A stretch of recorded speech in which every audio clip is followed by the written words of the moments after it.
Alrighty.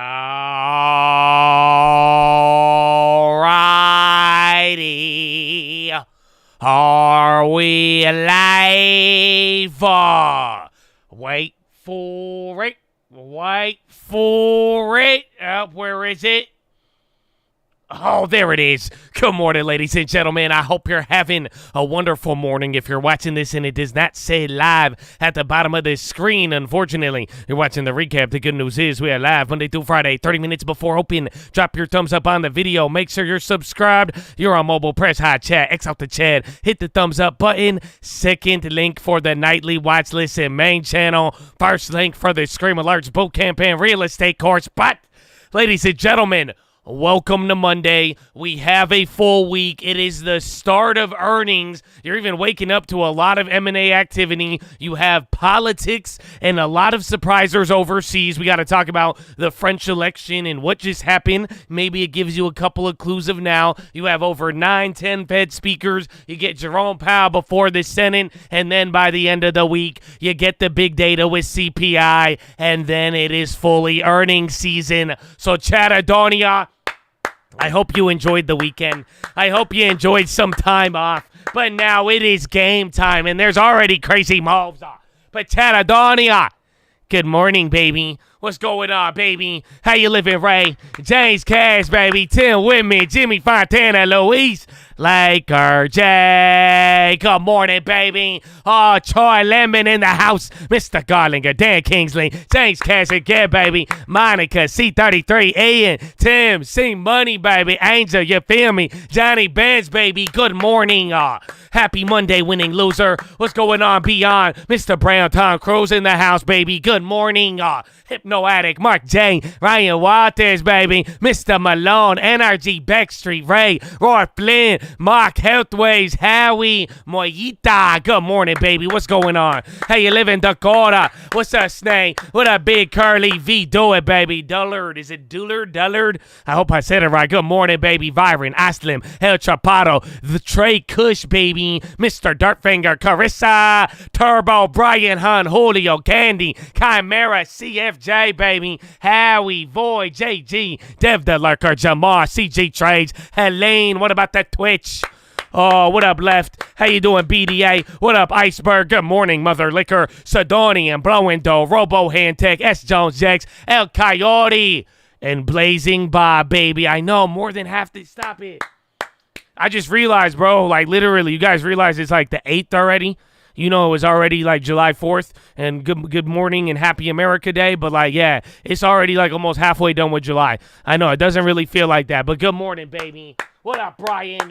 God bless, baby. Shout out to Chad. It's good to be back. So we have a couple of things here. We have a full calendar of the week, and I don't think you have too much data today, actually. It should all start to kick off tomorrow, but like the video, let's get that. I have a lot of tinfoil today, too, so you better, let's get it out the way. We got plays, we got tin, we need the news, so just like the video. US good morning. Steady as... Oh, wait, I started talking over it, my bad. But here it is. I will BRB. Good morning. U.S. futures steady as French stalemate brings calm.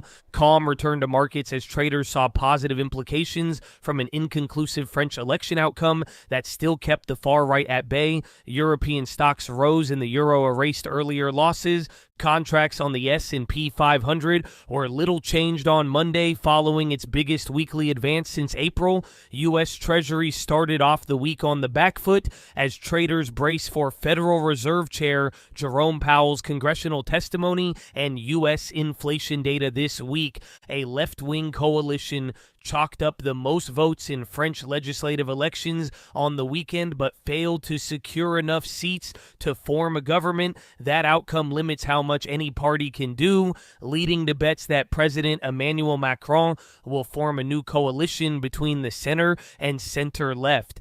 A hung parliament is not necessarily a bad outcome because it means that the most extreme policies are less likely to make it to the legislature, said Azad Zangan, Mariana, a senior European economist at Schroders, it's still a very uncertain period going forward. In the run-up to the vote, investors had been concerned about the prospect of a far-right takeover after Macron's crushing defeat in last month's European parliamentary elections. Powell's testimony on Tuesday and Wednesday will be closely watched ahead of Thursday's consumer price figures for June.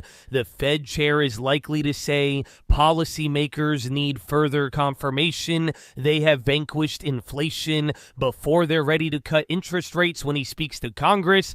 Earnings from major U.S. banks, including J.P. Morgan Chase and Company, are also due this week. In other corporate news, Boeing Company agreed to plead guilty to criminal conspiracy to defraud the U.S. after the Justice Department concluded the plane maker failed to adhere to an earlier settlement stemming from 2 crashes of its 737 MAX jetliner. Meanwhile, President Joe Biden continues to salvage his embattled re-election bid, fending off calls from Democratic lawmakers to step aside. Biden registered his best showing yet in a Bloomberg News Morning Consult tracking poll of battleground states, even as voters offered withering appraisals of his debate performance. In commodities, oil edged lower after 4 straight weekly gains, even as traders track twin threats to crude production posed by a hurricane in the U.S. and wildfires in Canada. Gold was steady and iron ore extended a decline from a 1-month high. Key events this week include Indian Prime Minister Narendra Modi visits Moscow Monday. Fed Chair Jerome Powell delivers semi-annual testimony to the Senate Banking Committee Tuesday. U.S. Treasury Secretary Janet Yellen testifies to the House Financial Services Committee Tuesday. Fed Vice Chair for Supervision Michael Barr, Governor Michelle Bowman speak Tuesday. China PPI CPI Wednesday. Japan PPI Wednesday. Fed Chair Jerome Powell testifies to the House Financial Services Committee Wednesday. Chicago Fed President Austin Goolsbee and Fed Governor Michelle Bowman speak Wednesday. BOE Chief Economist Hugh Pill, BOE policymaker Catherine Mann speak Wednesday. U.S. CPI initial jobless claims Thursday. Atlanta Fed President Raphael Bostic, St. Louis Fed President Alberto Musalem speak. Japan industrial production Friday, China trade Friday, U.S. University of Michigan consumer sentiment PPI Friday. Citigroup, J.P. Morgan, Wells Fargo, and Bank of New York Mellon report quarterly earnings Friday. Powell Watch. The Fed's Powell is likely to say policymakers need further confirmation that inflation is slowing before they're in a position to cut interest rates when he speaks to Congress on Tuesday and Wednesday. His comments will come ahead of Thursday's consumer price figures for June, which are forecast to show a further moderation of cost pressures and a big bond bet favored by Citigroup and J.P. Morgan ahead of that data is getting a boost. Markets are calm with S&P 500 futures little changed on Monday following its biggest weekly advance since April. Treasury yields edged higher while the Bloomberg Dollar Spot Index held losses after its first weekly decline in 7. Biden pressure. Several influential congressional Democrats said privately on Sunday they want President Biden to step aside as the party's White House nominee after his stumbling debate against Donald Trump last month. The latest defections include several Democratic leaders of House committees, which add up to a total of 9 members from the chamber who have called for Biden to pull out of the race. If Biden were to step aside, he could request that his delegates to the Democratic Party's national convention switch their support to a replacement he favors, such as his current running mate, Vice President Kamala Harris. Other potential replacements include California Governor Gavin Newsom, Illinois Governor J.B. Pritzker, and Michigan Governor Gretchen Whitmer. Banks calm. J.P. Morgan, Wells Fargo, and Citigroup will kick off the U.S. banks' earnings season on Friday, and traders are showing little concern that their rally will stumble. A measure of hedging costs for J.P. Morgan and Wells Fargo shares is hovering near its lowest level since 2021, while protection for Citigroup is below its one-year average, according to data compiled by Bloomberg. When it comes to volatility following the results, the options market is pricing in stock moves more or less in line with what was seen after surpassed reports. Expectations for muted swings in bank stocks reflect a broader low volatility environment, with the SIBO Volatility Index recording its lowest average reading since 2017 in the first half. Record trading. Americans are playing the stock market in record numbers, with almost 3 in 5 investing in stocks, according to a Charles Schwab survey released in June. Members of Generation Z start investing when they're 19 on average, compared with 32 for Gen X and 35 for baby boomers, according to the survey. Sports betting has also exploded, with Americans wagering more than $220 billion in the past 5 years. According to the American Gaming Association, trading has become interchangeable with the same kind of online betting that we're seeing for games, and in the sports world, it's part of a gambling zeitgeist, says Peter Atwater, an economics professor at William & Mary. Top overnight news. Biden said he is convinced he is the most qualified person to beat Donald Trump and has done 10 major events since the debate. While he pointed to his successes when asked if he was the same man as he was when he took office 3 years ago, Biden also stated he is still in good shape and that no one has said he needs neurological and cognitive tests. Democrat Rep. Schiff said either Biden has to win overwhelmingly or he had to pass the torch, and that Kamala Harris could win overwhelmingly, but Biden needs to make a decision. According to Reuters, Microsoft orders China employees to only use iPhones for work from September, cutting off Android devices from the workplace, according to Bloomberg.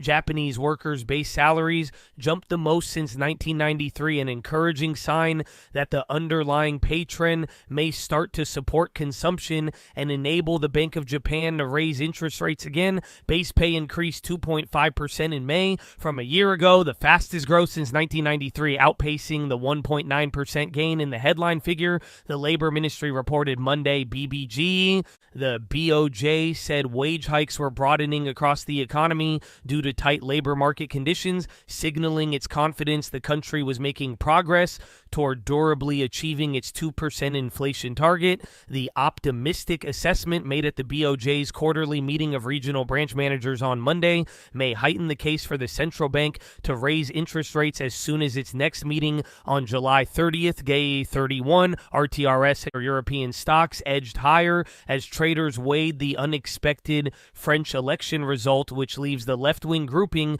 without enough seats to form a government. France now heads into political gridlock with no clear majority. Jean-Luc Mélenchon vowed to implement the leftist New Popular Front's entire spending program. President Emmanuel Macron's group was second, with Marine Le Pen's National Rally trailing in third. BBG. Hamas has dropped its objections over a U.S.-backed ceasefire proposal to halt the Gaza conflict with Israel. A person familiar with the matter said the clearest sign yet that a truce is possible after months of fruitless negotiations. BBG. White House considers a fresh set of oil-linked sanctions on Russia focused on the tankers delivering Moscow's crude around the world, but concerns about high gas prices are keeping them from being enacted. NYT. Several influential congressional Democrats said on a private call they want Joe Biden to step aside. According to people familiar, the president remained defiant. He registered his best showing yet in a Bloomberg News Morning Consult tracking poll of battleground states, but still trailing Trump. BBG. Former President Donald Trump's campaign is aiming to announce his running mate by July 15th, the first day of the Republican National Convention. According to people familiar with the situation, and internal discussions have largely centered on two finalists as he nears a decision. Trump has not communicated his choice, the people familiar with the situation said, but discussions inside the campaign have narrowed in on Sense J.D. Vance, R. Ohio, and Marco Rubio, R. Fla, Wapo. The start of the artificial intelligence arms race was all about going big. Giant models trained on mountains of data, attempting to mimic human-level intelligence. Now, tech giants and startups are thinking smaller as they slim down AI software to make it cheaper, faster, and more specialized. This category of AI software, called small or medium language models, is trained on less data and often designed for specific tasks.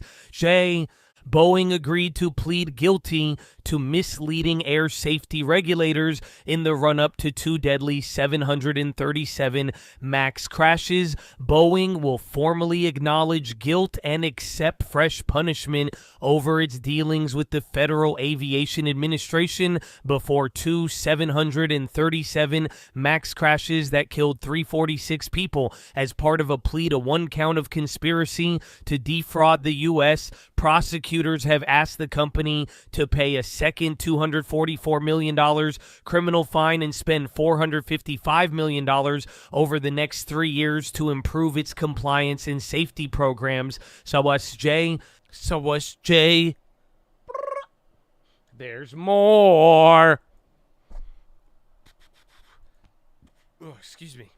S&P futures slightly higher on Monday morning trading. Comes after U.S. equities finished higher last week with the S&P and NASDAQ both recording fresh all-time highs, latter up for a fifth straight week on the back of continued big tech outperformance. Treasuries weaker across the curve following last week's rally. Dollar little change. Gold is off by 0.5. Bitcoin futures up by 1.8 and WTI is down by 0.7. No big directional drivers in play this morning as market largely ignores both domestic and overseas political headline noise. Recent focus has been on lower rate backdrops stemming from negative macro surprises and dovish Fed takeaways. Market pricing in nearly 50 basis points of Fed cuts this year, while broader soft landing narrative is still largely intact, although it has taken on more dense, also continued support at the index level from big tech strength. In addition, bulls are focusing on the potential for upcoming quarter two earnings season to drive an improvement in breadth. Bearish narrative focused on growth slowdown, recession, earnings risk, dampen pricing power, stretch valuations, positioning, and fiscal pressures. New York Fed one-year inflation expectations on the U.S. economic calendar this morning. Fed Chair Powell provides semi-annual monetary policy testimony to Congress on Tuesday and Wednesday. CPI, the highlight of the week, followed by PPI on Friday. In addition, Treasury selling nearly $120 billion in 3, 10, and 30-year paper this week. Over the weekend, U.S. headlines dominated by continued questions about whether Biden will exit the race. Overseas headline focused on another surprise election result in France, with the far-left New Popular Front securing the most seats, though still on track for a hung parliament.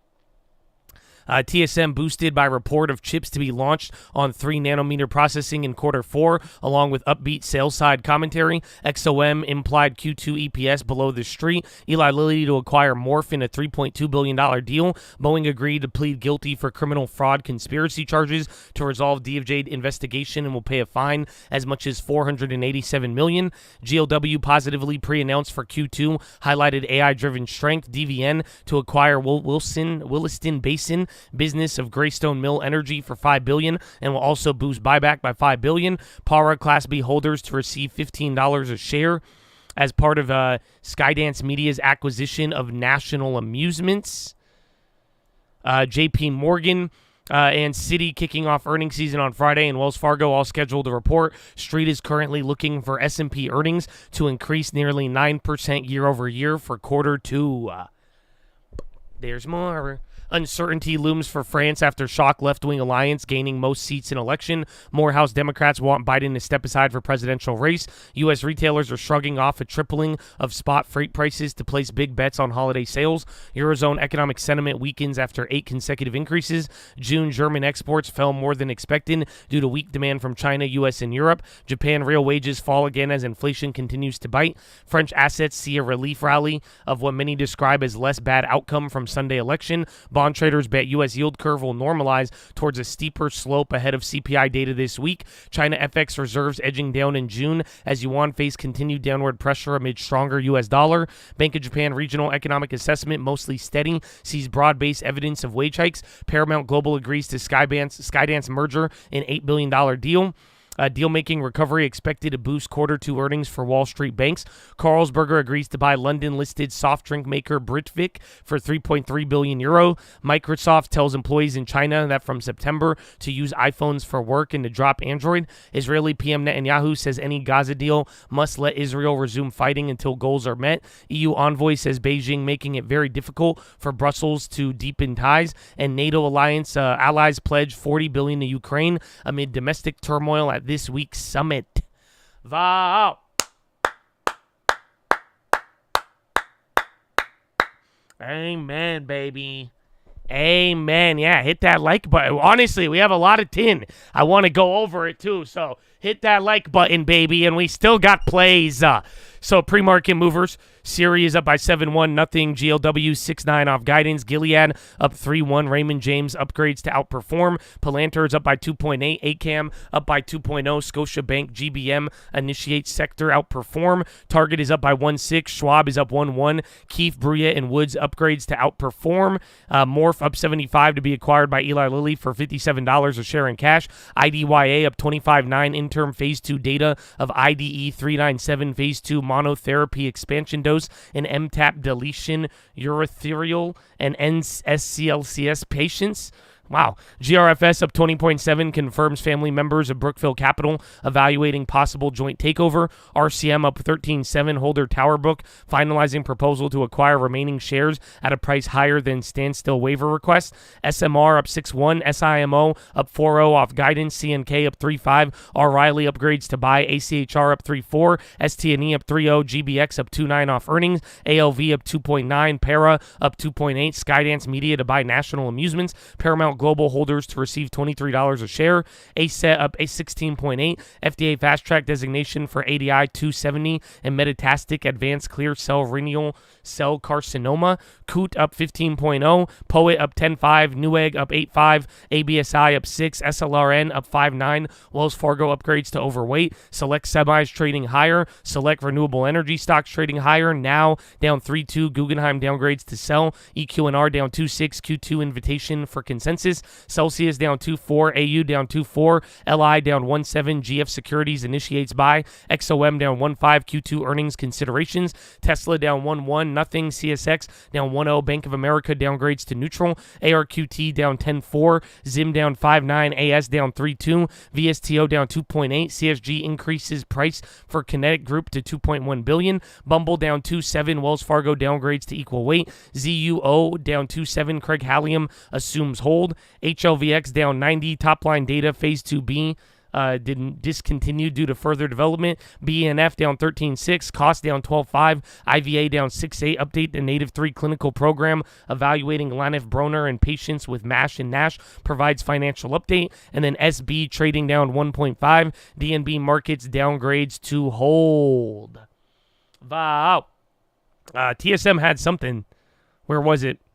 Them and Qualcomm expected to launch the newest 5G chips on TSMC's 3-nanometer processor in Q4. That is what it is reacting to. Ba-da-bop-bop-bop. No, man, the tin is related to the French election. Oh, yeah. It's some good one. It's some good ones, baby. But Chatadonia, look at the time. So I have a couple of plays here. I think we have a couple of minutes, actually. Will we be able to get this one out? I'm not too sure. But, Chad, you're here right now. I would like to go over a couple of plays with you. So tell me, my friends, what is your first play of the day? Post it in the chat. Good morning.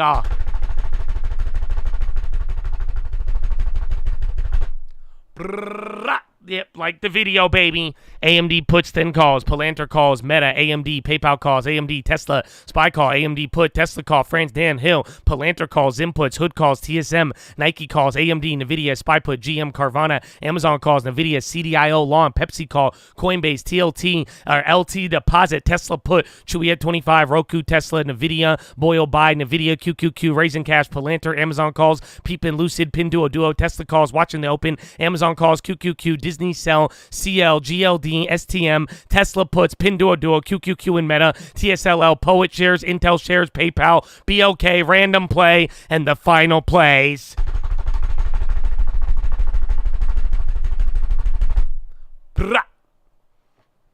Oil, Amazon calls, Tesla calls, Intel calls, and Amazon calls. Wow, a lot of calls, baby.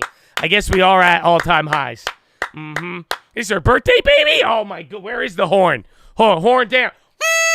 Happy birthday, baby. So it's on a Monday. Let's go, baby. Another year for the long term. Amen. Amen, baby. So, Chatadonia, we got a little bit of time. I think I got like a minute and a half here. I do have a couple of plays for you, and then we do have the random. So I'm going to be watching Intel, Meta, Nike, GLW, Guild, ZB, GC, and CL, and then Tesla and Citi. Again, I like Meta a lot there, but it did move $30 there on Friday, so we will see what happens. But we have a little bit of time. We have 1 minute. We have just enough time. Ladies and gentlemen, yeah, the random play. It's time for the random play. So I already have it queued up. If you participated, I love you. Even if you didn't, I hope you liked the video here. Again, the video brings out the tin, the news, and the plays. Oh, yeah, but let's get a good one. Does the previous earnings season end before the next one starts? Kind of, not really. It's kind of fluid every 3 months. We could talk about that a little bit more today. Great question. Oh, Apple 235 call next week. Random play. Send in the attendees. Let's go, Mr. Westerang. Apple 235 call for next week. I'm down. Look at that. Does that cover earnings? I hope it does. Let's see what happens. But Chatadonia.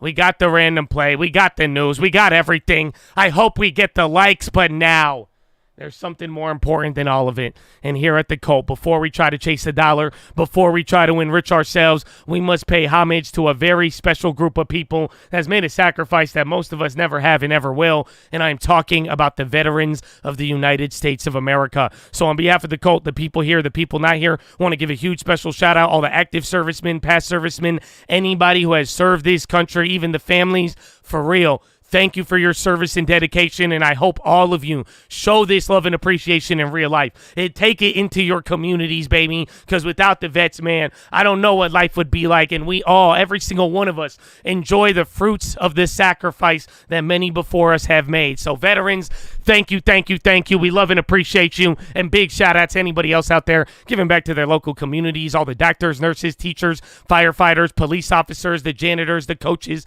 the garbage men, anybody making their community run. God bless you and thank you for your service, baby. But, ladies and gentlemen, please rise. Place your right hand over your heart.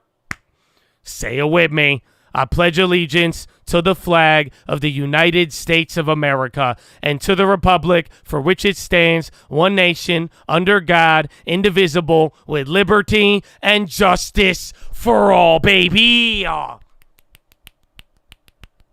Send in the judge!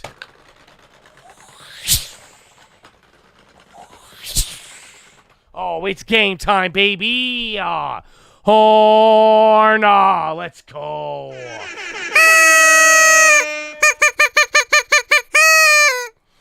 Oh, Chatadonia. Oh, man, Meta's already up 1%. Oh, good morning. We got Apple 235 calls, random plays. Where are we at on the likes? Oh, we're right there. We're right there on the likes, baby. A couple beautiful souls step up. We got 2 minutes. 2 minutes. Oh, man, we have a lot to talk about. So hit that thumbs up button. I hope you're ready. Again, it's a wild week. I don't think Monday starts off too much, but literally by tomorrow, all of the data should start pouring in.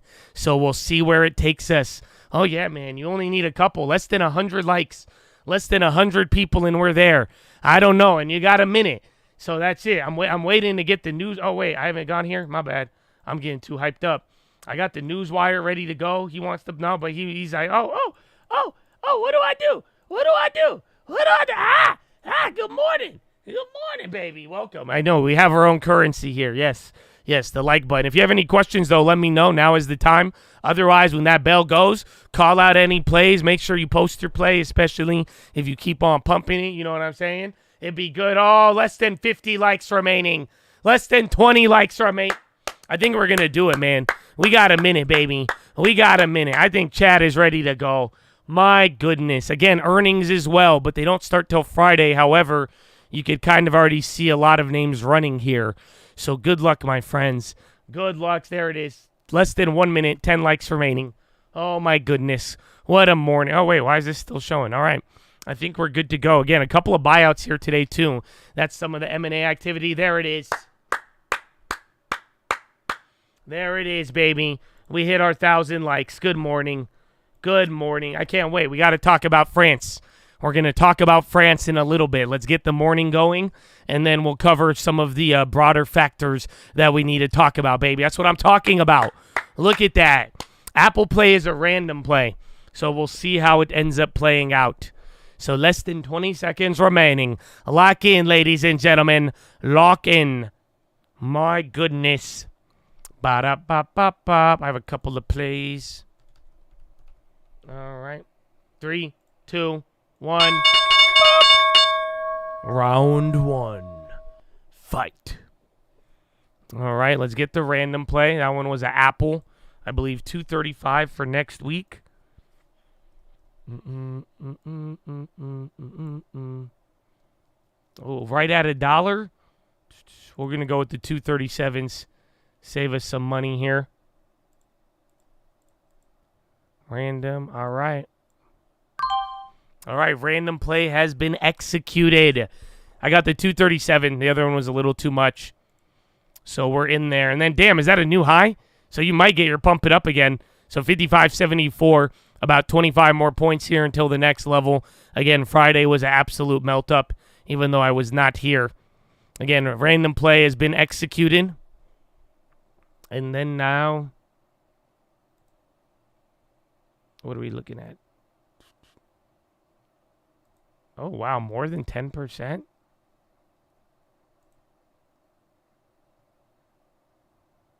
Oh, they're scamming.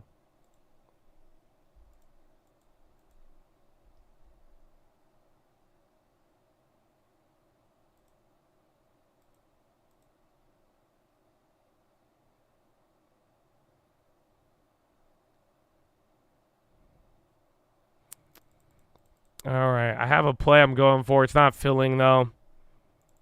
So we'll see. I'll let you know when I get it. They're scammers. We might have to wait.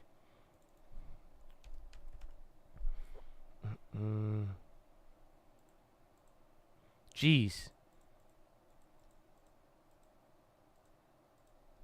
Honestly, a lot of calls opened up pretty expensive here. I had 2 different ones. Where's gold as well?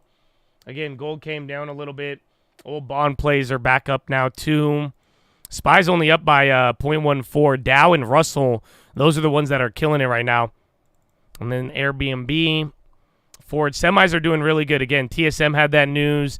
Intel is on fire there. So, unfortunately, we're going to have to say, oh, where's ARM as well?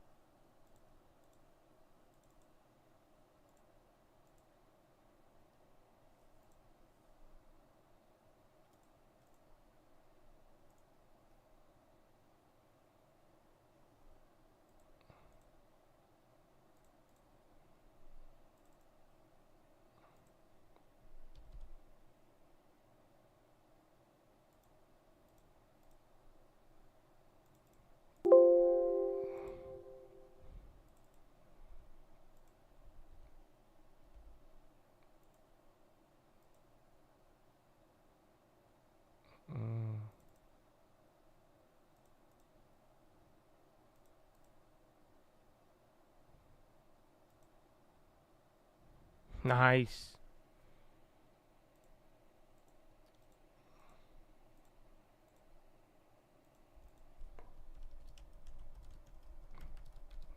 Corn and wheat, big clap. We need to look back at wheat. Remember from a couple weeks ago? I'll look at that one here next. I just made one play.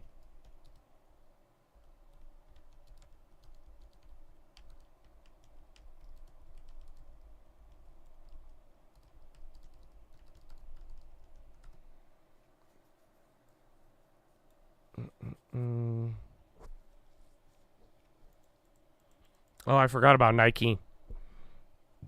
We will have to see. Meta even coming down, but again, they moved insane from Friday. Yeah, Nike at 74, 74.95. And then not a recommendation. You will lose money. I went with the Intel pre-earnings. I grabbed December 70 calls. I grabbed 5 of them for 7 cents a pop. I wanted something closer to the money, but everything kind of already gapped up. So I'm starting with a cheap earnings play there, and then we'll see where that takes us. Again, I've been talking about pre-earnings run up there ahead of time. We brought that up on the watch list not too long ago, and then Intel did kind of wake up there. The wild is not rational. Indeed, my friend. Indeed. Nike 100 calls. Where's Starbucks as well? And we got Nike for the long term. Again, I just made Intel play. That's first one. I would like a Meta one, but they kind of went nuts there. So we're going to have to see. Again, Friday's move on them was actually insane. And then bonds, they went from red to green, back to red. And then let's get up a VWAP. And then I think you're still 25 points from the next level. Yeah, you was at 20 at one point. So you still got a gap up and near new all-time highs. Corning, GLW, that was up there from the morning. Again, they gave an early announcement on earnings. They're up 7.8. Interesting. Again, who was pumping it? Wasn't it Josh Brown, CNBC? Wheat stocks on the high as well. MSOS, RCL going up. I think we sold out of that RCL, though. We'll see. Where's the other guys? Interesting. Bro, Tesla's down too, but remember, Tesla, even from last week, that was insane. Bank of America on the high. Yeah, so don't forget about those banks. Again, the banks are going to be weird for earnings. I mean, they are all kind of melted up there, so it's hard to determine kind of who's the leader or not. Apple, Chicle, Carvana, Big Red. Apple going down. Where is it?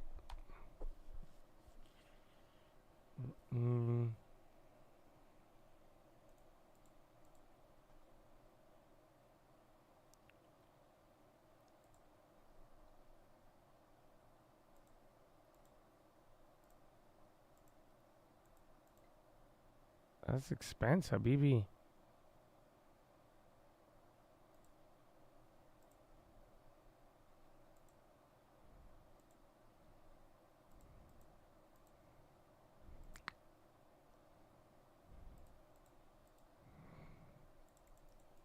I need Fed news. We get the 1 year inflation expectations from the New York Fed, and then I don't know what speaker. Otherwise, they should be coming in tomorrow. That's when everything's going to get a little bit more hyped. Yeah, Intel's doing great. Apple is on the low still. Again, banks are climbing up. They start there on Friday, so they're going to even have some of the data. And then bonds are coming down there. Watch out for that. Some people were talking a little bit of a inversion or uninversion, but we'll see. The minutes, I don't think they gave us much. I still think, like, sadly, I mean, we have watched more data movements, and it seems like the data has been kind of changing underneath the surface, but as far as the path and policy, everybody seems exactly the same. Tesla trying to go again. Apple's down by 0.6 now. JP Morgan on the high.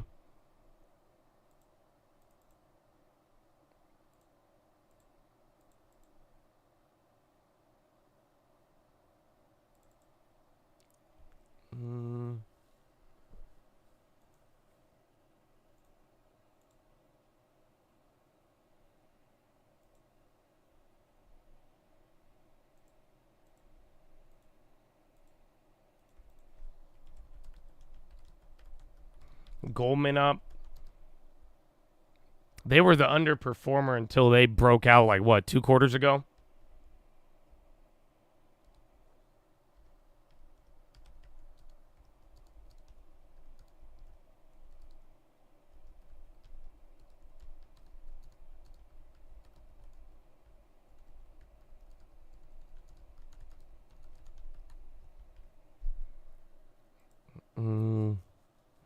Is France done for? We'll talk about it in a second. I don't think they're done for, and I mean, sadly, my tin is related. It's more related to the America in a weird way. What just happened in France? I mean, it's something kind of big if you really like look at how the story just developed. Disney pop. Biden is live. Are you sure he's alive? Is he good? I heard he's not going to do events after 8 p.m. anymore. Disney is going up. And then I made another play here. Not a recommendation. You will lose money. I grabbed Citi, I believe $75 calls for August. I grabbed 2 of them for 7 cents a pop. So small earnings play. Again, I think downside plays are going to be the best for the banks, but Citi is the one with value. But keeping it very small just for those factors.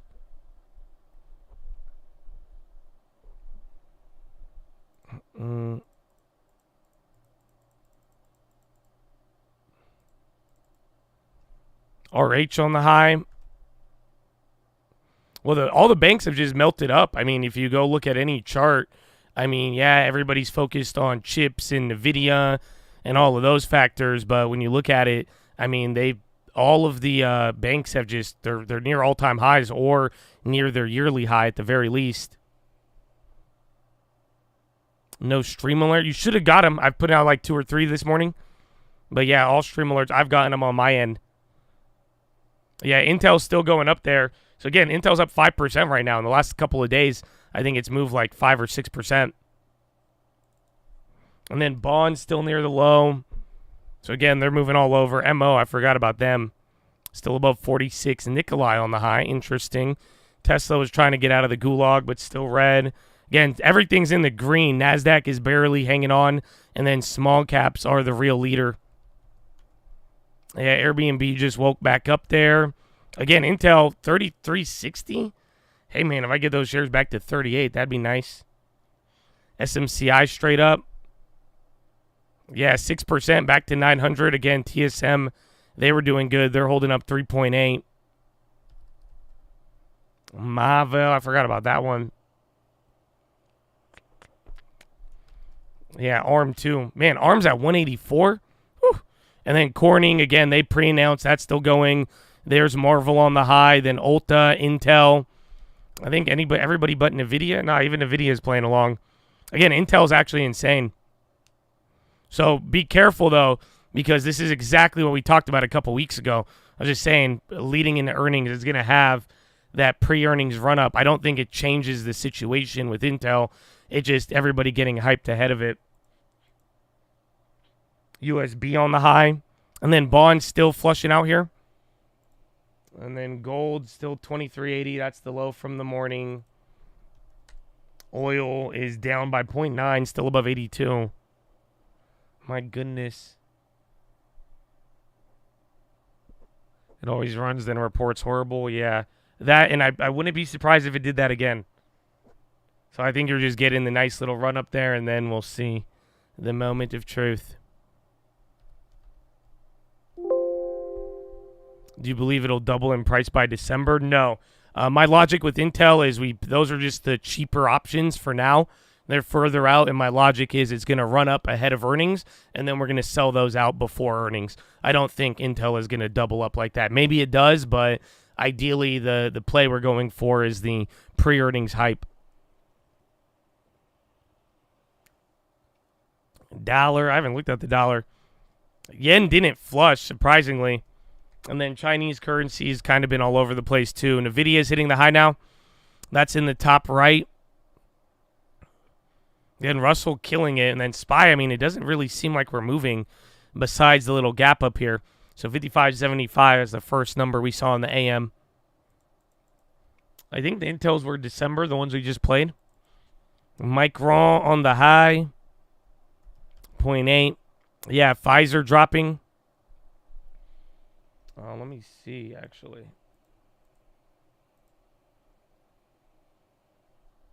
Oh,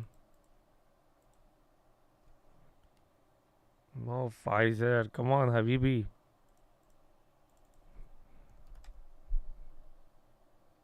How many companies in the red? I'll check after 30 minutes. That's usually when it's like fully updated. TSMC ADRs rise 4.8 million in US, topping 1 trillion in market value.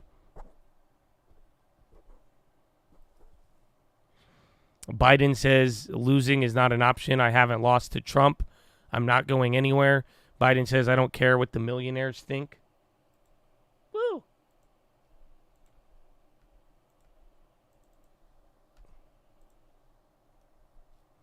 Yeah, I don't care what you say.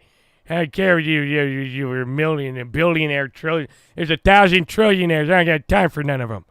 Screw you. Yeah, I want to hear it.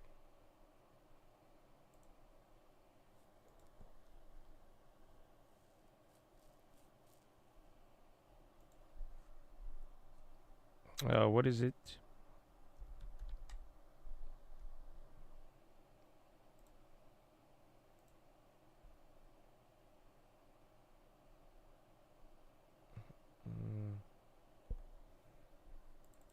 Apple last week though did very, very well. Again, the whole concentration in summer. Hopefully you guys don't let that ever don't forget about it. Marvel nice green. Yeah, they've been running up there again. Even Intel's up 6% right now.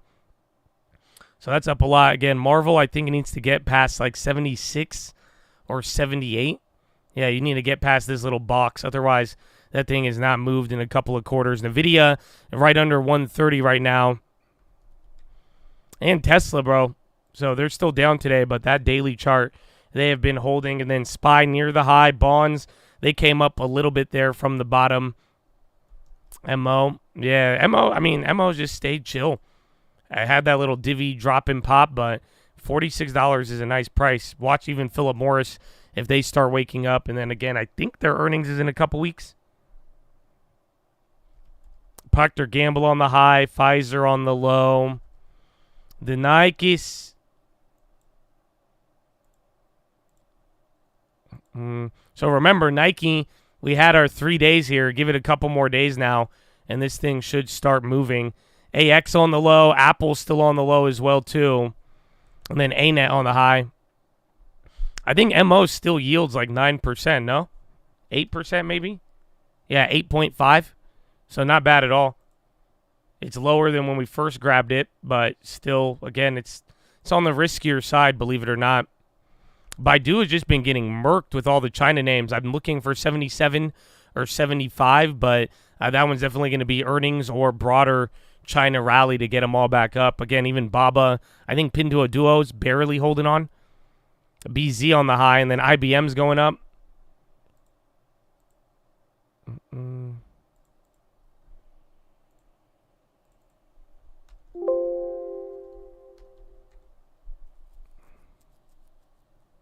And then NVIDIA still, DoorDash on the low.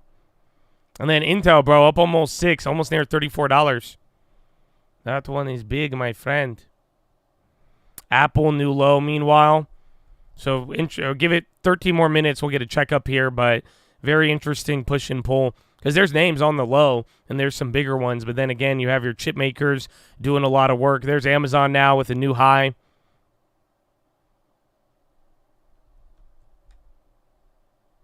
Dell, Amazon. Yeah, Amazon keeps ripping.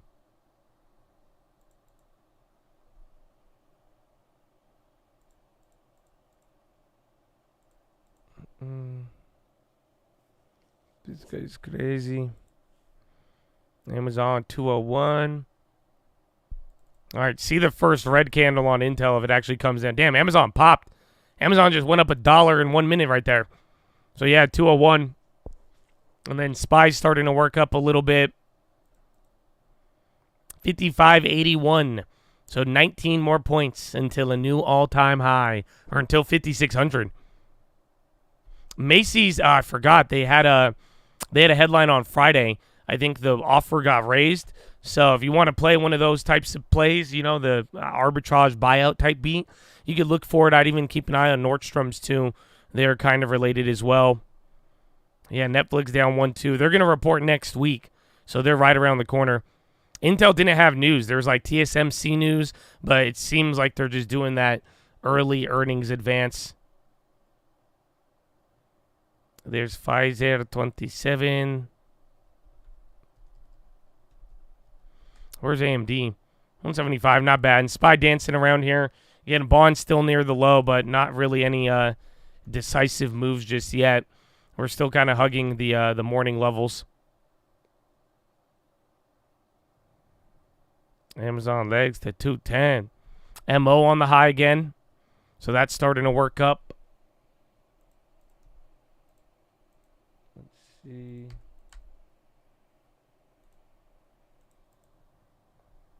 Yeah, well, Nike, this is, I think this week we're going to finally see Nike either like actually level out or really get its big flush, and then we're going to see where that stock ends up.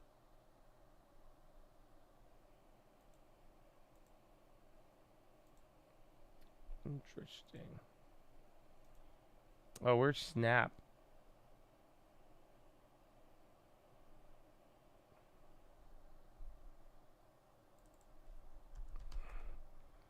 Forgot about that. 16.20 again. I think Meta ran like that on Friday, but that's going to be an interesting one for earnings.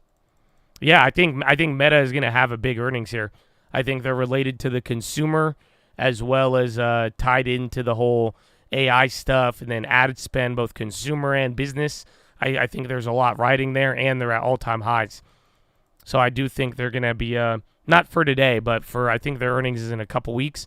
But I think that one is one I'd keep an eye out. The Chewy hype, is it dead? I mean, we haven't heard much. I honestly think it's just Cohen and the gang really dumping on it. But the fact it's holding this price, is it off of the highs? Yeah, but is it dead? I wouldn't say that just yet. Because, again, Chewy was a lot lower there.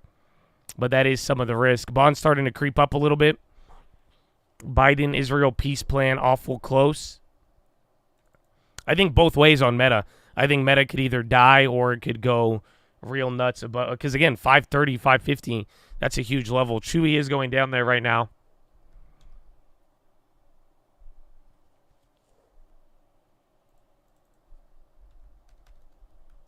Let's see the Metas. Yeah, the Meta plays are all really expensive.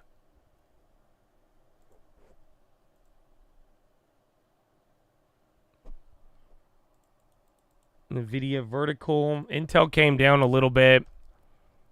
And Microsoft on the high. Yeah, NVIDIA is killing it, actually. 3.5. Again, all of the chips today are doing good. SMCI, TSM, Qualcomm, Marvel, Intel. Every single one of them is going up there. And XOM, they had bad earnings update. They're starting to come up. Watch oil. There's Microsoft going red to green as we are speaking. Wheat stock still on the high. Kind of been a theme all morning. Boeing's up 2.5. Baba still down. There's NVIDIA again on the high ticker. And then SPY just hit a new high too. Amazon went crazy a second ago. Yeah, 55.83. So you're still just melting your way up. Melting my way downtown. Walking fast.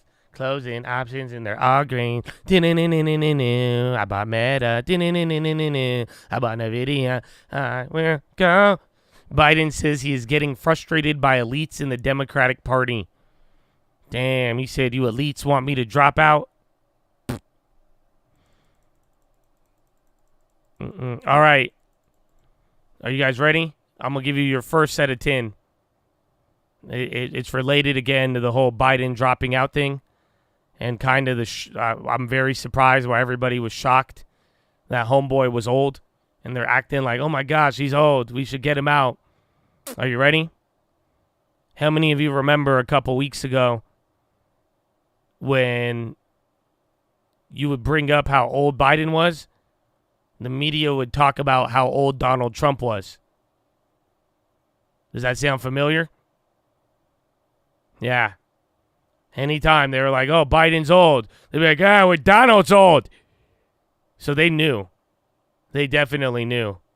But yeah, so that's your first little tin for the day. Yeah. So they acknowledged it a while ago, but that's why I'm like, interesting. Interesting. And then Bond's coming back up here to green.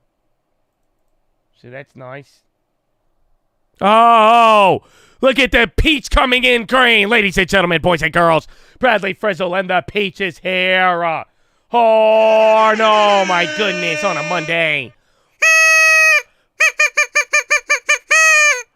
Oh, ladies and gentlemen, Peach Nation, get your ass up. What's up, Bradley Frizzle? Good morning, baby. Oh, long live the peach. It's here, man. Oh, breathe in, breathe. Oh, smell the beautiful morning. And then you got that peach, baby.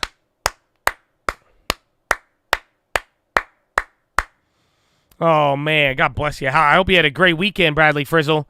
A great 4th of July. Amen. Bradley Frizzle and the peach, baby. And the Bradley Frizzle and the bank earnings. And the peach is coming in on POW and every CPI week. There's a lot, baby.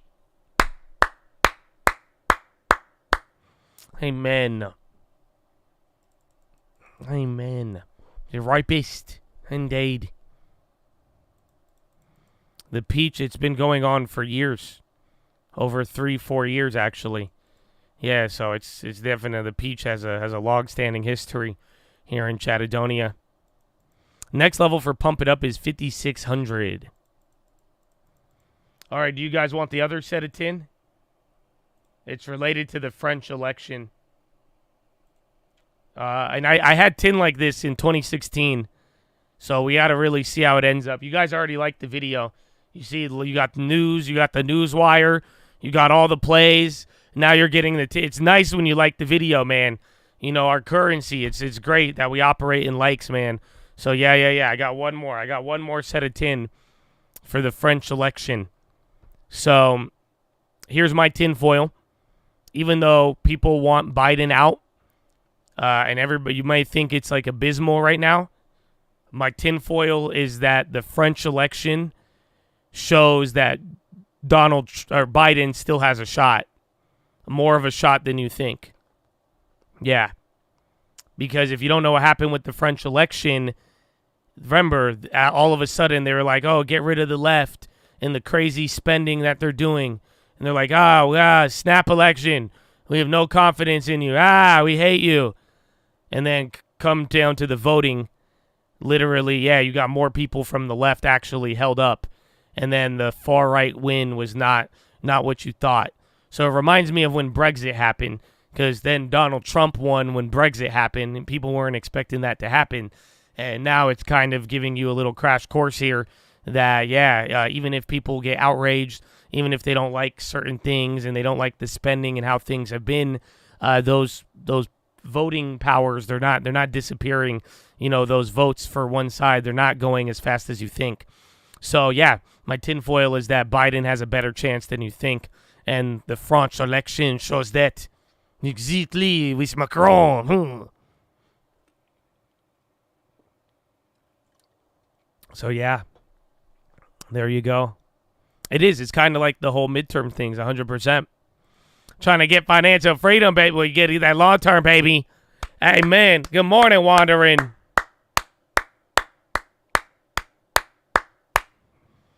Amen.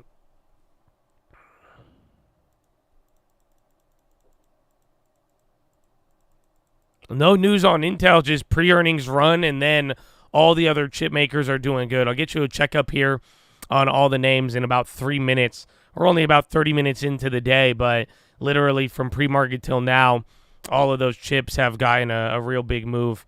Again, Marvel, Intel, TSM, Qualcomm, SMCI, they're all there. Microsoft was started off red, and then they went green. Actually, they're still red. I want to say Amazon, and then they just flipped red too.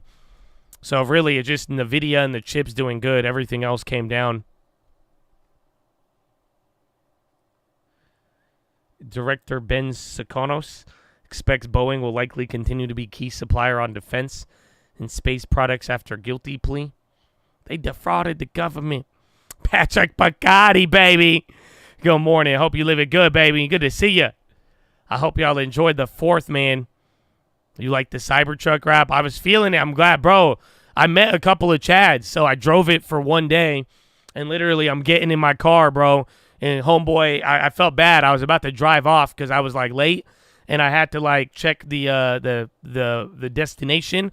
I was trying to follow lending tips, and then homie starts knocking on my window. He's like, hey. He said, hey, are you the voice on YouTube? And then we talked, and then he was the homie, bro. So it was good. I got to meet a couple of Chads, and then some of you stopped lending tips driving it. And then we had somebody else driving it over the weekend, and somebody else got stopped. It was cool, bro. I didn't realize, man. I was like, wow, people actually recognized me. I was like, it was a really cool thing. I loved your picture, Zachary. You got some good shots of it, bro. I was like, ooh. But yeah, the rap came out nice. I haven't posted a picture, but I posted on my story. It was nice. Tesla running. They were down earlier, but yeah, they're actually going up there. They've gone about 1% in about 4 minutes here.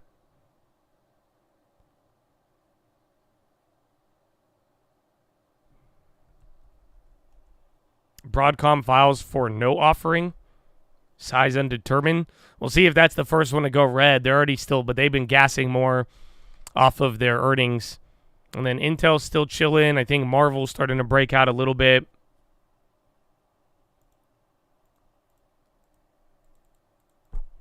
You and your uncle had some close calls trying to set off too many mortars? Selling off mortar? What? Airbnb on the high. And then see if NVIDIA holds up. Carvana on the low. And then Adabe. That one's running up there too. Looking to get the magnet. We're using, well, they did the wrap thing, but it's not a magnet, but like we could change some of it. So I don't think we're going to go that route. We might end up doing it. I will reach out if we do, but the guys who did that wrap, they did pretty well. I was very impressed. MO is rocketing up here, 0.5% now.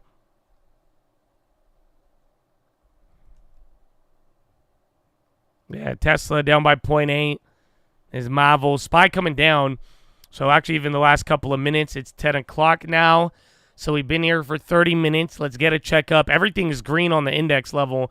Again, NASDAQ holding on. Your big seven isn't doing well. But you got Dow Jones, 21 names in the green, 8 names in the red. NASDAQ 100, 44 in the green, 56 in the red. So NASDAQ has more names down than green. And then SPY, 353 in the green, 146 in the red. And then oil starting to pop right now. Oil just recovered 0.5%. And then gold trying to climb up here too. And then bonds, see if bonds go green here, how they end up holding up. Again, they've been rallying since like end of last week. So even pre-market, they were up a little bit more. See if you get past these levels or not. And then if you recover that, what, was it last Friday, 2 Fridays ago? Yeah, Amazon did give it up out of nowhere. And then SPY just slightly above where we open. High ticker gassing quite a bit. There's TLT now going green. I'd watch those chip makers, see if they hold. And then keep in mind some of the other earnings. And then obviously the banks. He made one bank play, but again, banks are awkward. And Microsoft coming down. Tesla on the high now. So again, that's done 1% and some change just in the last couple of minutes. That one might go green. Visa on the low. GLW, Corning still running from the morning. China Commerce Ministry. China's resolutely opposed to unilateralism and protectionist practices that politicize and weaponize economic and trade. Oh, wait, CB employment trends came in 110 versus 111. When did the Fed data come out? Yeah, bonds just went green to red there. They're dancing around. And Tesla just woke up big volume on that.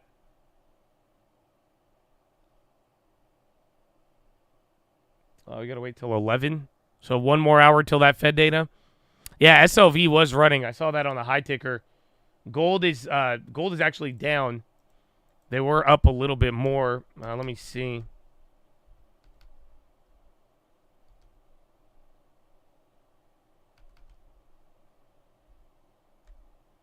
I always forget. What are the silver futures? I'm just going to try to type in SLV. Yeah, silver's not down as much. Tesla Chinese Commerce Ministry on report saying China only recently sought consultations with EU and EV tariffs is grossly inconsistent with the facts. I think those headlines are in relation to the whole like China or tariffs on Chinese EVs. SI. Thank you, my friend. Yeah, man. Silver, those are still down 0.7. So, again, gold was crazy on Friday. Even after the data, and even this week with CPI, I'd keep an eye out for. And all the foreign PPIs and whatnot.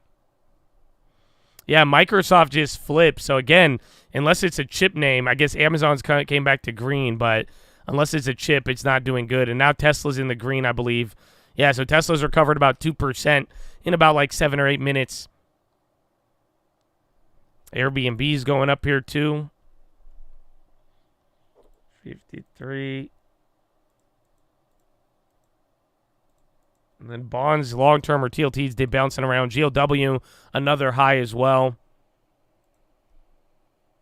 I think the tech, it could be some of the pre-earnings jitters and then money just going back and forth in between some of the chips. but I wouldn't read into it too much. I think we're going to have to deal with a little bit more. So, again, this week first part is all about the data, and then you get more data at the end of the week, and then we kick off to earnings. So I think you're going to get some stuff moving in advance, and then we'll see what any of those global headlines bring or any of the data headlines. So, again, Intel was up almost 6%. They're chilling out right now. Marvel's still near there. So is NVIDIA. And SPY just chilling, too. ANVS. Didn't we watch this go crazy on Friday or Thursday? Or Wednesday, whenever it was? Yeah. So that thing's going up again. ANVS, small cap, biotech. Starting to run. Yeah, SMCI is killing it. I don't think we've hit a new high on any chip makers in like the last 10 minutes, but a lot of them are still holding their gains. And then again, I think Tesla's the only name that like recently ran up there pretty big. And see if Amazon ends up holding up. CLS, bonds dancing between green and red. HD, they're up 1.5, and then McDonald's, and then Redfin. Interesting. Yeah, Airbnb 154.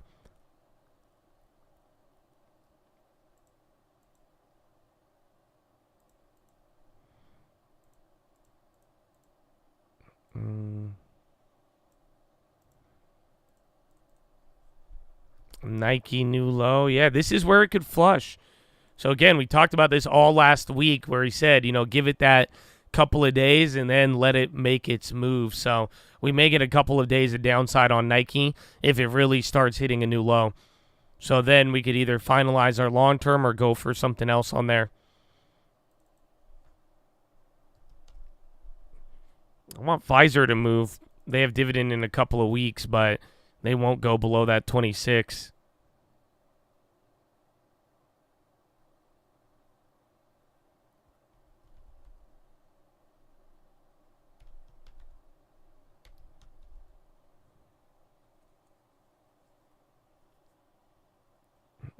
Your boy Keenan texted me. He was juiced to see you. Yeah, man, we saw a lot of Chads this weekend. A lot of Chads visited San Diego. Everyone's like, I'm on vacation. I'm like, well, you came to the right place, baby. Bro, I got a sunburn, though. I was pretty pissed. Dog, I put on sunscreen, and I still got burnt. I hate sunscreen. And I actually put it on, and I still got this shit burned out of me. I was very disappointed. I look like a lobster. Still, it's messed up, bro. I have, like, no burns in, like, 2 spots where, like, the actual, like, spray hit me. Everywhere else, bro, I'm just fully red. No, man, it was awful. Boeing's starting to break out again. They're up 3 almost. And then Nikolai. No way. Dow Transport's flushing. I think Visa and MasterCard, it's either going to move huge ahead of earnings or after earnings, and we're going to get some of those updates. Then it's going to go crazy.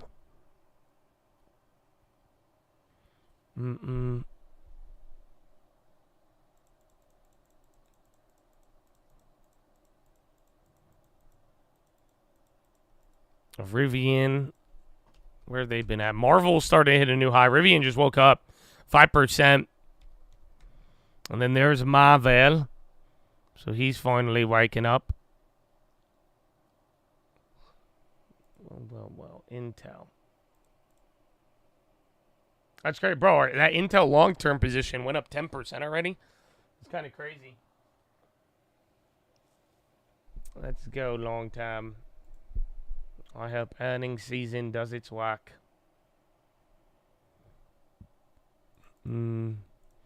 McDonald's moving. I want to see Ulta too.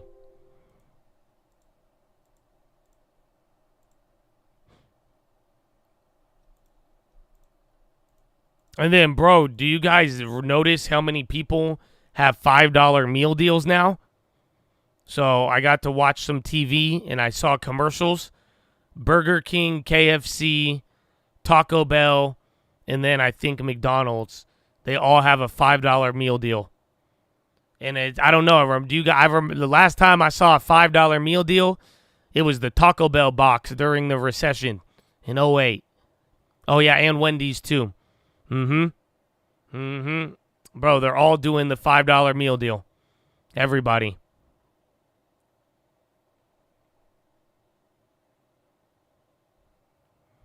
Tesla pop. Yeah, Tesla's been waking up there again. Marvel 2. It's the first chip maker I've seen move in the last couple of minutes. GLD's waking back up now. My Tesla's not loading. Yeah, there's gold. Gold's still down on the day, but starting to move. And then bonds are just hugging break even. So very interesting spot they're at.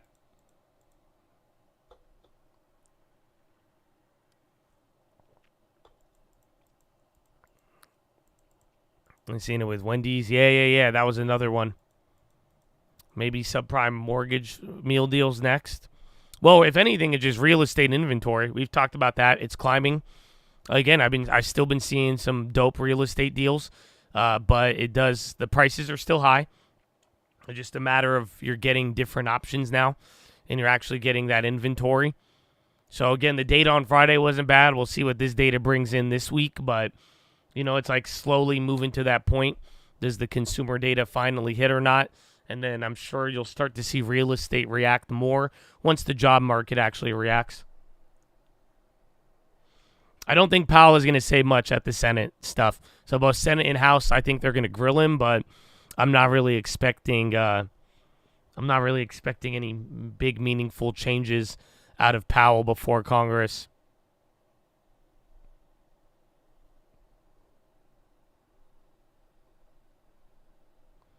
NetEase on the high.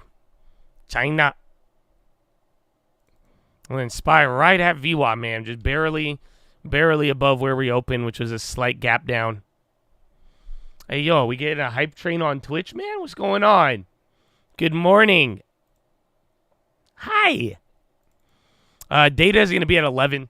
So in like 45 or 49 minutes, you're going to get New York one-year consumer inflation expectations.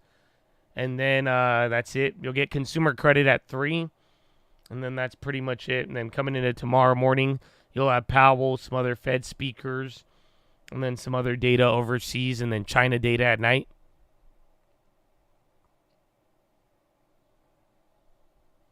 And then E up 12. They said Nike. And then bonds are trying to go here. So we got about, 18 more minutes till Euro close? Oh, no. We got an hour and 15. What am I saying? But see if the bonds can actually hold up here. High-low ticker kind of balancing out. UPS on the low. Is this a new 52-week low on Nike? Did it go lower than 74.20 last time? No, yeah, I think this is a new low on Nike, I believe.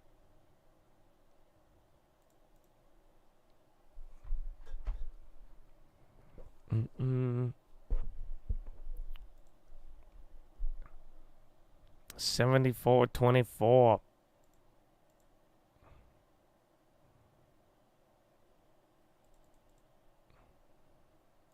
There's Marvel. Where's Intelia? Intel chilled. It was up almost 6. Consumer credit, just how much people, there's just like broad data on consumer credit spending, how much they use their credit cards.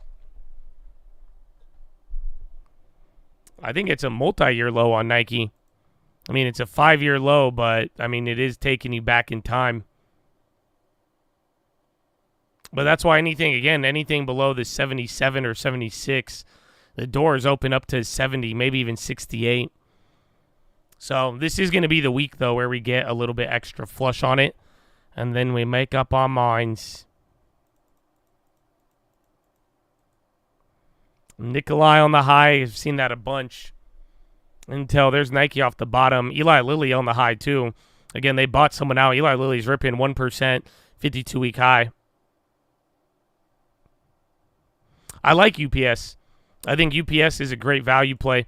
Again, FedEx did good. UPS didn't really move. They got their own little plan that they need to execute on, but it kind of reminds me of Nike ahead of Nike earnings.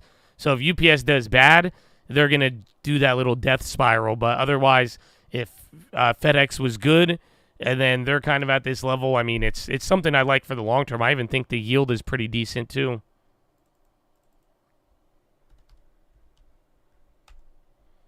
Yeah, 4.8 on Nike or on UPS. So I like UPS a lot actually. That's crazy. I think there's downside if they do bad on earnings, but I mean this stock isn't going anywhere. DraftKings on the high and Ulta. You did the Intel play last week? Oh hell yeah. You would have caked then. Even Intel in the long term. I just looked. I can't believe it. We're up 10% on that. So it's not going to last because we have earnings, but in the short run, it's good. Yeah, but I think UPS is a good name. Sadly, I just picked up the Nikes, but UPS, I mean, at 5% yield, that's starting to get tempting, kind of like Pfizer. You know, Pfizer's at 6%. It's its own little value name, but UPS in travel is pretty decent. And then again, right below 5%, can't get too mad.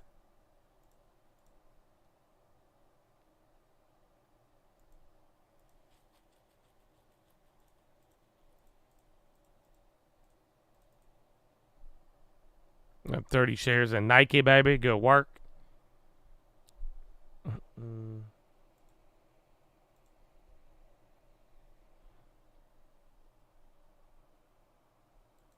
Let's see. Where is on Nikes?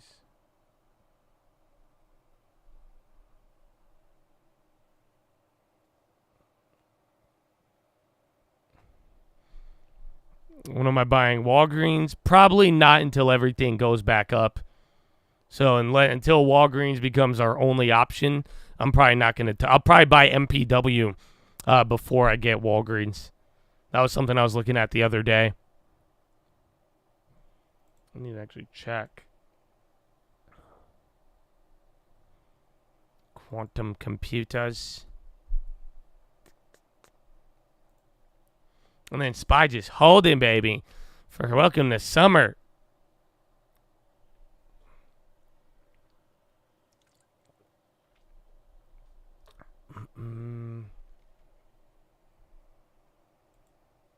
MPW got price target cut.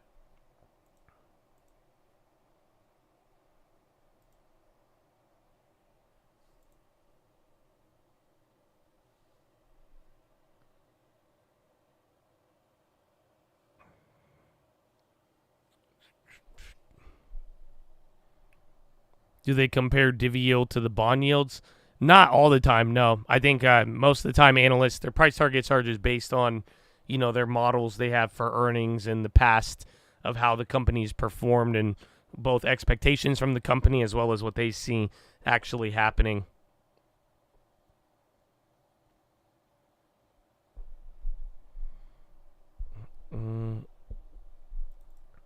Apple came down earlier. So, yeah, Apple's down 0.7. But remember, last week and the weeks before that, it was going crazy. And Tesla, that went red to green, back to red. TLT's trying to move here again. SPY is not really moving at all. We've been here for, what, just under an hour? But 55.78, that's what we held. NNE, I saw a couple Chads post that. That one's still going up. Nano Nuclear. Remember, it was on Wednesday. There was all that news with those companies getting into uranium, like Amazon and all that.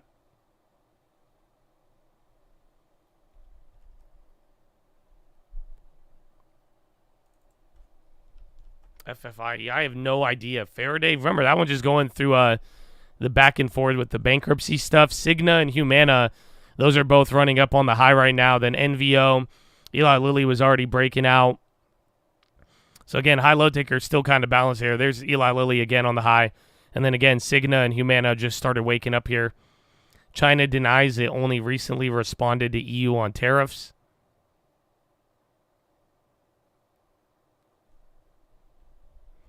Yeah, TSM did become a $1 trillion company for a little today. MO came down. Let's see, I think even Intel's actually holding. I always get worried with those names. They start off green and then they sell off. SMCI. Yeah, coming down a little bit, still up 5.7. There's the SPY dropping a little bit too. And then dollar still barely green. Ulta, I've seen that on the high once again too.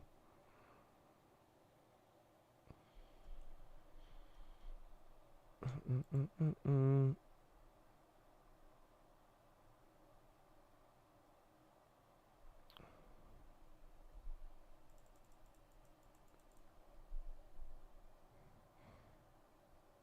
grab Cubit's call, 150, 719, 5 cents each. Way to post the play. How many you grab? I'd like to see the plays posted, baby. Amen. Yeah, ARM is nuts. That one's already in the high 180s, or it was earlier in the day. But I think that's going to be interesting for earnings. You're getting a couple candles down, 3-4 points on a candle, and there you go. Now you're going towards the low. Again, watch Apple and all that. A couple of names, if they're still running, they're kind of in their own little world here. Little baby route. We just haven't moved much, though, unfortunately. So you're just getting right back to the opening, but the gap hasn't been filled yet. Still got another, 6 more points there. And then see what bonds do. They couldn't go green for the last 10 minutes.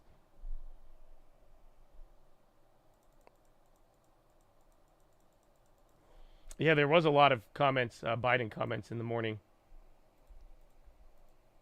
Again, even over the weekend, just this whole, debate of Biden. Is he going to run? Should he run? All of that. They've been going ham on that.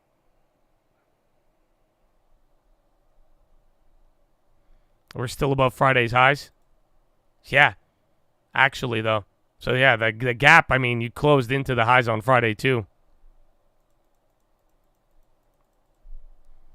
VPVX, small cap on the high. What is this? Or no, VRPX. Yeah, Verpax Pharma up 100%. Small cap running. I don't have a position on that. Be careful.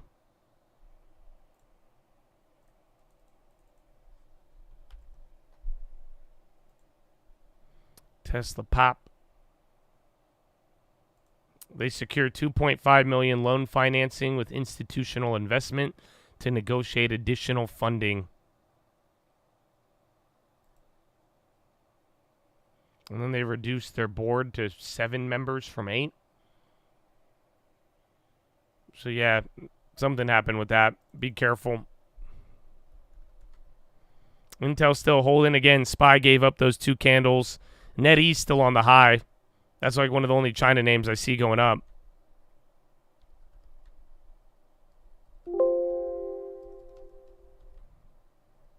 Bought Apple calls impulsively. Where's Meta? Meta's giving up some. Again, Meta was up $38 on Friday.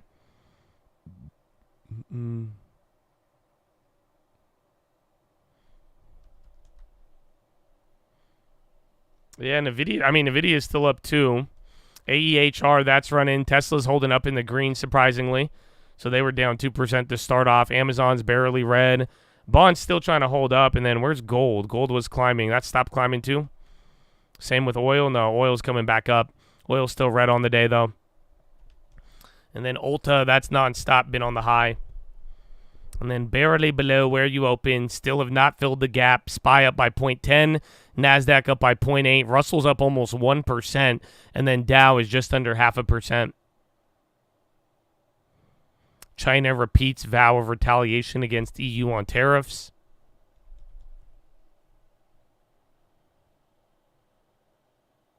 How many hours you got stuck to traffic last week? Oh, a lot. I did a lot of driving. But then, even then, the holidays were, insane, actually.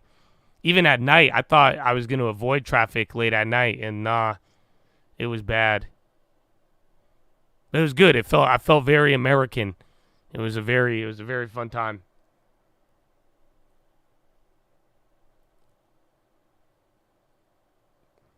Lucid deliveries. I didn't know they had lucid delivery numbers. And then Bond still fighting for life.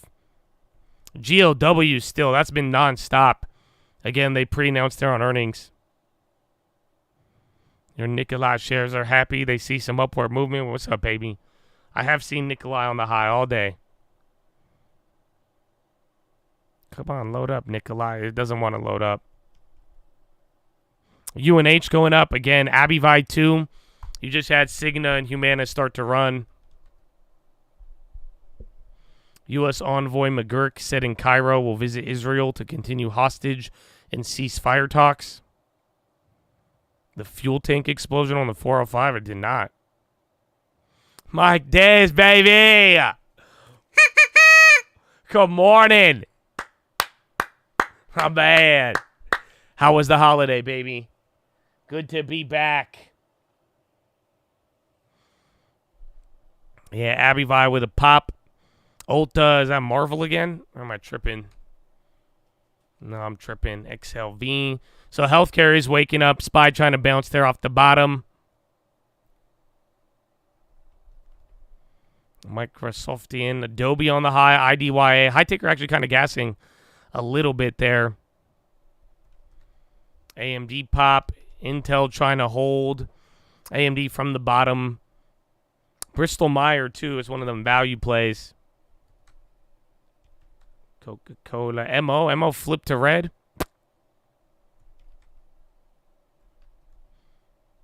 Yeah, XLV again. Eli Lilly, NVO, Humana, Cigna.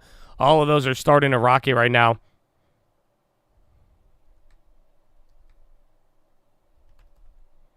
And then where are the banks? The JP Morgan.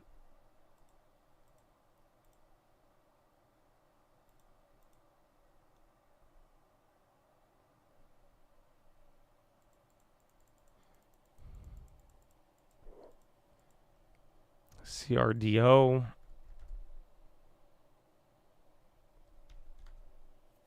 Palo Alto down. They're going to have a big earnings. Again, those are, I want to say, towards the end of the month. But remember, anything that's moved a lot or has a half on, half off recovery story, that's going to kind of be like those FedExes and Nikes. Yeah, Intel's holding up great. 5% is a big day.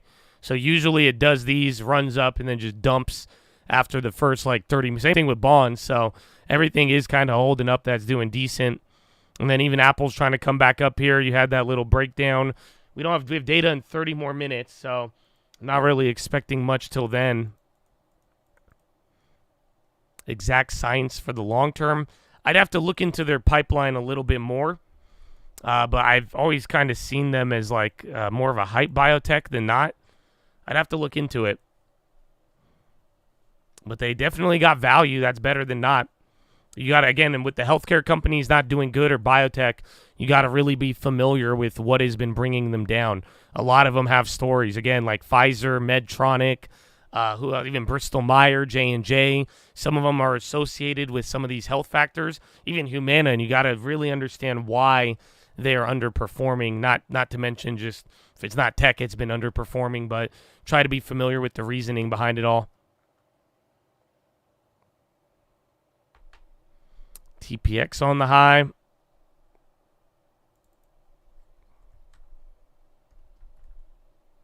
Bidding. Is Bitcoin dropping? Yeah, Bitcoin was green, and then that's giving up its gains. Gold still not doing much. Even silver as well. So SPY just chilling, man. I forget it's Monday, but I forgot that it's summer. We're still kind of doing the slow moves. Feeling very melty, but, I mean, the last hour or so, you haven't moved more than what? About like 10, 11 points. So still kind of holding, and then a couple of names that started off green, they flipped. Other names like the chips are still holding, but again, like Bitcoin, that was up by like 1.8. That's already flipped.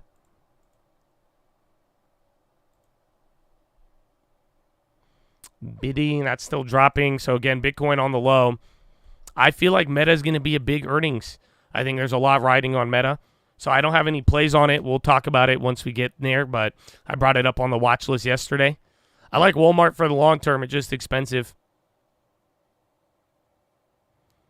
Love Elliott Investment reports strong support for leadership change at Southwest.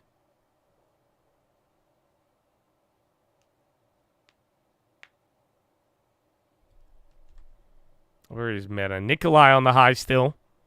NNE as well. That was another one that was running. Yeah, Meta's still down.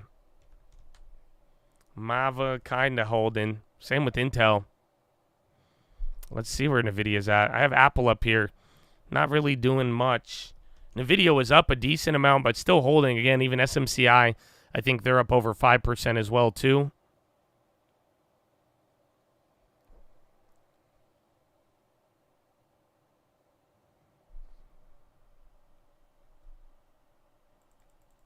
Meta on campaign ad. I think Meta has a lot. Meta is both politics, but then it has to do with AI and then consumer and business activity. That's why I think it's going to be so interesting, and it's trading near the all-time high, and it's one of those 400, 500% movers. So I think there's going to be a lot, but then again, if this earnings season could be a dud. If nothing changes, everything follows the path, then that's it. Then we're going to be in the same place. Today marks 44 days of alcohol-free for you. Wow, baby, congrats. Been an alcoholic for over a decade, the longest I've gone without alcohol in 12 years. You lost 40 pounds in 6 months, ran a 5K on July 4th, baby. Let's go. So I'm talking about. Keep it up, bro. You're going to feel younger and younger. You'll feel it. Amen.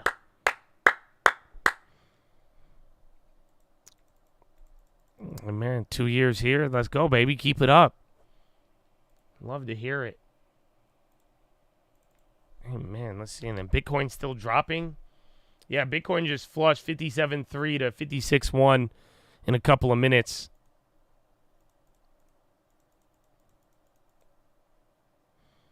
Dawn on the high. Intel kind of tweaking out. And then Bond still holding.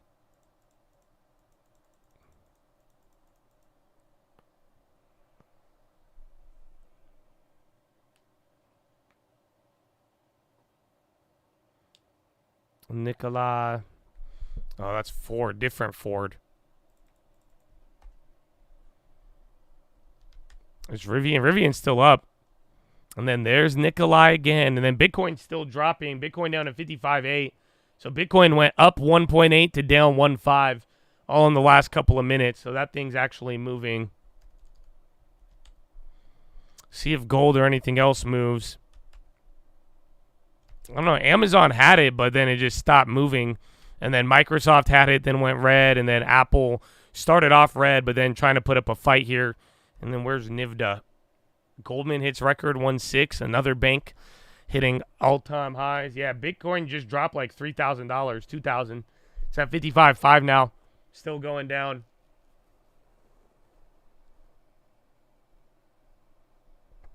Is it Prime Day already? Wait, when is Prime Day? I thought that was in May. Am I tripping? FTP Billy on the high, and then INSY or INCY. Oh, it's next week. I did not know that. Billy. Yeah, Billy volume against a China play. Yo, check Billy. 2 big candles, BILI. Starting to pop. Again, I don't know if any of the other China names, but that's big volume in a wick. It could be a glitch, but I think it looks, yeah, it's starting to move up. I don't have any headlines on that. I think they had earnings or something. They had some news, and it's in Chinese. I can't read it. It was in the morning. SMR on the high. Nikolai still going. There's Boeing. Damn, Boeing up 3.4 after guilty of conspiring to defraud the government. Again, the Goldman hit that all-time high not too long ago. I could see your comments. Yeah, a couple of Chads also responded to you earlier.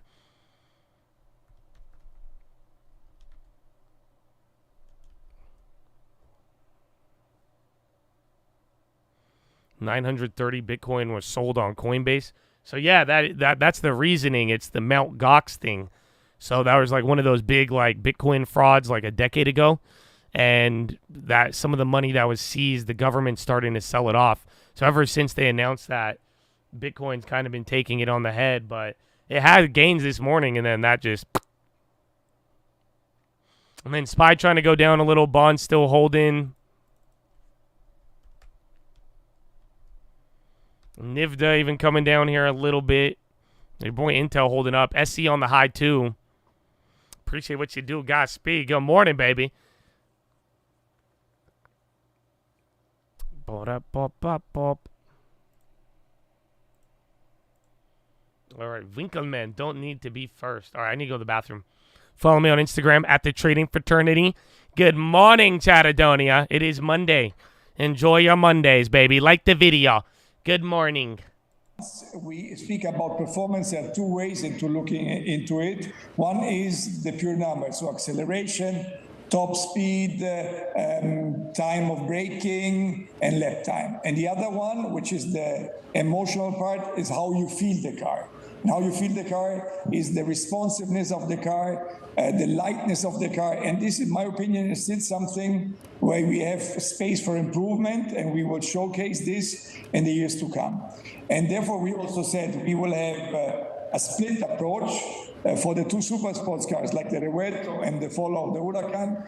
We will go as long as we can hybrid, also if feasible after 2035. And for the more daily usable car, like the Urus or the fourth model we are planning to do, there we are inclined to say that these could be then the first full electric cars, because they're daily usable. They're not only a racetrack car or weekend cars, and therefore the balance between performance and also sustainability and the acceptance is going to be there earlier than on the pure super sports cars.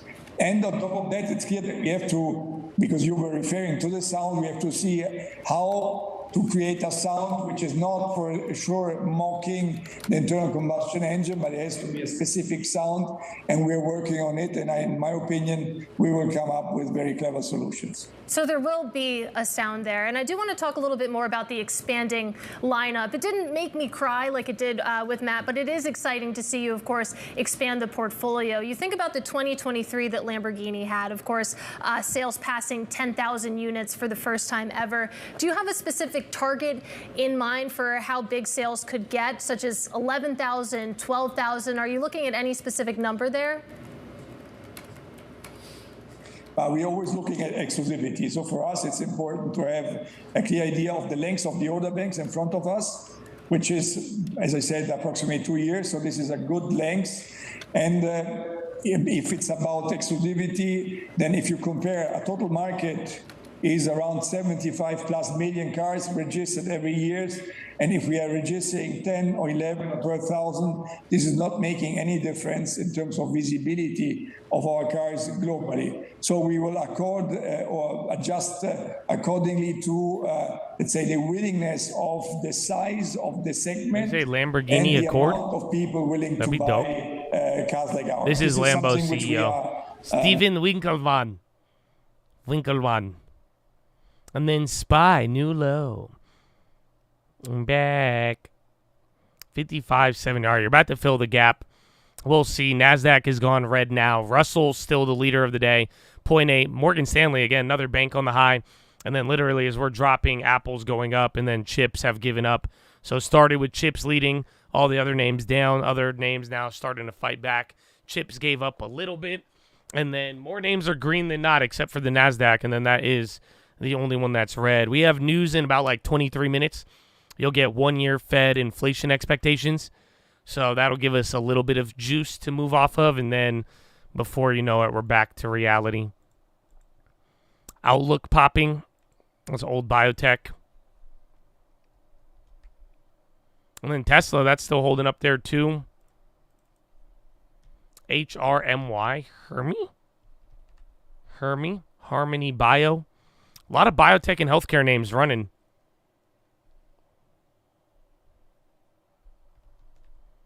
And then NVIDIA back to 1.8. Zillow on the low. Redfin and all those are running up earlier. Weird. Zillow going low. Redfin going high. Apple's best month in July over the last 10 years on average. Oh. And remember, seasonality. So far, you kind of got a little bit of that melt up on Friday, but, you know, this whole idea there, I mean, it still does factor in. Oh, I forgot. We still have a Nike put.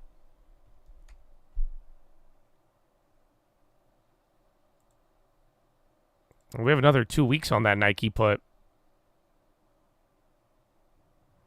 I have not looked at the Lambo index. I feel like we checked it a couple weeks ago, and I think it was high.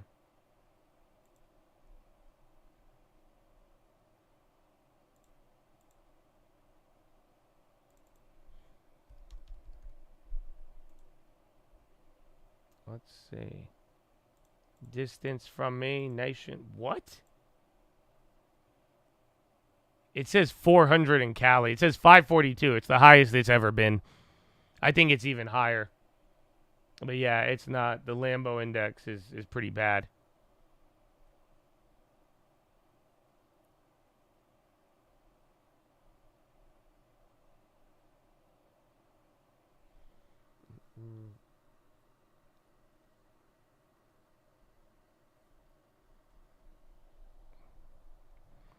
The tin. Yeah, we talked about the French election. French election and then Biden being old.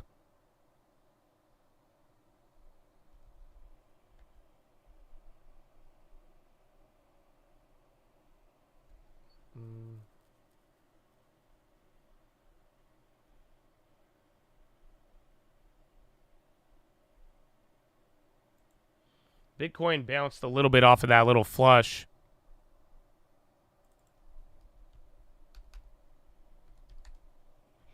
And TSM into the low, that was up a little bit more here. I think they were up by 4 or 5. And then I'm surprised Intel's still hanging on. And then Marvel's starting to give it back up a little bit. On the French election. Well, it was a couple of weeks ago. They were like, yo, we don't like this guy. We don't like Macron. And then people on the far right were like, yo, we don't have any confidence. You can't spend all this money and all this. And then they called a no confidence vote, pretty much leading to a snap election. And then the last couple of weeks they've been fighting. And then over the weekend they had a first round of votes. And even though they called a no confidence vote, it looks like the left held up a little bit better. And that's where we are now. So they're still going to figure out a little bit more, but pretty much just a big political shift from left to potentially right. But so far, the shift to the right has not occurred. The time again of what? We have data at 11. So in 20 minutes, 19 minutes, we're going to be getting the economic data, the one-year inflation expectations.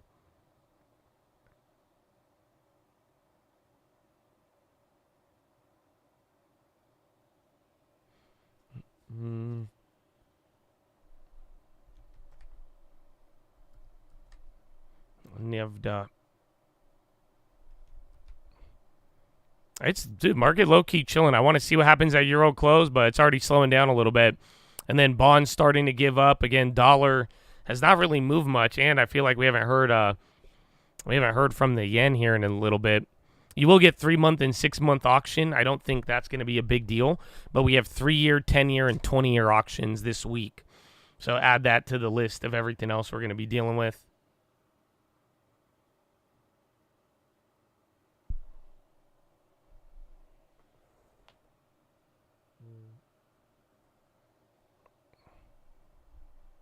Any expectations for the data?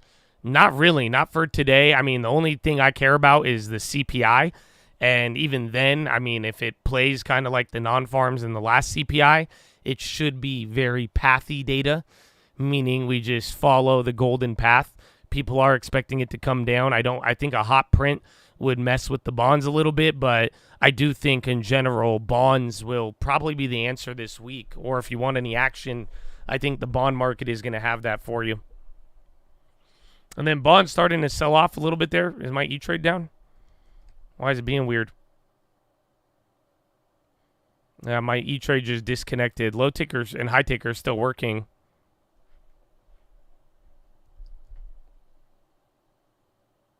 SPY going down. Bonds started the drop there.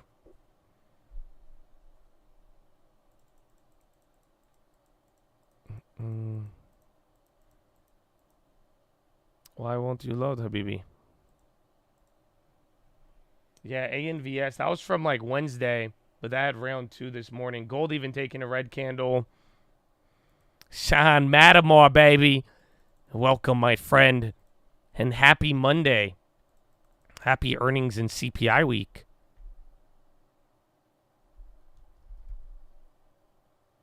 Come on, yalla. My shit's not loading.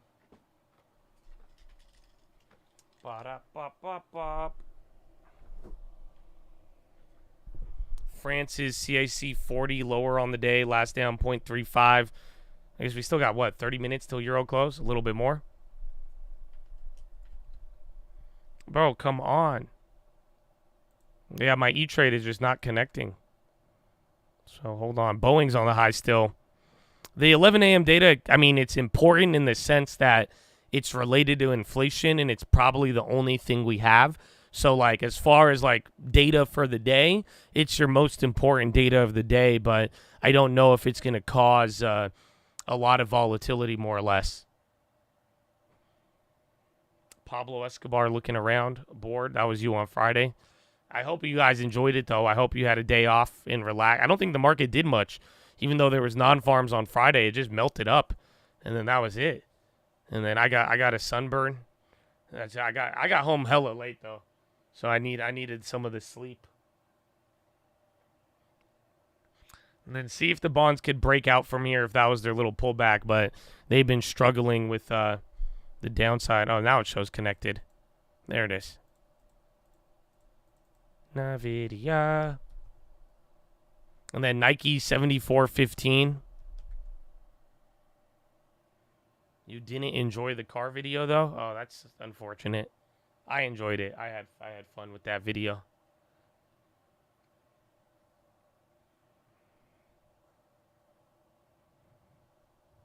Friday was weird with no stream. It was weird. It's crazy, man. Even then, like, being alive at like 11 a.m. and I'm like, wait a minute. Where is it? Like, it felt awkward. I think Nike can drop more. It doesn't have to, but, you know, everybody, when we first got it and after the earnings, everybody was like, yeah, this thing's going to die. So now that you've gotten, you know, 3 days of holding a level, I think it's going to start moving around now. But the direction, how much lower, how much higher, that's going to be hard. You played an old stream to feel, that makes sense. You know, some familiarity, I feel.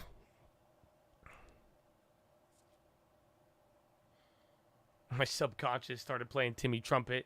8:35, I had to do push-ups. Hey, man, I was doing stretching. I went in the pool. I did stretches in the pool. It's a great place to stretch. Playing the VIX this week. I haven't played the VIX in a while, so it's kind of been a little awkward. But I mean, maybe towards the end of July, I think the VIX might start making some moves. But I don't know about. I'd say wait till the earnings come in. But then again, like I said, I haven't played the VIX in a minute, so very hard to say. Loan on the high. There's Nike. Hit a low and then a green shoot. Same thing there with the bonds. SPY near the low of the day as well. See if any of the big tech could start moving up there. Apple started to give it back up. Tesla's already on the high, and then the chips just holding. And then SPY just literally near the low of the day right now. 55.70 is still higher than Friday. My goodness. ADM on the high. Again, that's value play. Remember, they had all of those negative things going on. They're still holding, actually. So ADM kind of rocketing. On Groupon puts, I haven't looked into Groupon.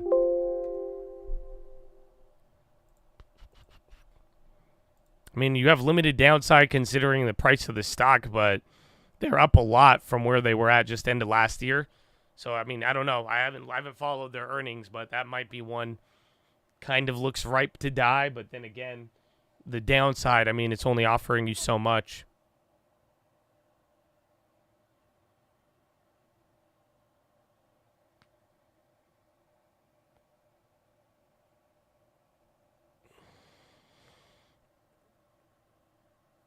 The large volume candles. I mean, if it's outsized volume, I mean, it usually catches my attention, but that's about as far as it goes.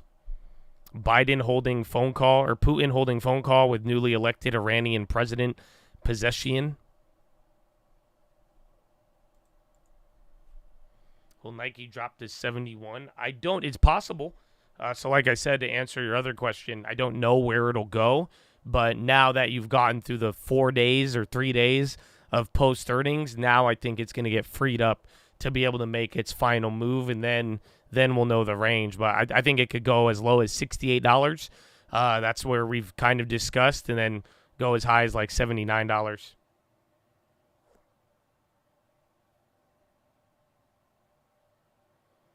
GME, big green. My Mr. PNC.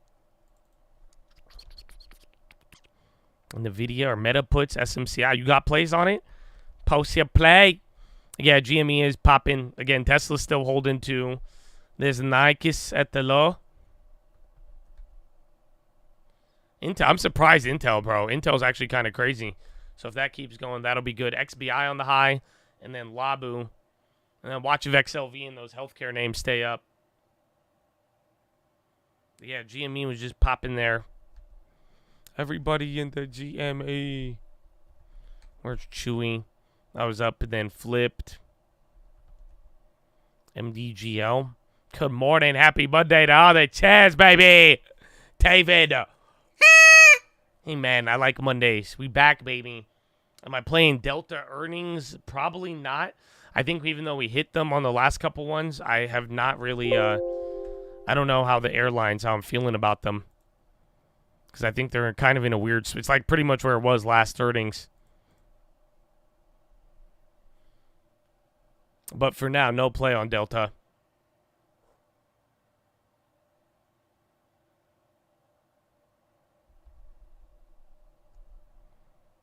I think emerging markets are going to be key, but I think there's a lot of opportunity in EEM. But granted, I mean, you have watched, China still and everywhere else, they're getting clapped. And then think about it. Our dollar keeps getting stronger. So I do think once we start shifting policy, those emerging markets are going to be fire. But until then, I mean, they are kind of, they're paying the fee in the meantime. Rivian going, cost, SPY going a little lower. It's weird because the high ticker has some activity, but you're still kind of dancing near the lows, and then bonds came back up. I would like a gold move, but it seems like we're starting cold. And then dollar has been climbing this whole morning. It's very subtle, but it's there. And then same thing with bonds.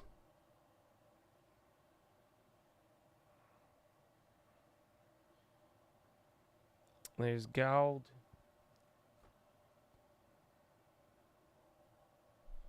B-hat. Cost is on the low. Wasn't that thing going crazy on Friday? But yeah, they're down 28. It's low volatility, ain't it? Yeah, man, it's the summer. I kind of forgot. I was so excited for this more. I was like, woo! Earnings! Woo! Data! And then just like literally we've moved like 12 points so far in like just under 2 hours. And then you got that weird concentration effect. It's good to see a couple names move. I'm glad to see the Intel. And then again, even Meta. But that move was more so on Friday. DraftKings, I don't know any news. But ever since, again, some of those other places that they're opening up, they had both good news and bad news about different locations. But I think a lot of people might be getting ready for earnings on that one. Nike new flush. Yes, sir. They're 73.83. So, again, that other play is up 2,000%. We still got one more Nike put that's in the money. But that one's 29 cents to $600. That one's still holding.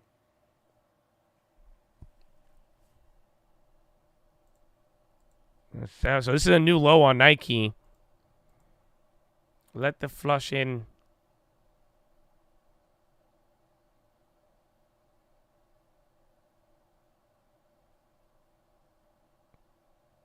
$77. Yeah, it's a 74. It's another $3.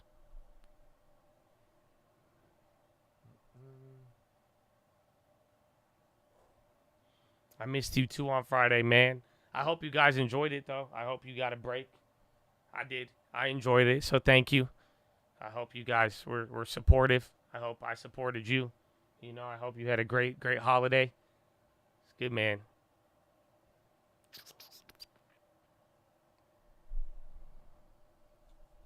Let's see.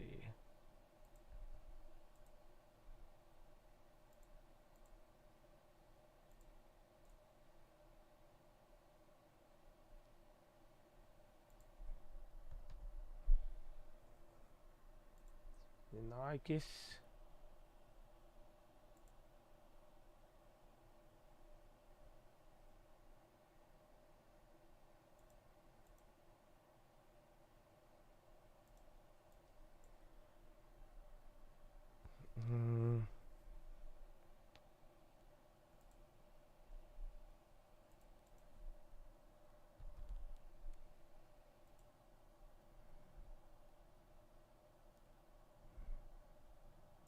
Yeah, I added Nike a couple days ago after the first drop.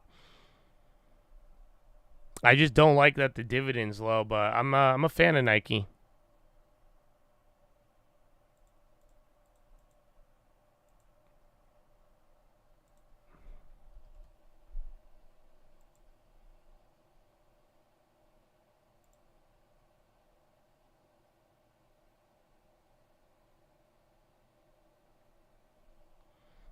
Mm.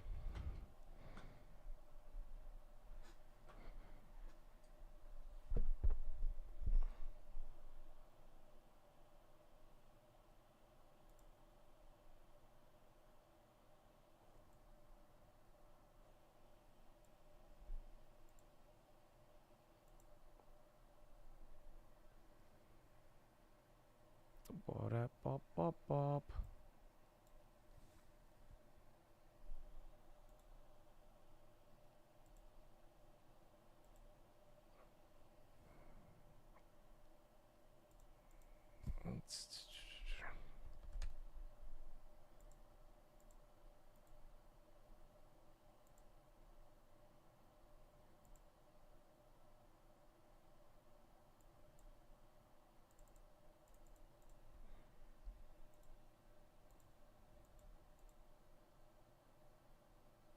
Oh, I think it's going to put me a little bit over. I'm down. All right, I added more Nike to the long term. I used a little bit more, so I think it gave me a little bit of margin.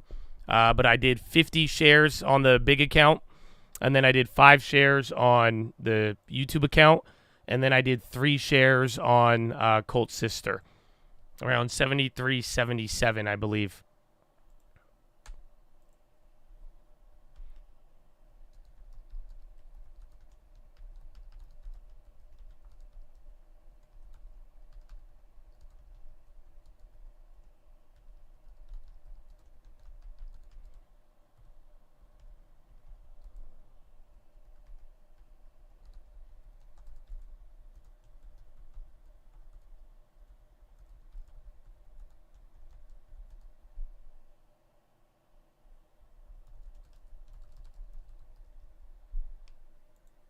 Mm.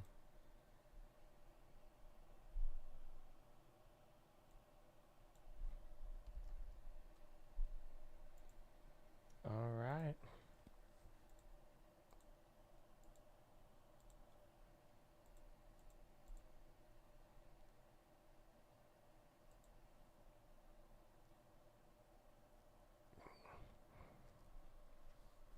So we there. Yeah, so now I got 100 shares of Nike in the long term, I believe. On the big account, 10 on the small, and then Colt Sister has like 4 or 5, I think, in total. But yeah, not a recommendation. You will lose money. So now we have no more deposits. But now I got a good Nike position. I'm mad it doesn't yield that much, but I'll take it. We still got a little bit more time to reach our goal.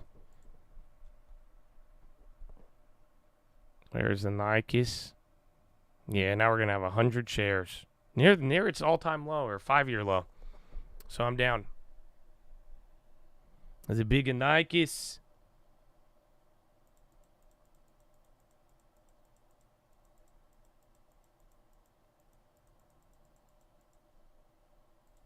So I still think it could drop another $3, but I'm thinking from 77 to 73, that is that $4 that it's done on the last one. So last couple earnings, it's moved around like $4 to $5 out of the range. No, I added it on Sister long term. Let me see what she has.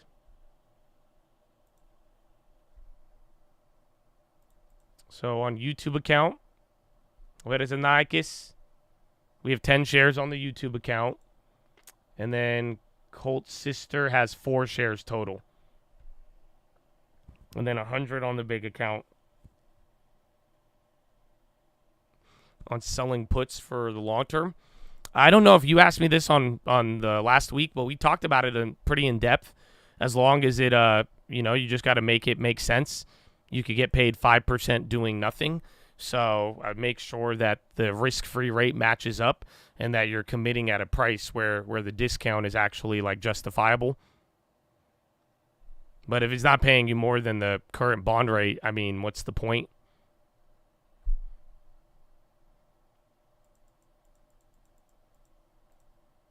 Well, that's a today chart on Tesla? No way. All right.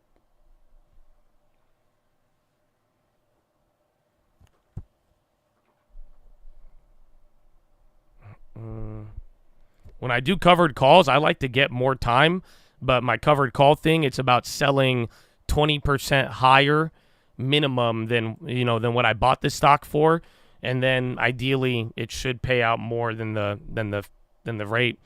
Oh, New York Fed expectations. 1 year expected ahead in inflation at 3% versus May's 3.2. June 3-year ahead expectations at 2.9 versus 2.8. 5-year at 2.8 versus May's 3. And then June expected home price rise at 3 versus 3.3. So bullish inflation data, yeah. It all seems to be lower except for 3-year. New York Fed consumers see slower expected price gains for rent, food, medical, and college and gas. June expected year ahead. Earnings growth best since September 23. Perceptions of household financial situation lost ground in June. Still high. I mean, it's still above the 2%, but it is more favorable than last month's inflation expectations.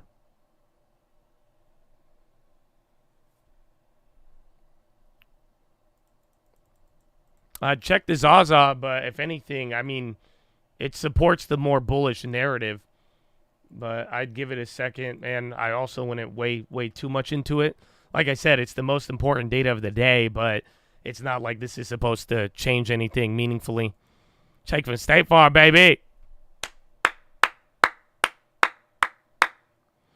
You're doing 20% what your average is. Do you also make that 20%? That's only if it gets called. Tesla breaking out here. You're getting big candle there. What up, Jake from State Farm? Good morning. Tesla running up too, or bonds as well. Yeah, Tesla just rocketed up there.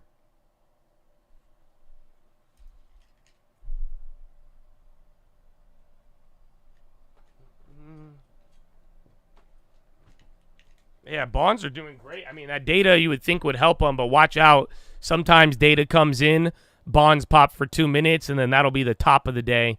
So watch out. Either that data is going to top out the bonds, or they're going to finally go and rip above the point. Why am I talking? I've been watching too much Biden. Yeah. I mean, you break in. We'll see again. You just had that data there. Inflation expectations were borderline bullish, but again, it doesn't change you from the path that much. Yeah, I mean, I don't know what I was saying. I was trying to speak, and then the bond is but a bullet, and the bullet is a bond bear bush. I didn't know this, but still, I'm not dropping out. I'm the one who I can beat the bond market. I beat the bond market before. I'll do it again. I'm the one who can beat them right now. Yeah, come on. I'm sick of these elites. I don't care what the billionaire, trillionaire thinks of me. Fuck him.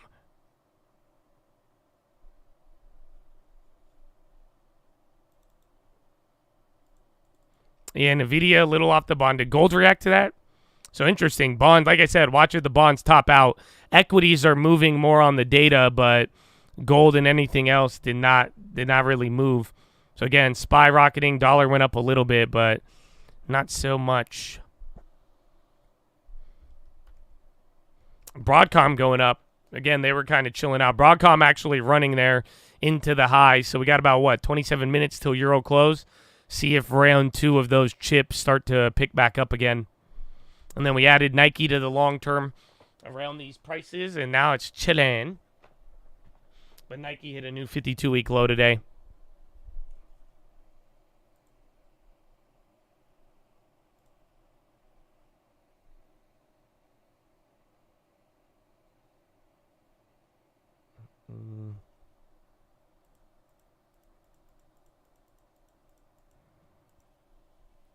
Bros on the high.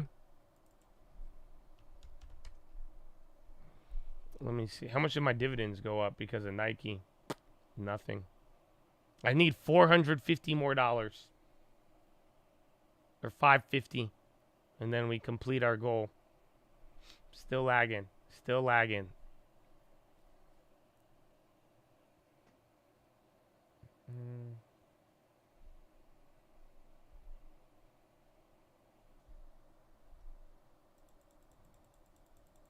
Let's have another great day. Let's do it, baby.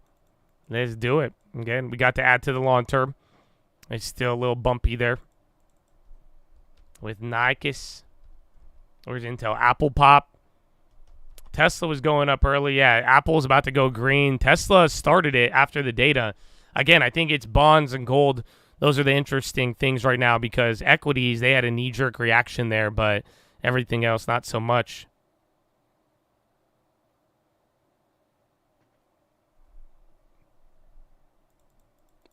CME and STT. I like CME better than State Street. I mean, again, to just invest in what we trade on. I mean, if you've even seen their filings, not too bad. But State Street, I haven't really looked into them too much. If you go as far as banks, you know, my number one is JP Morgan. SIBN, small cap running SI bone.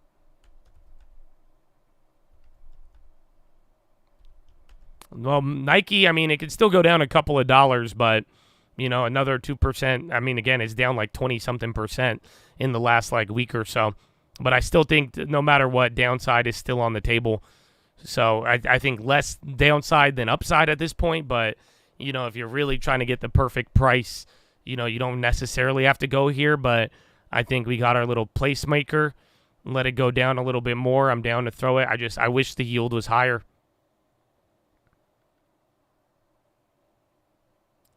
Yeah, Microsoft trying to go green. DJT on the high. Feel like we haven't heard that. DJT's up 6%.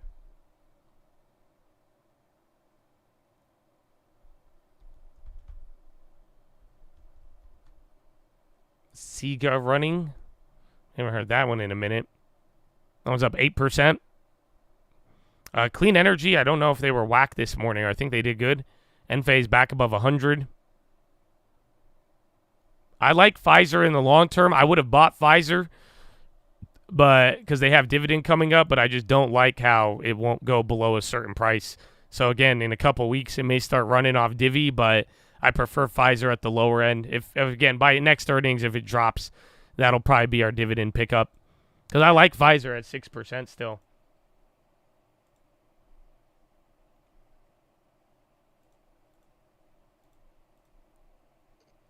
And then gold is trying to fight. If Trump gets elected, will DJT go crazy? I'd assume so.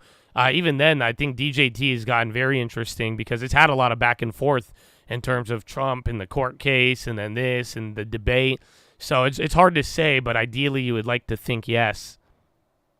I think JP Morgan is just, it'll be a big earnings, but I don't know which direction. Like I'm saying here, all the banks have done very well, or at the very least their share prices, they've all melted up. I think if there's going to be any surprise on the banks, it'll be downside surprise, but they're in a weird way where banks are both benefiting off higher rates at the same time anticipating lower rates and some of their other, you know, high yield stuff not hurting them as much. So it's very hard to say. I think the banks will be interesting, but then it brings up the question, you know, like what happened this quarter that really should be making them move. And that, I think, has a couple more question marks than not.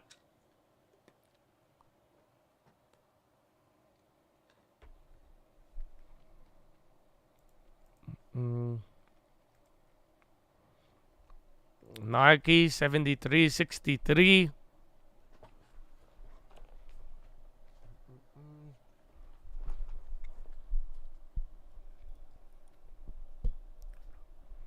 They start cutting rates, our home price is going to shoot up again. That's what people assume in the short run, but if they start cutting rates while the job market is down, then we may get a little bit of a different effect. But I could say yes in the short run. There will be a short-term burst of lower rates impacting real estate, but then how much it really affects it all, I think that'll depend on the whole scope of the economy and the jobs market rather than just rates.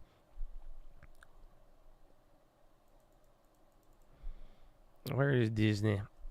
And then SPY's still holding up. Again, bonds are at the same level from the data. Same thing with gold. Dollar went up a little higher. A couple names went in the opposite direction, but for the most part, equities liked the data, and that was about it. Nike just dropped another 20 cents there. Yeah, Boeing pleaded guilty and rocketed up. Someone said it's because I think even though they pleaded guilty, the U.S. is still going to be giving them certain, what's it called? The U.S. is still giving them certain deals to work on, like aerospace and all of that.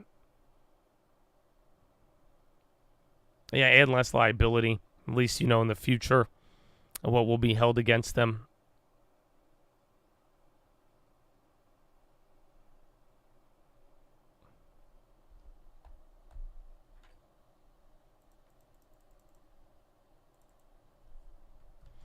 B&O and USO, oil's been going up there too. So again, oil was negative on the day and then climbing. DJT, that's on the high again as well. Nike keeps going lower, another 52-week low. NVIDIA chilling. Intel surprisingly holding up too. Marvel's climbing back up. Qualcomm, they're not near their highs, but still up 1%. And then SMCI is trying to climb back up about 5. Yeah, Intel's doing great.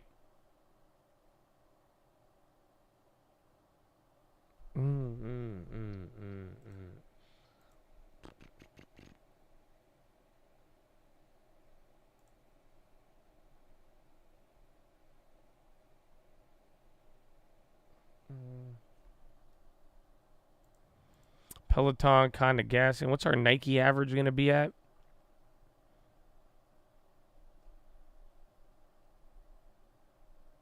We're in at 75 after the averages. Not bad. Not bad at all. A Root on the high. That one is still going from the morning. And then SPY still working its way up. I'm surprised bonds are kind of fighting there. So let's say 55.75. Did you, you filled the gap or no? You barely, like got to the top end. I don't know if that counts as a gap fill. Tesla's been on fire, like low-key, even from the data. Yeah, it's getting another one. Tesla's up 1.5 now.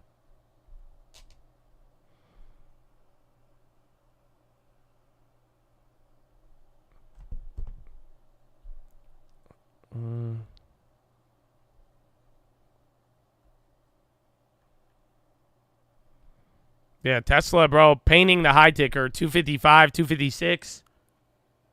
Hi. Yeah, GME started running up a little bit ago, and SPY. You're getting to that first little dump here, and we got about 18 minutes till the Euro close, and now most data is out of the way. You're literally just right back to where you open. But again, I'd watch Tesla there. Unity's starting to break out. That's up 3.2. Unity's actually getting some big candles there. Airbnb gave up those gains. ASTS flying 3.8. DJT on the high as well too. Again, Marvel woke up, and then low ticker is actually active again, and then bonds starting to drop a little bit more.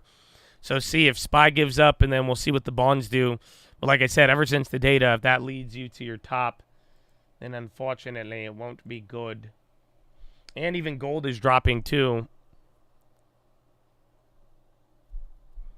DJT with another high. DJT and Tesla. Are these the Republican stocks? What?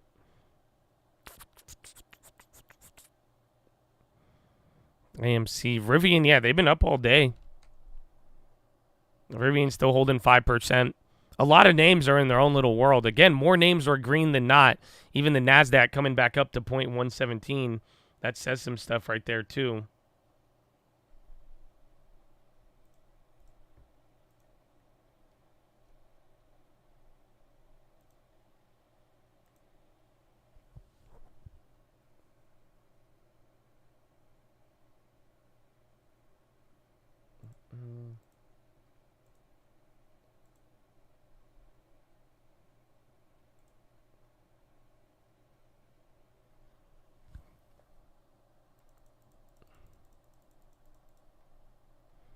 Unity, that's still going. That just started running. And then Tesla up 1.6. That's a 3% move intraday.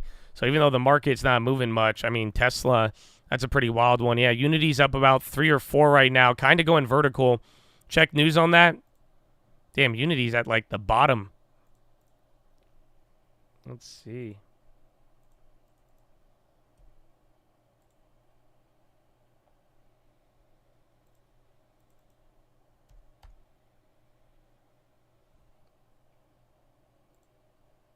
I don't see anything on Unity. Nike just, again, after day number 3 now, after last week, I think it's just getting in its final flush zone.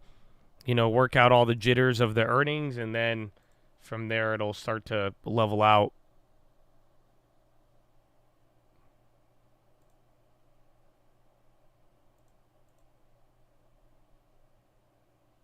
Jeez.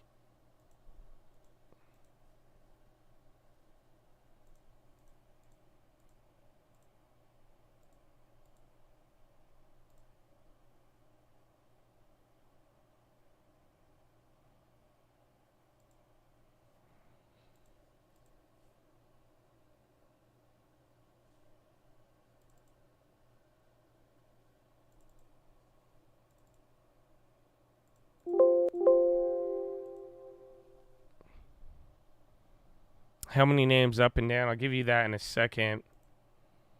I think I'm going to do a play.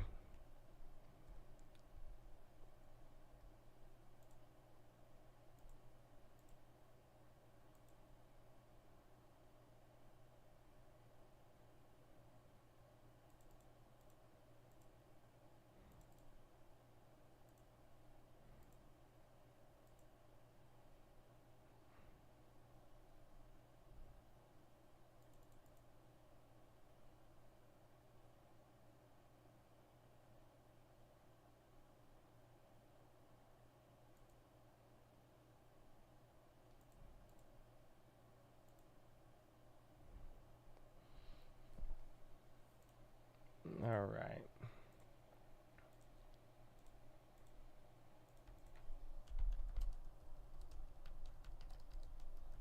And then SPY coming down.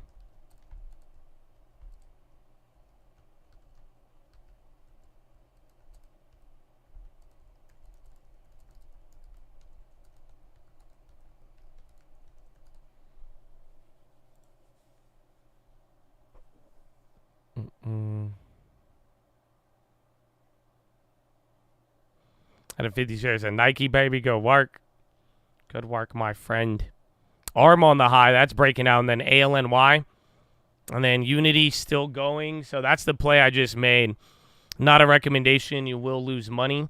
I grabbed Unity 25 calls for August. I grabbed 2 of them.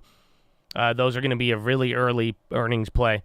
I grabbed 2 so I could sell 1 ahead of time, but I just think this thing is just on the daily absolutely clapped. You get lucky if you get any. So again, their last earnings are at $25.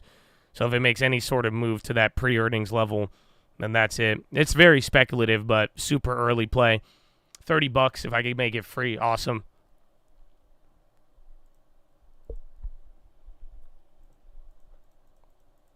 Planter 30 calls. You grab 2 of them. Good luck, baby. Way to post the play. And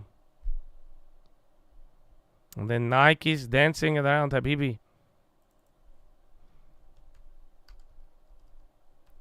So Unity's still going. That was going to be interesting. And then Marvel's starting to go. See if Intel wakes up. Again, bonds didn't move, but SPY came back down. SMCI still holding. Yeah, Unity's rocketing up.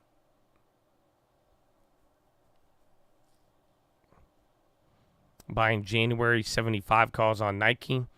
I mean, I would just go with the shares, but, you know, just because it pays a small yield. But then again, the yield's not that high. If you want to limit your exposure to the downside, then the leap would make sense. But I added it to the long term. I think Nike, I mean, it could go down, but at the end of the day, I'm not going to get too mad owning it. It kind of reminds me of buying Coca-Cola.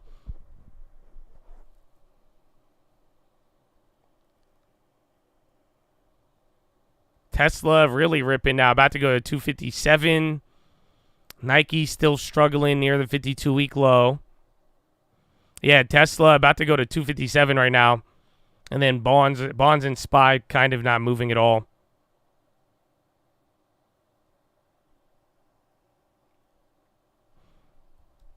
Palantir, that is going up there. They're up by 2%, going near the high. Visa and MasterCard still getting clobbered.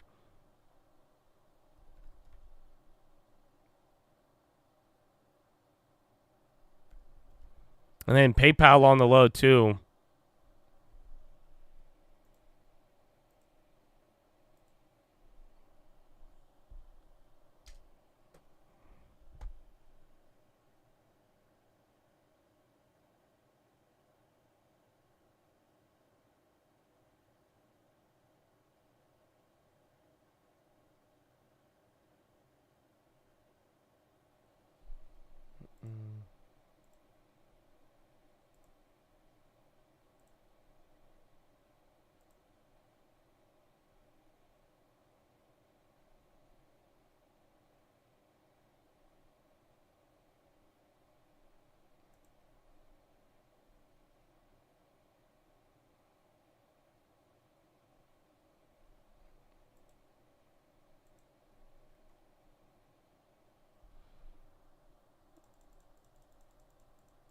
Oh, yeah, let me get you that right now.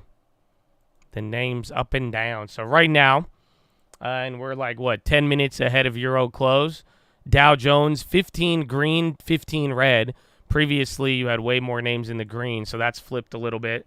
NASDAQ, 38 green, 64 in the red, so it was more 50-50. That got a little worse. And then SPY, 264 green, 238 in the red. So that actually got a little better. So it's 50-50, though. And then, I mean, you could see it from the morning, the balance between both the names that are tech-related and chip-related versus not, and then your Mag 7. Yeah, Kava just hit a 52-week high. And then GLW still going. Kava. And ARM, too. That keeps going. And RCL. So high-low ticker kind of even. Now, bonds going down. Equities coming back up there. And then dollars still need the high. And then, again, if it's already kind of been ripping and holding through the last hour, it's holding up nice right now, too.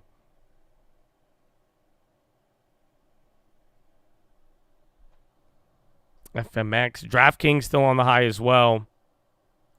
And Enphase still going. Looks like Clean Energy was a winner today.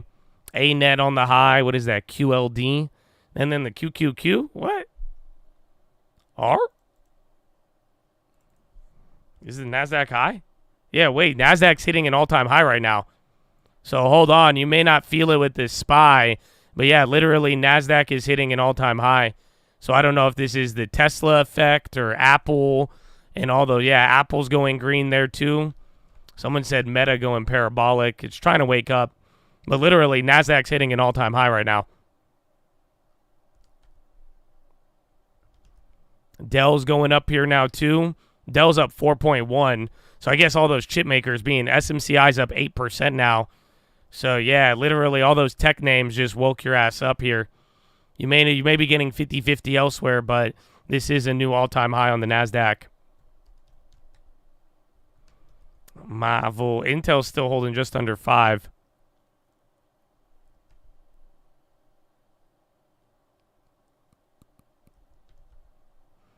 DraftKings 3.1. The Visa, I think it's all related to the swipe fee stuff from a couple of days ago. Well, get ready. 7 more minutes for Euro close. We'll see.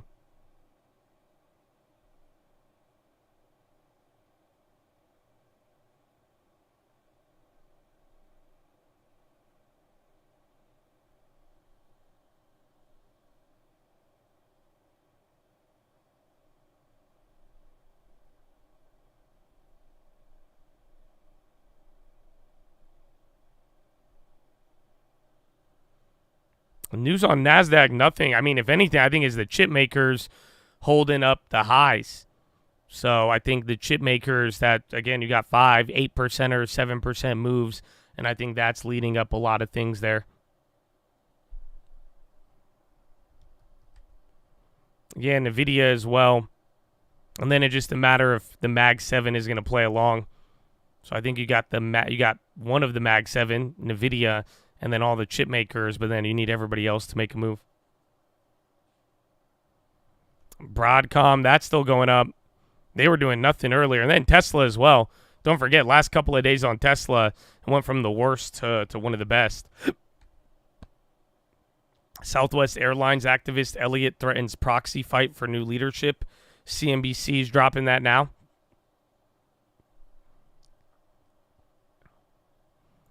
I love how bonds are just doing nothing.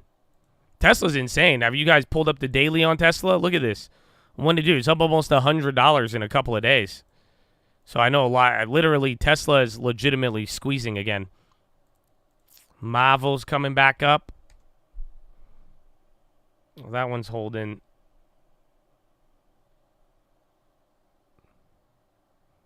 And then see if Southwest moves on any of those Elliott activist ones. I don't have Tesla, so I'm not up or down on it. I have no position on Tessie. Yeah, QQQ just hit a new 52-week high. So NASDAQ is literally at a new all-time high today after that little push. Damn, those Intels from the morning are up 42%. Jeez. So an Intel hasn't even moved off of this. NVO Zepbound trounces Novo Nordisk's Wegovy when it comes to shedding weight, according to new research published on Monday. Check NVO and Eli Lilly. Wells Fargo on the low. That's starting to flush here.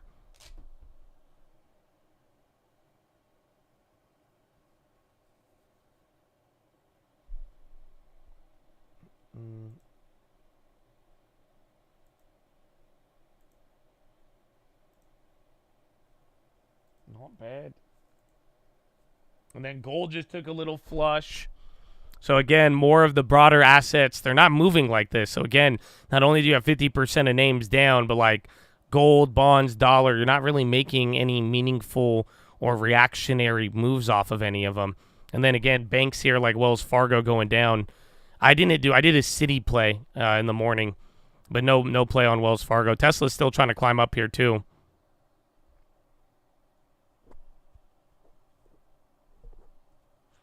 Van Eck officially files S1 for spot ETF.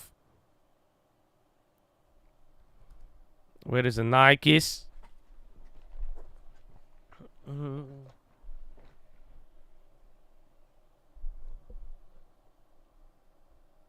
Let's see.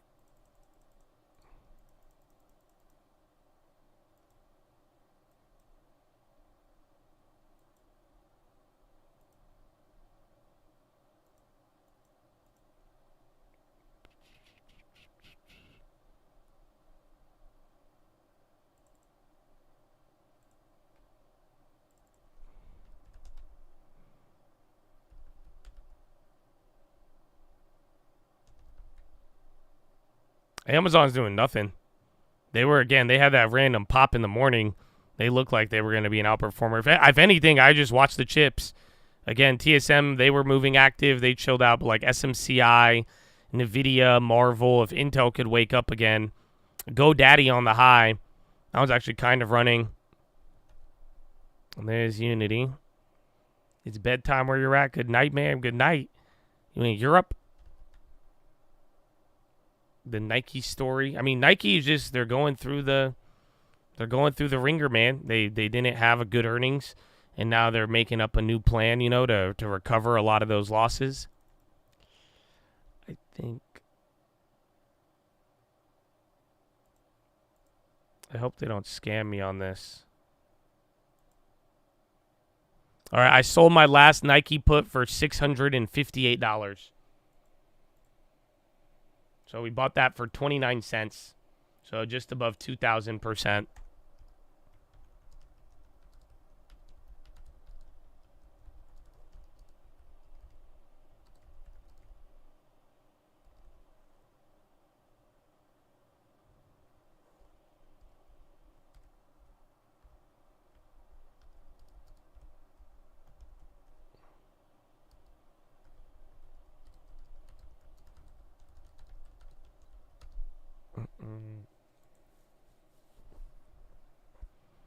That Square low ticker is kind of picking up. I see O on the low as well.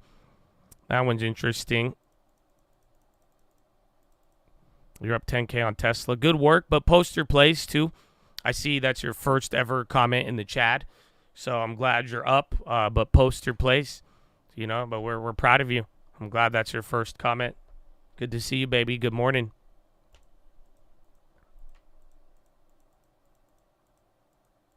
You talk about these plays on the main channel. Yeah, I mean, and I did that Nike one in front of you guys. So we talked about it on the watch list, but that plays from 2 weeks ago.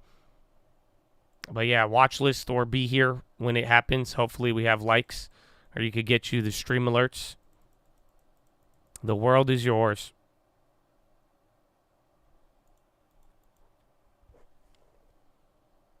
That is a Nikes. I like Coca-Cola. I think Pepsi kind of in the same realm. I think both of them are up, though. If you could ever get any of those at a deep value play, I am down. And then there is 8:30, baby. We got it. It's push-up time and Euro close. So, ladies and gentlemen, boys and girls, I hope you enjoyed your weekend. I hope you're excited to be back here in the markets, but if you are going to be here for multiple hours, I mean, it's time that you stand up and get the body moving, okay? It's a good time now. So what you need to do, get beside your desk, do 10 push-ups. Can't do 10, you do 5. Can't do 5, you do 4. Can't do 4, you do 2. Can't do 2, you do 1. You can't do anything. Just get the body moving, man. Just all you got to do is move around a little bit. That's all you got to do. Stand up. Do some arm circles. Chest to the sun. Flex the core. Tuck the hips in. Chest to the sun, baby. Move around a little bit. Move around a little bit. Bro, they keep clapping me for playing Timmy Turner, though. So I know I might have to play this in the background. I don't know if you want a minute. Can you do a minute? Can you get the body moving, baby? But we are also seeing Bernstein putting out a thoughtful note saying, look, maybe we've got Meta not performing well if Trump came to power. Let's dwell a bit more on geopolitiks and political landscape now, and. Yeah, let's head over to France, which is heading into an extended period of political gridlock after a shock defeat for Marine Le Pen's far right in Sunday's election. A left-wing alliance will be the biggest group, but the divided parliament has no clear majority. Here to discuss Bloomberg's Oliver Crook in Paris. There is an AI startup ecosystem conversation to be had here, Oliver, but let's start with the basics. Where do we stand in what will be, I guess, protracted coalition building and political bargaining over the coming weeks? Yeah, that's right, Ed. And protracted political bargaining and coalition building in a sort of nation that is not really accustomed to that sort of thing, right? This is really a presidential system where generally you have some kind of majority within the parliament. The president appoints the prime minister, and you sort of move along. It's quite unprecedented, in fact, for the president, as Macron did, to dissolve the parliament and call these sort of snap elections. And though the sort of great fear for the mainstream of politics within France was that the far right was going to sweep, that is not at all the story that we have today. But it is not any simpler as a result. You now have this left coalition that is composed of people with very different views on the political spectrum. The very far left, Jean-Luc Mélenchon, is among them, and none of them have an outright majority. So there's going to be a lot of discussions. The prime minister tendered his resignation today. Macron refused to accept. He said, you need to hang on. So he's going to be there for at least another couple of weeks. There are just not the votes right now. There's not any clear path to how this government gets formed. Oliver, what then is corporate France's reaction? Because interestingly, there's a lot of very big international businesses within the CAC 40, but what has been the domestic viewpoint? Yeah, so listen, there's going to be, this is not even close to the sort of worst case scenario for business and for markets for what's come out here. This gridlock situation, though it's not sort of ideal, falls short of some of the sort of other issues that you would have had. There is also, though, a great consciousness within France and across Europe, particularly when you have the far right rising as it is, about the question of immigration, and particularly in France and in my home country where I live, Germany, this question of where is the labor? There is just not the labor in the market to build a lot of the businesses that people need to be building, and a lot of the policymakers in the mainstream politics see the answer there as immigration. Though the far right did not sweep the elections, let us not fail to mention that they're the #1 party right now in French Parliament. They have set a record. So in terms of actually creating a stable environment for business, this is not an ideal outcome, though it falls somewhat short of the worst case scenario. Let's take that and focus at a micro level on the tech sector then. You know, this immigration center point is not unique to France, but there is a debate around talent, Oliver, and being able to bring talent Tesla's into a market. still going. Where, France Hi. sees itself as an AI leader, for it's example. In the top right there. What do the startup level conversations tell you about the outcome Intel's of this starting to election? get back. Absolutely. I mean, it wants to be a nimble economy, and that's sort of what Macron sort of promised when he came into power, to try to make this economy a little bit less stale, a little bit more dynamic. I mean, it's home to Mistral, which is a sort of one of the great AI hubs here within Europe, you know, where there are not a great many of these sort of tech leaders to choose from. And this is coming at a moment, Ed, where Europe is really, you know, in a slow-burning kind of existential crisis in terms of its own competitiveness. I mean, they worry at the French level, but they're really worried at the EU level. How do you boost French competitiveness and European competitiveness SMCI, at a time when you really like see the dollar global moves. I mean, I think they'll have a big earnings, but that thing moves. We talked about it last week. CHIPS Act, China that is doing a lot. Off. I got my stretches in. But SMCI, I mean, it's literally, I think even last week it moved like $300 in a week. So SMCI, if you get on the right way of it, man, that thing pays out great. If not, not so much. Nike, yeah, still going down. I closed out all my plays though, and we added more to the long term. So now we see, and then we see if it hits $70. You're $1 more away from 72. That'll be the next like key level, and then after 72, then we could start talking 70s and 69, even 68. SMCI has an event tomorrow. Oh, no way. Good call out on that. So Chad saying SMCI has an event tomorrow, and then earnings are August 8th. Yeah, I added more Nike at 73.60 or 66 or 76. I have to double check.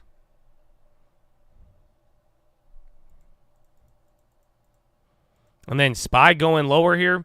So bonds have literally not moved from the data. And then ever since that data, market went up a little bit, but now it came back. And then it was Euro close not too long ago. So near the low of the day is the Euro close point. Beyond the initial, yeah, I added the second deposit there. So now I have 100 shares of Nike, 10 on the small account, and then 4 on Colt Sister. I'd do Starbucks, but if it was at that lower price, so I'm kind of using Nike as my Starbucks. But, you know, at this point, we'll see where the next sets of earnings are. Same goes for Pfizer. I still wanted Pfizer, but it won't get below that level. And then SPY coming down again. Interesting how bonds are holding up. Tesla seems to be the leader of the day now, you know, excluding any chip stocks going crazy. Yeah, they're a big difference. I mean, even the Dow is down, but NASDAQ's doing really good, I think. But there's a lot of chip names up like 3 to 5%. And then Russell and small caps are doing good. I think that's part of some of the bond rally and data we've been getting. So that's kind of part of it. Oil's down. Let's see where oil's at. Gold is down too. Gold got murked. Yeah, oil is coming back down. It was down like 0.9 earlier. It's around there. Gold. I thought gold was going to really get crazy. I like Chipotle. It's near the highs. It kind of reminds me of like Walmart or McDonald's. So if you have your portfolio built out, or even like a Ulta, and you're like kind of looking for, you know, a name, and you could kind of take a little bit more risk, and you're down to buy something at a high, that could be something on the list. Obviously, you could bring up your boy, who is it, NVO, and the Ozempic. I still need to sell covered calls on Airbnb, so we could turn that into some stock.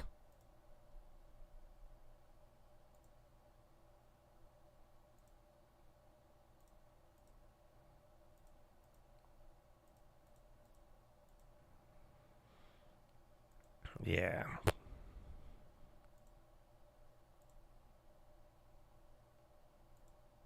And then SPY, bro, hit a new low. So Euro close, low key has not been pretty for stocks. Again, I think France was down. Let me see how everybody else did. So Europe, Euro stocks down by 0.05. FTSE barely green. Germany barely green. And then France down by just under 0.5%. So honestly, it's not like overseas did that bad, but you made a pretty decent move there, and then bonds still holding. Enphase or First Solar? Oh, I don't know. That's tough. Maybe just the TAN ETF. I don't know if you kind of want to go for solar. I feel like the ETF may be a better call because some names do really good and then others do bad, but then they all kind of are linked together.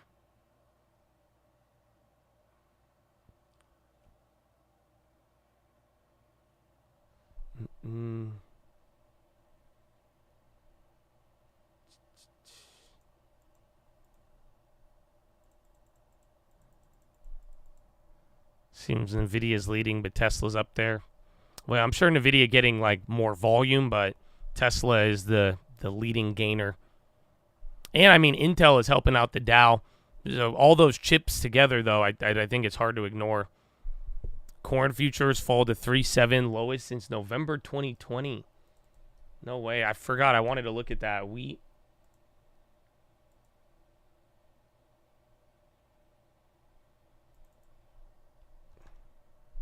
Oh, yeah. Corn is getting murdered. It was low in February, too, but it's starting to come down. I would like wheat. I think if they start dropping, though, I'm kind of down for wheat below 550. Sled to the moon. I got two testies up here. Bonds climbing back up to green again. So SPY 6 candles down after Euro close. SPY down. Bonds recovered. Again, dollar I still think is climbing. So we'll see here. And then again, Tesla and a couple of those runners. Oxy on the low. A lot of names on the low right now. Affirm, Oxy, Dollar Tree, Baidu. A lot of names are dumping. Nike, another low there. So you are getting a lot of downside, but the equities are not responding because of that concentration. Once again.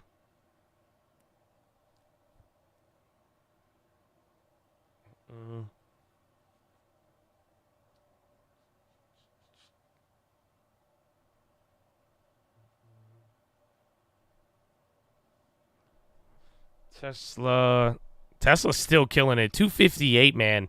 Bro, if it hits 280, that shit is what, $100 in like 7-8 days? No, Tesla's insane. It's squeezing. You know, for all the times we've talked about short squeezes and whatnot, it definitely seems Tesla, that 180 is insane. They guided all the analysts sandbagged it on the expectations for deliveries, but for that thing to run as much as it has, I mean, that's not normal. I think there's a bigger squeeze element at play. It's bonkers.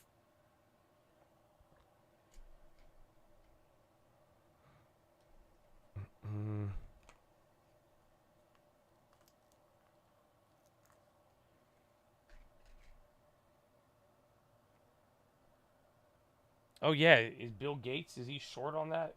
Maybe.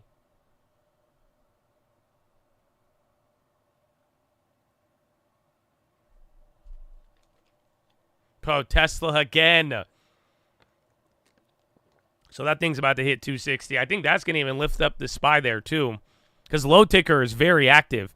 I hope you guys see that. There's a lot of names going down right now, but your big tech names and anything that was already up, they're still doing very well. Very interesting. Yeah, Microsoft, or excuse me, S&P 264 green still. NASDAQ has only 33 names green. Intel and Tesla and Marvel, those are two big leaders. Tesla saves the mark. And then Nike, it's about to break 73 right here, so watch out for that. That'll be a big level. And then bonds are flirting with green. Marvel's still up. Come on, Intel. Be the leader you were meant to be. And then watch, I think Tesla 260 and then like what, 270? ANVS, that was the other runner from last week even into today. That's hitting a new high up 30-something. I think Tesla was just sandbag of expectations and then mixed in with the short squeeze. Because, again, it was the worst name on the S&P 500. At one point this year, you know, while the market was hitting new all-time highs, I think up till like March or May, Tesla was the worst name on the S&P 500. So now I think after sandbag and then coming back up, there you go. Meta. I mean, Meta was in its own little world, but Meta hit a new all-time high on Friday. Where's Apple? Yeah, Apple came back up. They had that little sell-off. Broadcom, too. That's another leader on both NASDAQ and SPY. That's contributing a lot to the index. So that's up 2.5. Again, SMCI was up like 7.2. Oh, I haven't even looked at Google. Yeah, Google's still red, but back to open. So again, NASDAQ is hitting all-time highs here. That was a big part of the story here this morning. Airbus June deliveries, 67. Deliveries to date, 323. Gross orders, 73. So check Boeing. You got Airbus numbers coming in. Yeah, GDX. Gold ain't getting love today. I'm surprised. Gold is dumping. Gold's back to 23.75. So again, gold was at 23.99. That's like $25, $29 in the last day. And then bonds are holding still. Anvis still going up. Yeah, Tesla wasn't delivery. Storage jumped. I think just everybody sandbagged it lower, though. I said it before it happened. I should have played it. But I don't know if you guys recall. It was like 2 days before the numbers. All the analysts started putting out low expectations. So I think that was it. And I don't know. Correct me if I'm wrong. There's no sales numbers on there. Like they weren't, or Elon wasn't like, they weren't explicit about it. But I'm pretty sure the Cybertruck is one of the best-selling like sport utility vehicles in the United States. So that, I think, is another big factor. But I just think a mix of sandbag, underperformance, turned into a short squeeze.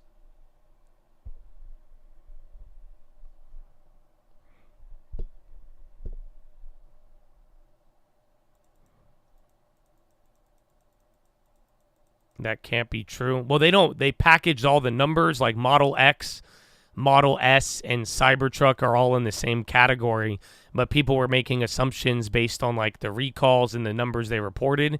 It's possible that, the Cybertruck numbers are going insane. That is a big part of it.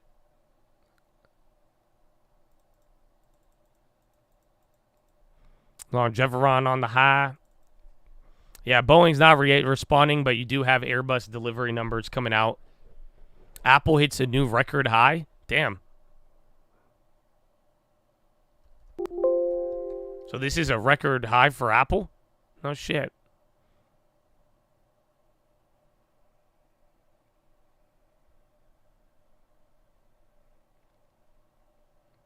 The August robo-taxi. I don't think that was the new... I mean, I think people got excited that he followed the Uber guy, but I don't know. I don't think the robo-taxi is, like, imminent. I don't think that was the big drive. Bro, gold just got murked. So gold is now down to 23.65. It was literally at 23.99 on Friday. And then ANVS still running. Again, Apple, I didn't know this was a record high there. So keep eyes out for that. And then see if any of those other chip makers start moving.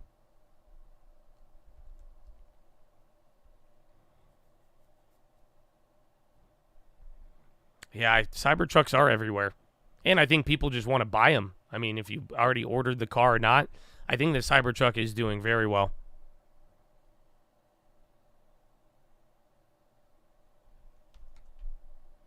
Boeing, yeah, they chilled out. ANVS, that thing's going crazy. If you want any of those hype plays.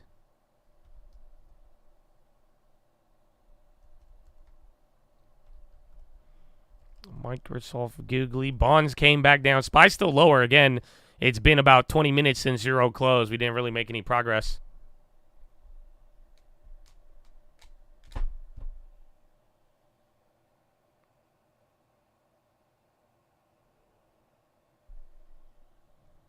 Gold, silver, I could not tell you. It could be the dollar, but it's hard to say.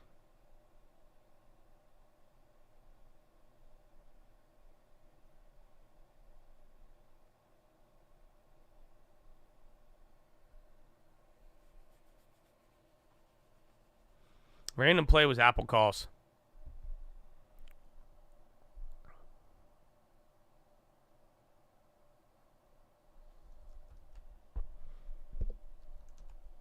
McDonald's. Yeah, McDonald's wasn't doing that bad, but they just gave up.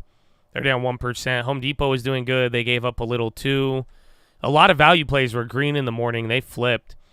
Even Altria. Oh, where's Abivi?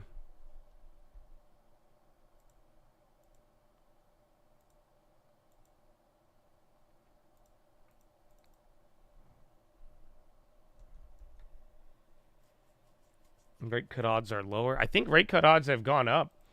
I think gold has just been, ever since it led the way with a lot of stuff, it's been flirting with a weird 2,400.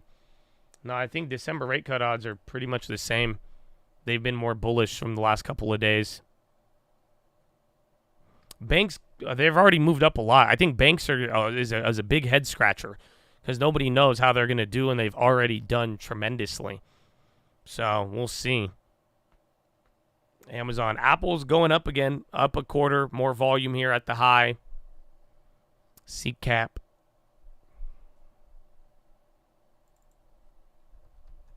Yeah, Rivian. And remember that Volkswagen deal with Rivian last week. That was a big driver as well. But Tesla, bro. Tesla's moved 5% intraday today. It was down 2.8. Now it's up 2.5. We need Intel to move now. But that's already still up 3.7.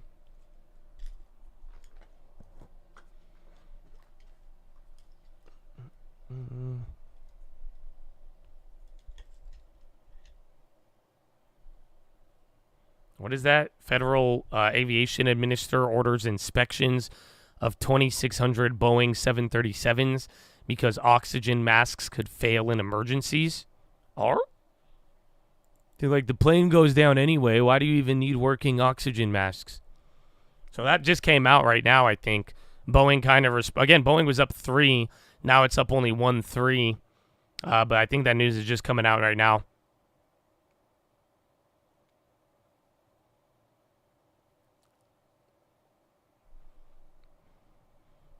Boeing might launch off the news. But you just had Airbus numbers. You had the bad court news in the morning, and then it rocketed up.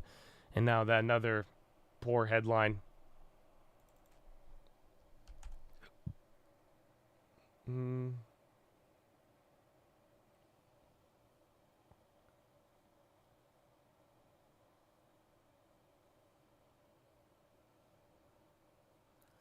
DYN, where's oil? Where's Young Energy? Oil 82.34, so it's back down to 1%. I think it's near the low of the day. 10 cents off. So oil and gold, all commodities not really hot today.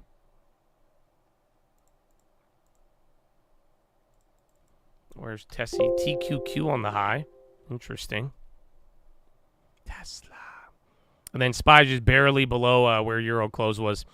Broadcom's leading SPY and NASDAQ. That's adding a lot to the indexes. And Marvel. Starbee's on the low. Are they back below 72? No, they still got 75. Where's Nike's? Nike's still a hugging 73, man. Oh, Snap. Yeah, Snap's back. That one's going to be an interesting one.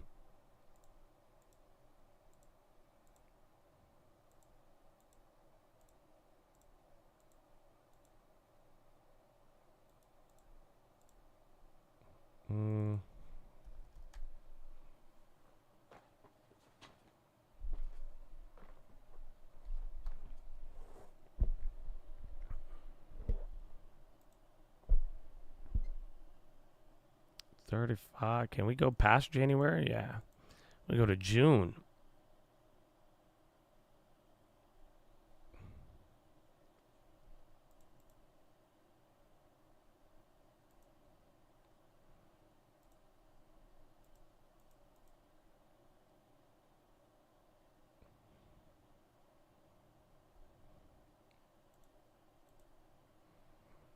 ANVS still going. Let me get a Meta. Even Intel getting a candle. Meta's still down. Out of Tesla into NVIDIA. Well, they're both doing good today. So again, NVIDIA and Tesla both. I'd be hard pressed to say one's going out of the other and into the other when they've both been moving. Hamas says Israeli Prime Minister Netanyahu is placing hurdles in front of ceasefire negotiations.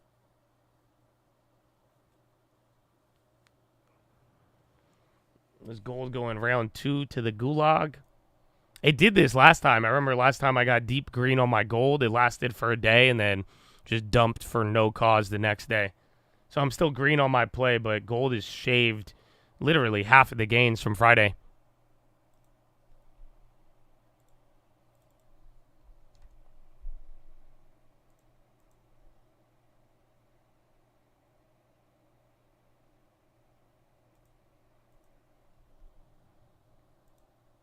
And NVIDIA's starting to move here.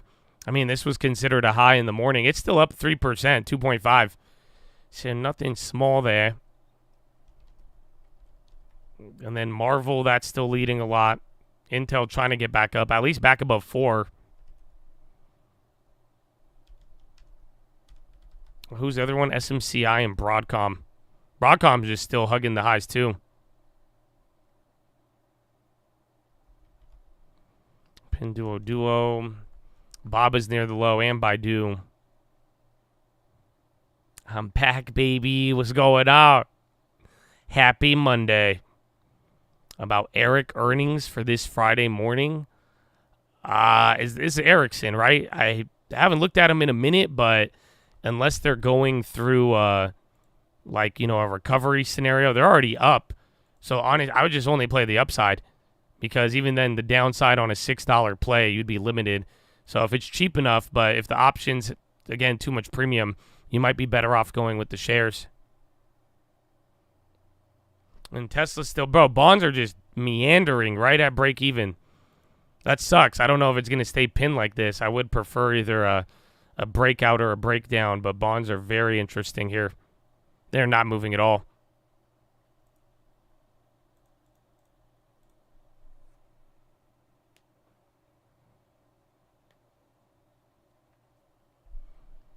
Tesla, the low ticker is more active. That's the funny part about all this. Airbnb, Nike on the low, Mondelez, AT&T, Bank of America, MPW. These are all on the low ticker, hitting new lows right now.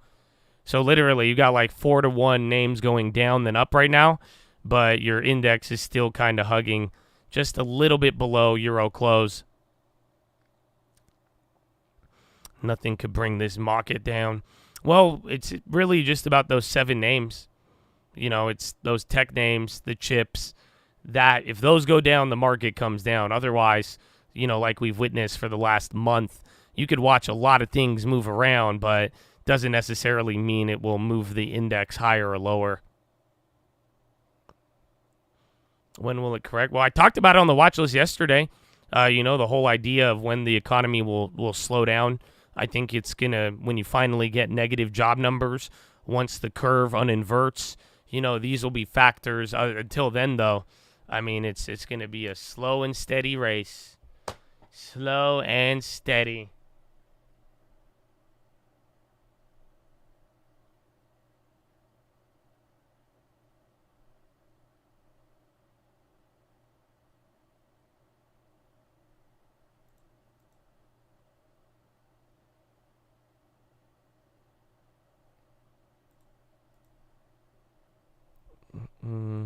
I did take Friday off, yeah. I didn't plan to, but then literally I wasn't able to get home till super late on 4th of July, so I was like, all right, might as well take a day.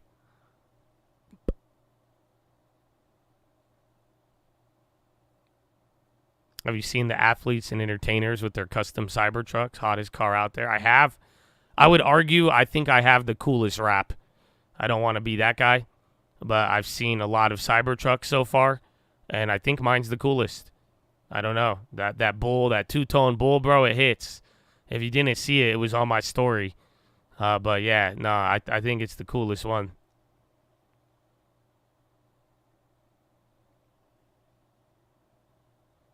Some guy called me. He called me the G word, though. So I was driving, and this guy came up to me, and he tried to get me to roll the window down. He was like, that's effing G, and then walked away.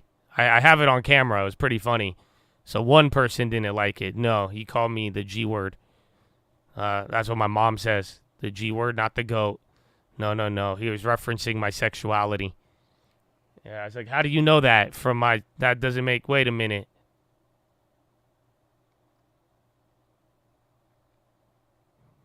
I posted it on my TikTok. If you can see it on my TikTok.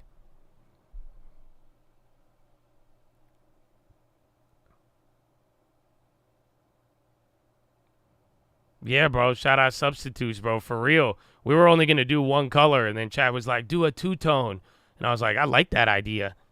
And then we did it, and then it worked out magnificently.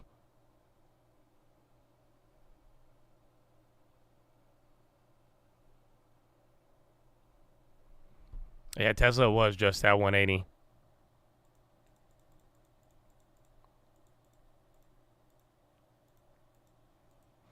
I have not had any Cybertruck issues so far. No. The only issue is it's recognizable. It really, and then with the bull on it. I mean, I thought people would see it, but I didn't realize how many Chads I would encounter so far. Like this last weekend was insane.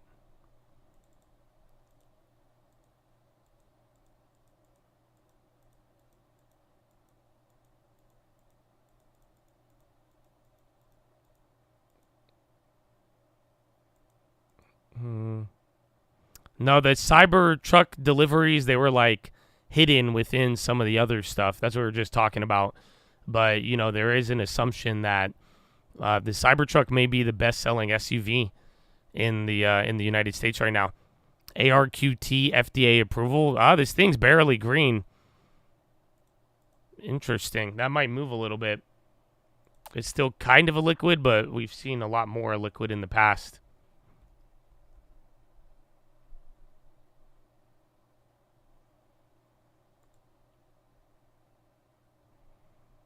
Yeah, Mizuho remains confident on them in the morning.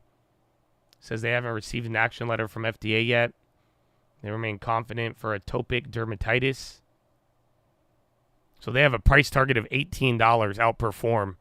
So ARQT, I think people, like it was delayed. People didn't hear about the approval. So if that's coming out now, it may make a pop there. I'd watch that.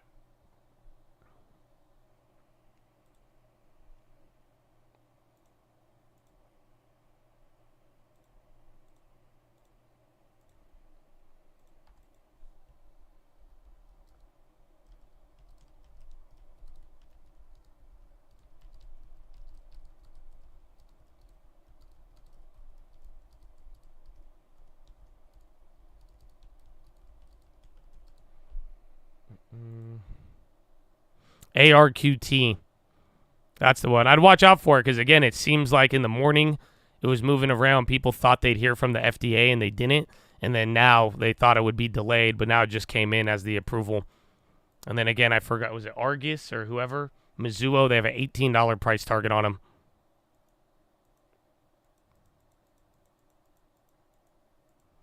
JEPQ on the high.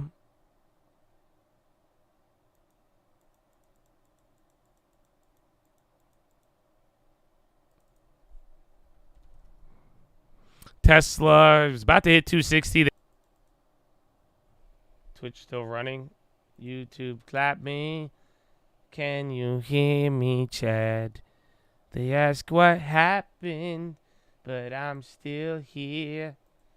Don't know what happened. I'm in your ear. Are we back? Welcome back. Josh the Chad is back. Are we back? Good.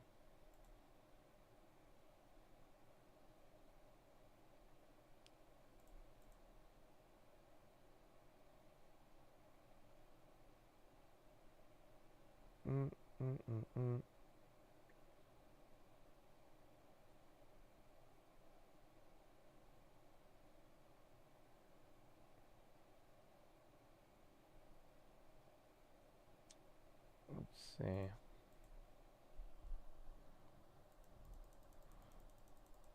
Good, we're good. And then SPY new low. So see if the bonds actually keep coming down here. Again, NASDAQ, that's just off of the highs. SPX, so I think this is the gap fill now. Yeah, you finally filled the gap. SPY red, Dow red, and then NASDAQ barely green.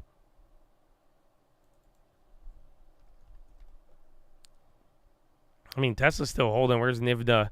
NVIDIA and the gang, they're all still doing great. Below, everything else is dumping. If it's not a chip maker, if it's not Tesla, it's probably getting murked right now. Again, even gold and silver is starting to drop as well, too.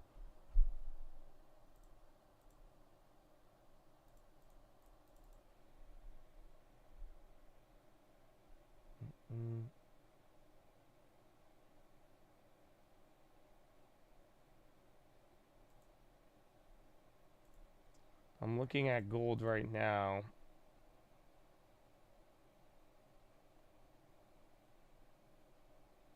Gold is kind of in no man's land. Yeah, gold's down 1.6 right now.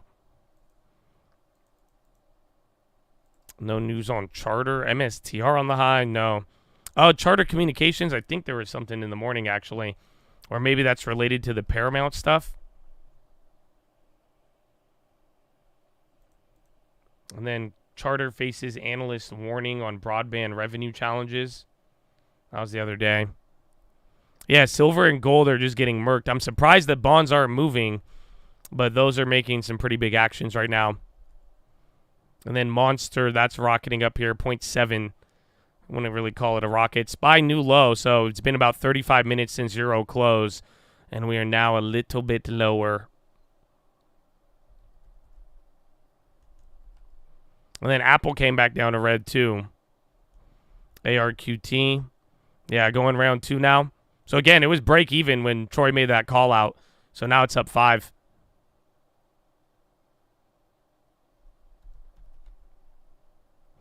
DESP.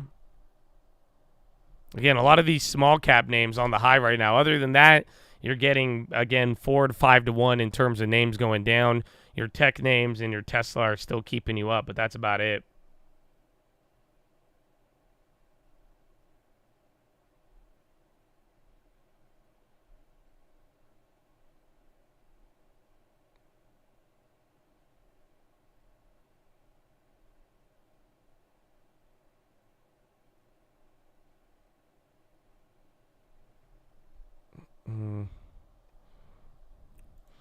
Keep seeing more rumor about Tesla FSD being licensed to Buick.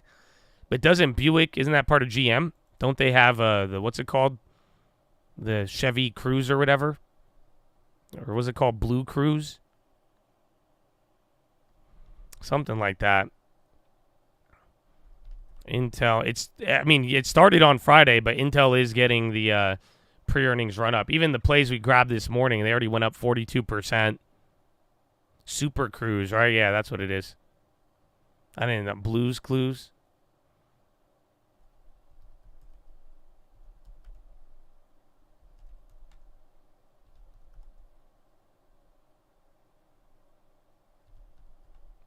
And NVIDIA just chilling still.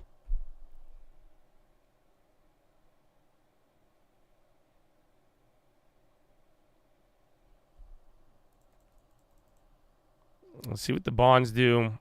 But so far, this all day today was just gap up, new high, let the chips run, and then now fill the gap back to Friday's level. And then bonds are being suspiciously stable. And then IP on the low, Bank of America, it's another bank flushing. Is a Nike still dying? And then there it is, new low on the SPY. Nike kind of came back up. So did it go to 72? Oh, you hit 73 flat. And then new low on the SPY. Gap has been filled. ANVS still going.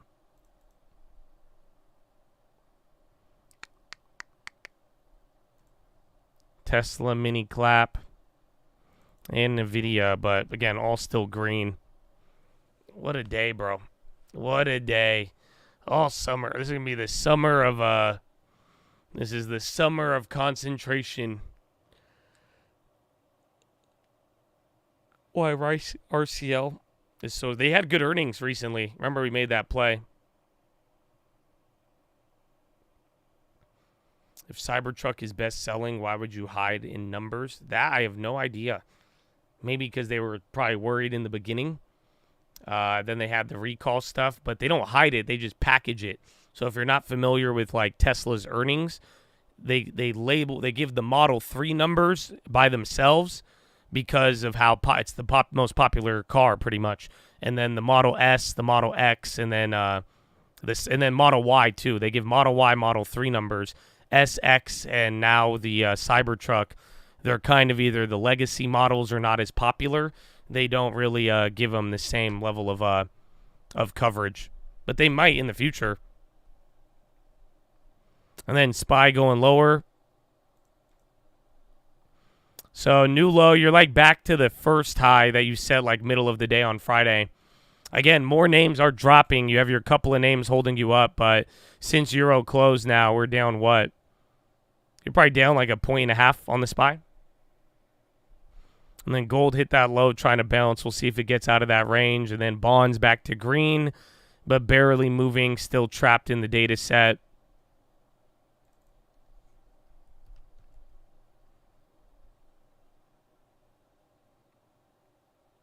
If the Cybertruck is selling like hotcakes, then wouldn't you show that? They may down the road. I think they were probably worried about it as first.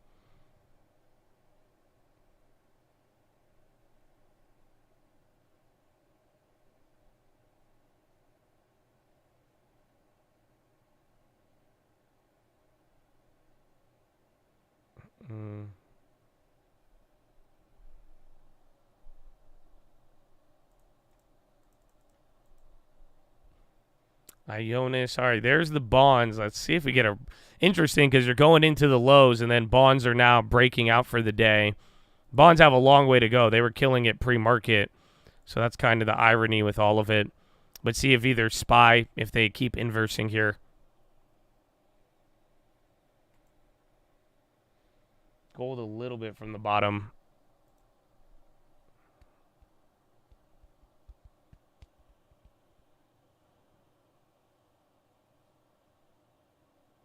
The semi-affordable pricing of the Cybertruck is what sold it the most. I don't even think it's an affordable car, though. I think people just like it, and it's very unique.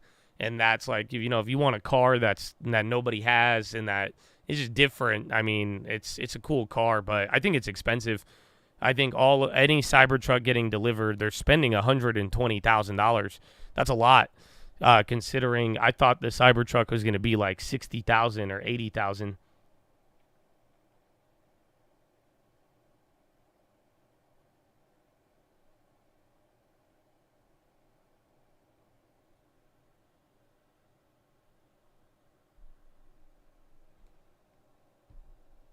I think mine was like 118, 120. But yeah, it wasn't unless you wanted to wait for the cheaper ones. No. Yeah, it's not a cheap car. It's expensive. I mean, you get a basic G-Wagon for that price, or something around or spend a little bit more, but it's up there. Yeah, but look at the higher tier models of GM and Ford, like F3. Yeah, F350s are expensive as hell.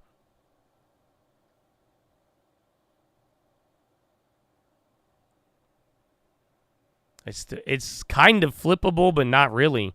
I've seen some people willing to pay more like a month ago, but I'm already seeing some going for the same price. So I've seen at some auto dealers, they're selling a Cybertruck for $120 with 500 miles on it.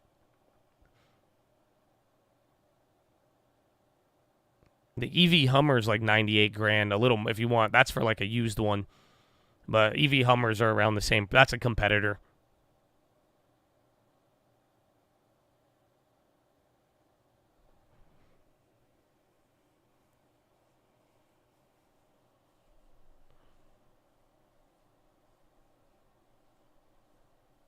It's not affordable, but it's comparable with other trucks. It's not priced. That's your whole point. I could agree a decent amount. I guess I'm kind of salty. It's not the $60,000 truck we thought it would be, because if that was the case, and then it's crazy how well it's doing now, but I think if they really got down to that, it would be nuts. Yeah, they had the EV Hummer's been out for a minute. We talked about it actually the other day. YPF on the high. What is this, Argentina? Yo, check news there. Russia oil refinery. Yo, YPF is popping. Argentina, boomba, boomba, boomba. So that's an Argentinian name running for no reason.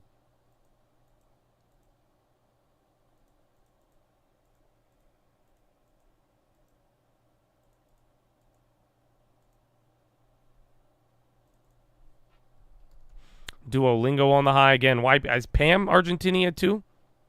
I think Pam might be. But yeah, Argentina stocks are running right now.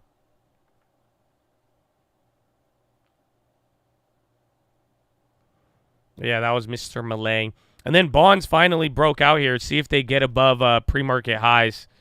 So TLT pretty much above 92.78. Might be a different ball game. Otherwise, if it kind of stays in there, just going to be dancing around a little bit.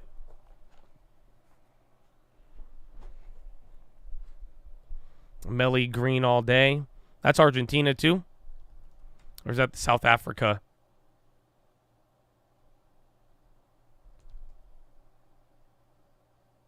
Yeah, the EV Hummer it don't really gain popularity. It was in the beginning when they first came out. People were flipping them 100K, 150 above asking, but the demand on the EV Hummers just sit there. Like I think you could go to any GM in the country and they'll have one on their lot. I don't think anybody really wants them.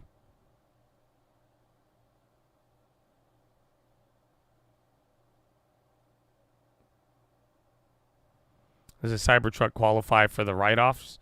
Yeah, even if you don't wrap it, it meets the weight requirement. But it's a good car for, like, if you wanted something to put your logo on, that is the car. Everybody sees it.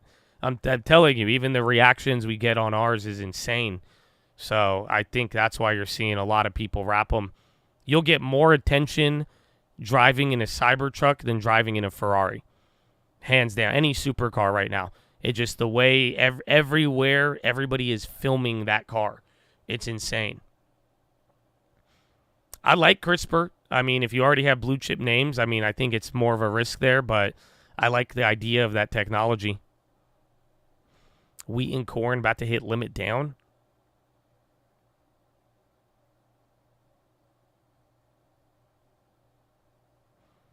It catches my... I remember the first time I saw a Cybertruck, I took a picture of it.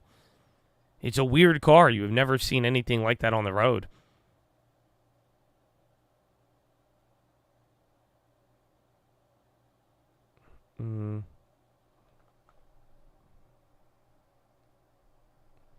Yeah, CRISPR.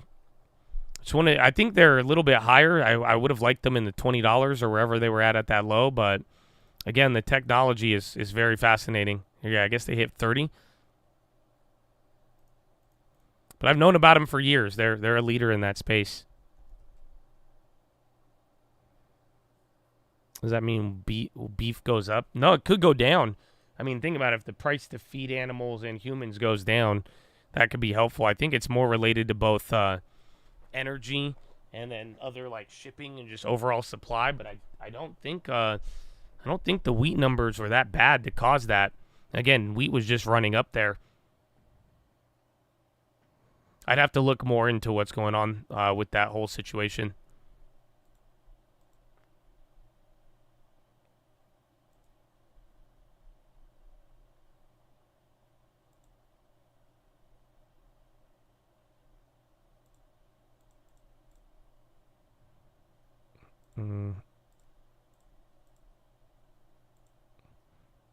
Would I consider lifting it and putting some beefy tires? Yeah. I don't know. I still wanted the gold Daytons, but for now we got the wrap done. That seemed to do the job. It broke 550? No way. Well, my futures say 567, but it's down 3.9.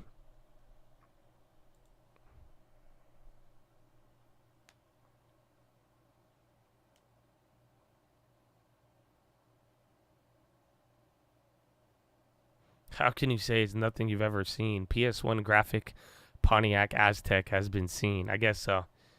It is kind of... I like the Pontiac Aztec. FedEx on the high.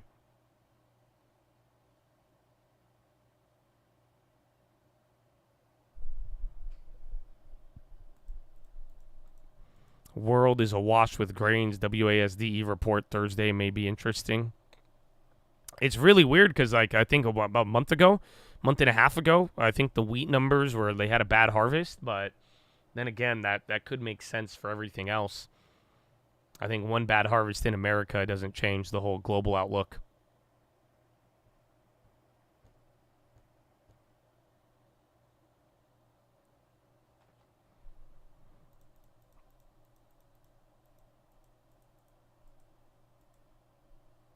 Tesla. So Intel's still holding. Again, Bond just did 0.1%. SPY hasn't hit a new low in like 10 minutes after doing that little flush, and then almost an hour from Euro close, we are down.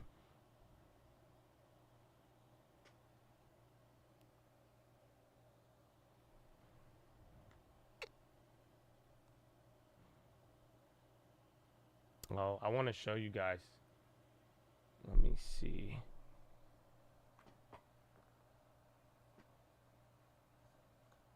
I might need to clear off my desk.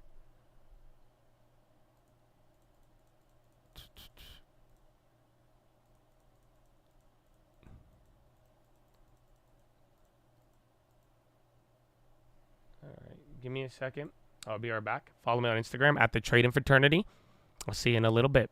Past since it came out last year versus NVIDIA, the stock. So NVIDIA is up 205% basically in the last 7 months or so. And that's great. Everybody's like, it's a home run. But, well, look at these. These are up 630%. And so you can see how people would be like, wow, that looks like something I might want to trade in. Obviously, the negative 1x NVIDIA is down a ton. So these are going to go up or down a lot. Now, this is a bigger theme that we track called hot sauce. And single stock ETFs, in my opinion, are one flavor of ETF hot sauce. And since everybody's gone boring, vanilla in the core, the 60-40, they're looking to have a little fun on the outside. You know, small doses of leverage ETFs, thematics, single stock ETFs, crypto, ARK, and yield max, which is like, you know, major yield using call options. So, Katie, these are high-flying, risky, but high-reward ETFs that are appealing to investors. All right, Eric, thank you. And joining us now to talk about this ETF, we have Matt Tuttle. He is the CEO and CIO of Tuttle Capital Management. First off, great to see you. Same here. So there was an interesting story on the terminal today talking about how if you take a look at the single stock universe now, NVIDIA is now the most popular stock. It's dethroned Tesla. So clearly there's a lot of options out there. So from your position, how do you differentiate your single stock NVIDIA fund versus all the others that are out there? So, you know, at the end of the day, I mean, number one, ours is the top performer, but that's because we were the first to do 2X, and then everyone else kind of copied us, let's say. But, you know, really at the end of the day, then after that, you know, they all offer you the same exposure. You know, we've got a really nice following of retail investors, myself and my partners at Rec Shares, with what they've done on the micro sectors, and, you know, a whole group of traders that like to use our products. We also, I think, differentiate a lot on the education. So I do a daily trading newsletter that I have a lot of subscribers to. I participate on Twitter and a lot of different discords. Yeah, because I'm a trader myself, so I think that makes it a little bit unique versus just someone who's providing an ETF. Mm-hmm. Now, obviously, there's NVIDIA, there's also Tesla. How do you determine whether to create a single stock ETF based on a company name? I mean, what do you have to see in order for there to be an ecosystem built around it? Yeah, so what we're looking for, I mean, number one, it's cool that it's expanded beyond Tesla and NVIDIA. There's some other names that are successful. And number two, from our standpoint, you know, we're probably break even at about 15 million. So it's great to have a 700 million ETF, but I don't need that. So what we're looking at is, again, I'm talking to retail guys all day, and I'm trading all day. And I want to see, all right, what are they interested in today? And what's going to be the next NVIDIA? 3 months from now, 6 months from now, what's going to be the big name stock? And we're trying to find those guys. So I have a question about non-U.S. companies, because TSMC is seen kind of as the next big thing. Is there demand for a non-U.S. company to build a single stock ETF around like TSMC? So, I mean, we've looked at that, and I know some other issuers have tried to get into ADRs, and the SEC wasn't that pleased about those filings. So that's nothing that we're... Chatadonia, go on the Instagram. Do you guys see this? My desk is hella messy. So don't... Oh, who's watching? Do you guys see this? Go on my Instagram right now. Oh, yeah, you can see. I don't know if you see this the same way I see it. We're looking at wheat and some other... My room's hella messy, though. So don't judge me. I got a comment. See? I can see you guys on here. Yo. Oh, man, this is giving me weird noises. My IG is at the Trading Fraternity. I'm live. Not too bad. You guys, it's messy. It's messy as hell. Don't judge me. I barely could see because I don't have these are not prescription. Yeah, man. You can see my little Bloomberg keyboard. You guys get it all. It's nice. I don't know why y'all ain't on the YouTube if you want here. Fire. Good, man. You can see you got desks up there. I ain't standing right now, but we good, bro. We good. Am I sick? Nah, man. You don't see me? Yeah, this is behind the scenes. You like the setup? It's a little dirty. I feel you, man. And then I blip, blip, blip. Then I hear this. Yeah, it's messy over there. You don't want to look. All right. I just wanted to see. I wanted to test it out. Why so many pill bottles? They're vitamins. I got zinc. See, you got the zinc. I got some metabolism. I don't even have that one. That one back there, that's from Costco. You got some black seed oil. You get some of this NHC. My favorite is in my daily multivitamin. See? Yeah, we got it all, man. We got it all. I like my vitamins. I go hard on the vitamins. Yeah. All right, guys. I'll see y'all in a little bit. Bye. Bye, Instagram. Goodbye. And now.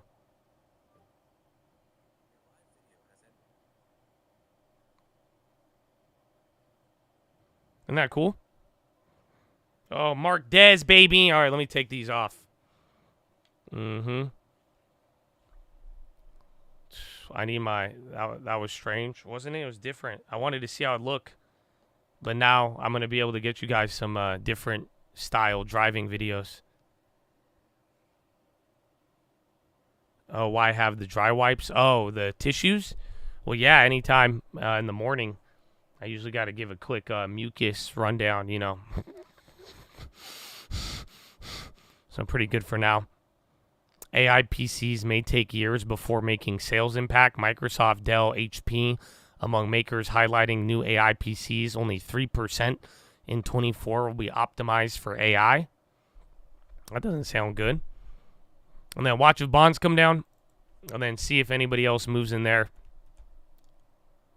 FAA inspection of 2,600 Boeing planes. Had that a little earlier ago, but stock didn't really move.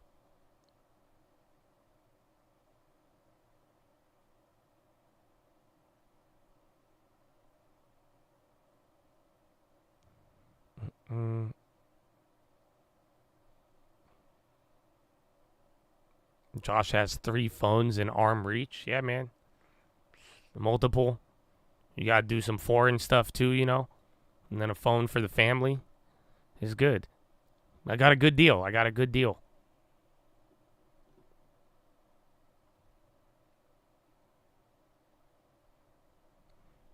No, I haven't cleaned my desk in a while. I had my vitamins, and then I was taking all the vitamins, and then I had chocolate from Switzerland my girl got me. I had the no chew spray. I have a lot on my desk right now.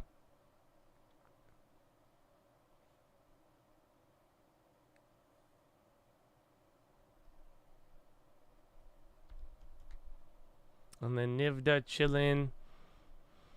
Let's see if bonds go red or not. It's been about an hour since European close. You missed the dolls. I think I replaced them with plants. I have one that I use, one stuffed animal I use for stretching. Because it's soft, you know, gives me some cushion.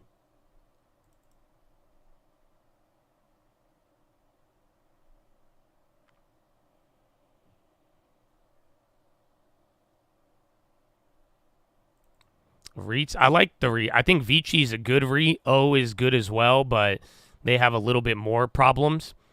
But I'm a big fan of REITs, but at the right time. So with everything going on with rates and the economy, I mean, the REITs have been the one who have been suffering. So I think they have a lot of value. So I think you should get some. Just don't get too many of them.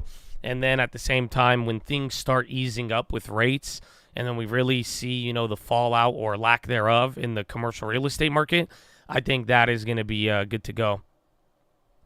Yeah, Swiss Miss is back. I don't have to deal with the terrorist. That's good. I'm going to probably get some healthy food now. So it's good. I got chocolate, bro. She got me these chocolates, bro, and they're fire. It was so bad. Honestly, I gave you the whole philo on eating healthy, man. And I ate I ate 3/4 of a box of chocolates on the weekend. I'm not going to lie. I just kept downing them. They were so good. What are they called? I don't know. The one on my desk, that's not it. I only had one piece of that one. But the other ones, they're gone. They're like toffle or something, bro. They're fucking crazy. It's like a Ferrero Rocarero. That's what my dad calls them. But it's like, it's different, bro. Get to the gym. I don't know. Y'all were gassing me up. Y'all were hella glazing me on the why. You were like, that chest, Josh. You were like, Josh, that workout coming. I'm like, man, I have worked out so much less, and I've been doing more like stretches and mobility. And y'all were like, that chest, the workout's coming. I'm like, all right, I'll take it. My arms are smaller. I'm still curling a decent amount, but still, I'm like, hey, man, I'll take it. Ferrero Rocarero. You know the Ferrero Rocarero. That's what my dad, the Ferrero Rocarero. So good. So good, Habibi. Ferrero Rocarero. Yeah, it's like a half toffee ball. Yeah. Tofifi.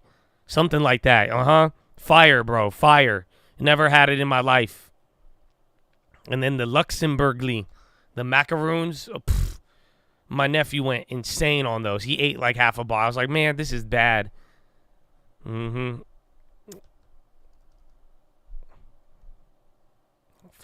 Rocarero. FedEx on the high. Nike came back up here a little too, still in the gulag. And then Bond's coming down a little bit in the green still. And then SPY trying to get out of here. GLD still in the gulag.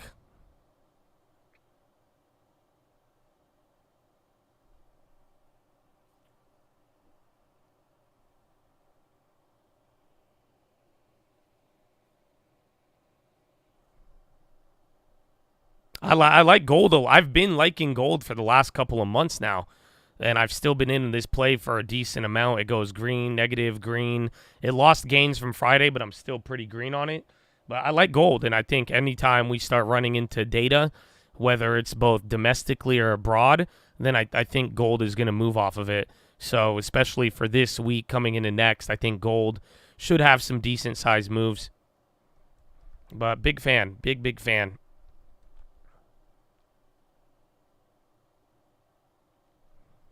What did I saw? I think somebody put a price target on gold for $10,000 an ounce by 2034 in the next decade. How many of you would agree with that? Agree or disagree? Gold can reach 10,000 an ounce by the next decade. I don't know how I feel about that. I don't know.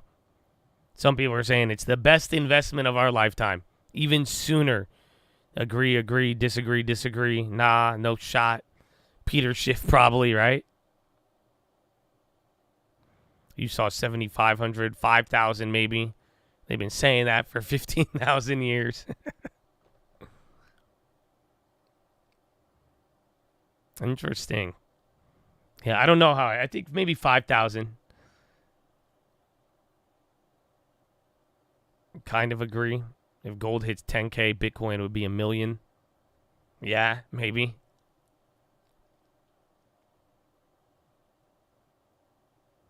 What are you going to do with it? Fondle it? Hey, man, why do you got to put it that way?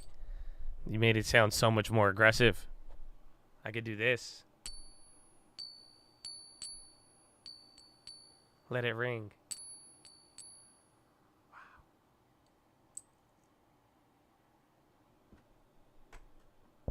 5 to 8's more realistic. Def possible. You worry about the dollar?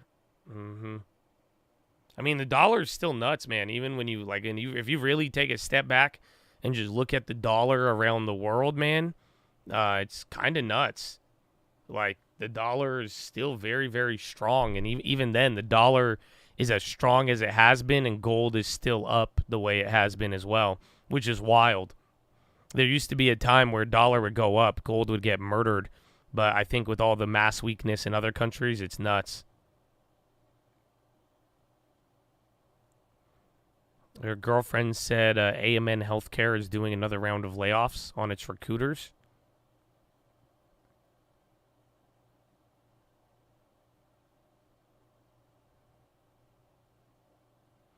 And then NVIDIA kind of slipping, but Intel starting to pick back up. Bond's still holding. Maybe we get a move. High ticker's kind of going up here. SMCI came down. I already had Intel. Where's Marvel? We Indians love gold. I mean, the West loves gold too, but most Eastern nations love gold. So like India, China, I mean, you name it, gold is it's a pretty big staple of most cultures. Everybody likes gold. It's a universally, everybody likes the shiny shit. And then not to mention, I mean, it's been around longer than anything. Yeah, humans just love gold. I mean, granted, like in the West, we don't like it as much as like if you compare the popularity. But in general, I think it's a safe assumption that universally all humans are attracted to gold.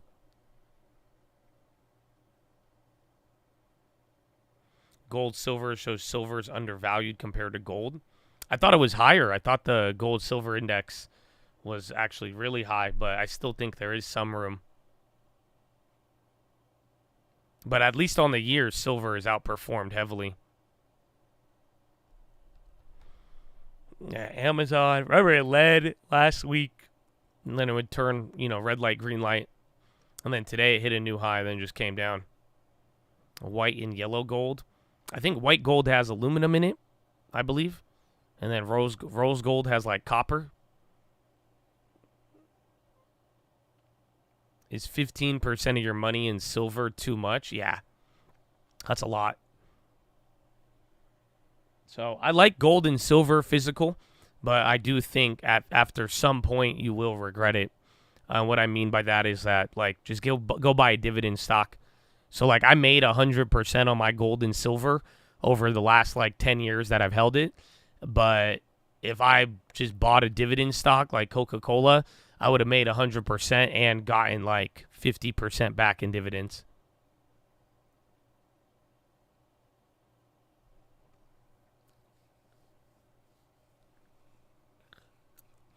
Westerners don't like gold as much because of the dollar. I mean, for various reasons. I mean, you could even argue stability in our political systems. And, people are more favorable of the Fed and how we operate our financial markets, where they kind of lean towards other things rather than gold. Like I just said, I would rather take an investment in the stock market than gold. I would have a little bit of gold, but I wouldn't want all of my money in gold just because, if you live in America, you could get your hands on some way better assets.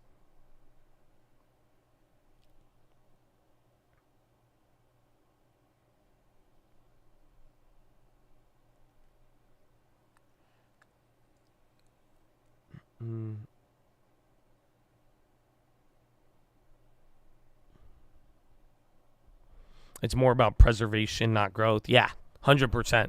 So that's why, too, like other countries, if you go through a lot of political turmoil and currency stability and all of that, something stable like gold is very appealing, versus like the United States. Yeah, we get our money printing, but that happens in times of crisis. Other than that, though, you're generally not really looking for stability as much as you're looking for consumption.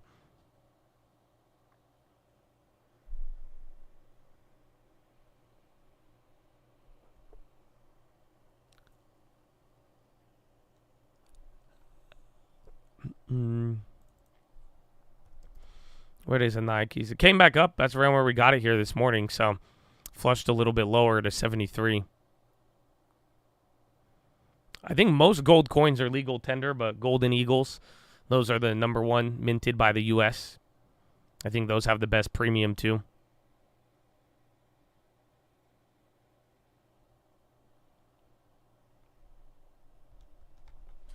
Nvidia.com.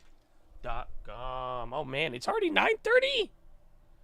My oh my, Chatadonia. Look at the time. I prefer my golden grill form. With it.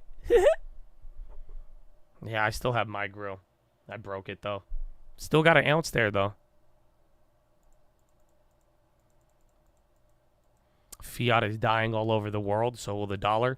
But that's kind of the paradox, because while fiat has been getting crushed, the dollar has benefited in the short run.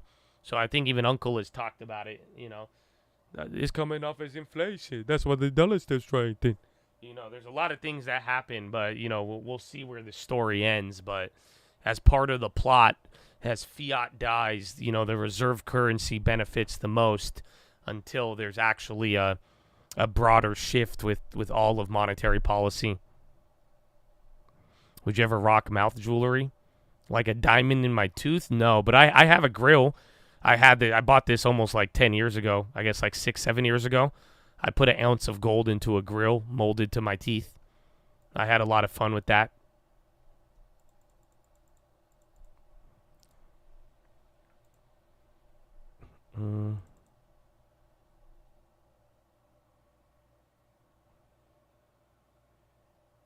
I saw Costco Gold the other day. I told you they had golden buffaloes. I've never really known what those were, but I saw gold in stock at Costco.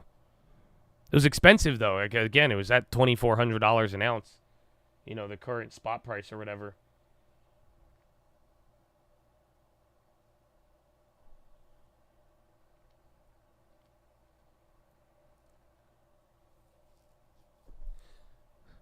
College Park, Bubba Sparks.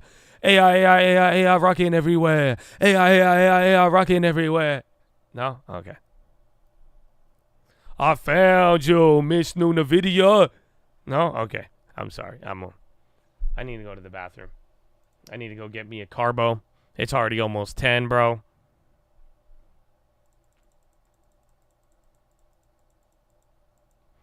Yeah, bro. GLW all day today. I found you, Miss New GPU. That's a good one.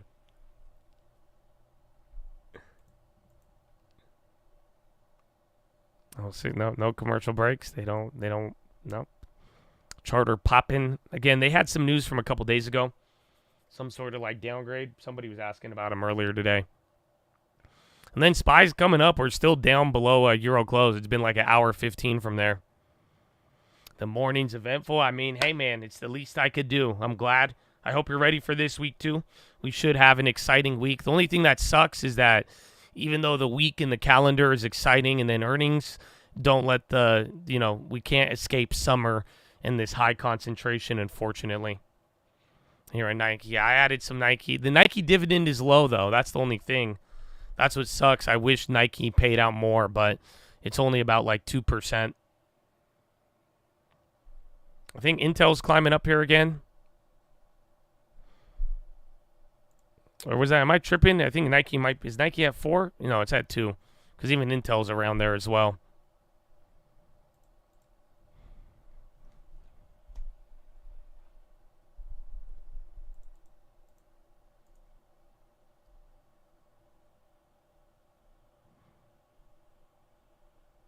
And then more headlines on Boeing, more inspections from the FAA.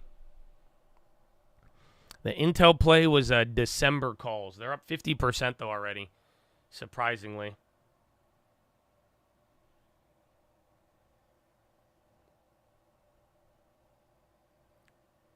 And then Intel just went crazy the last 2 days.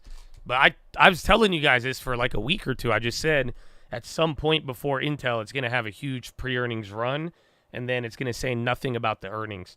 So unfortunately, Intel is probably still going to die, but it's going to go through that back and forth.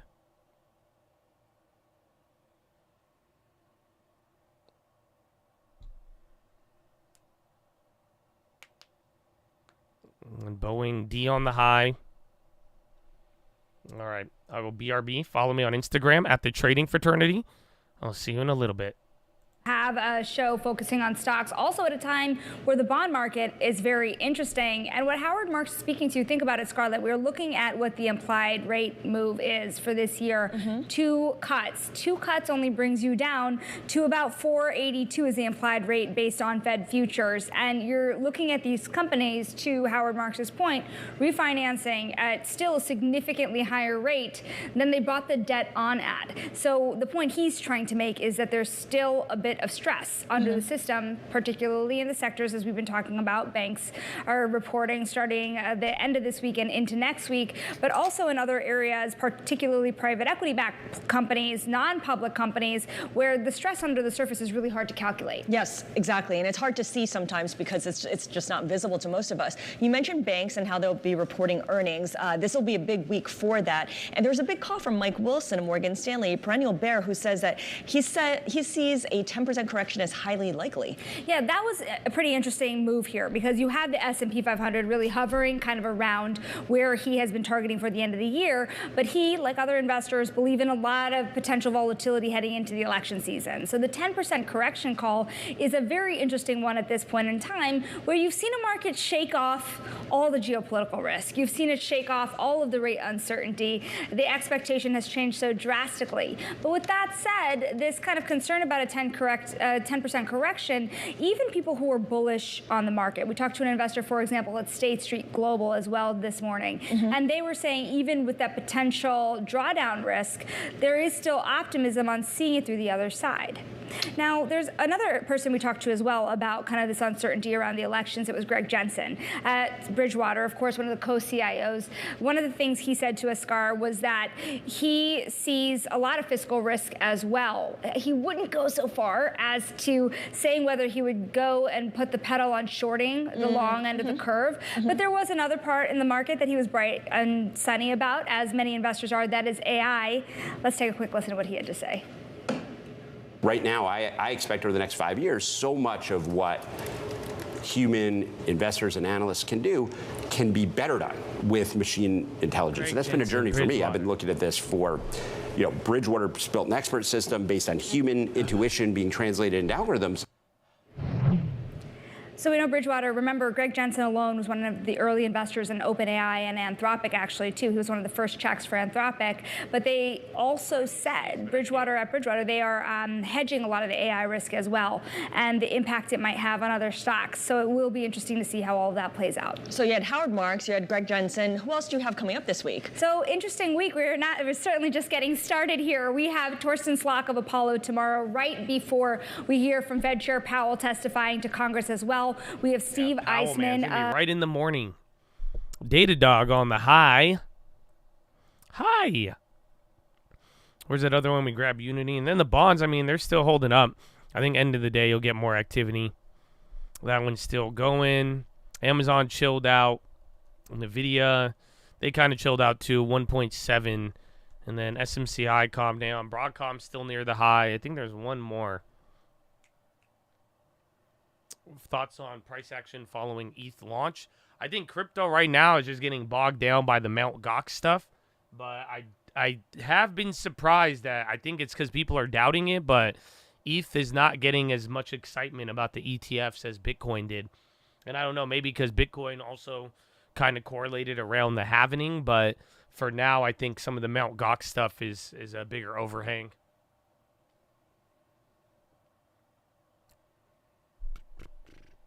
Where is Ethereum?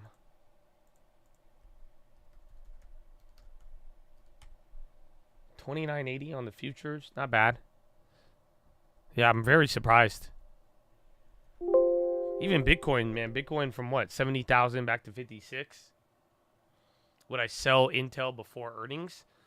You have 8,000 shares around 30. That's a lot. But my idea there for my earnings play, I'm going to sell out before. But I have Intel in the long term. I don't really plan on selling out for that. So like a short-term option play, yeah, I would sell out prior to earnings. But then again, it just any shares I'm riding, and then we'll see. Hopefully they recover. I think we're up 11% on the shares already, which is kind of crazy.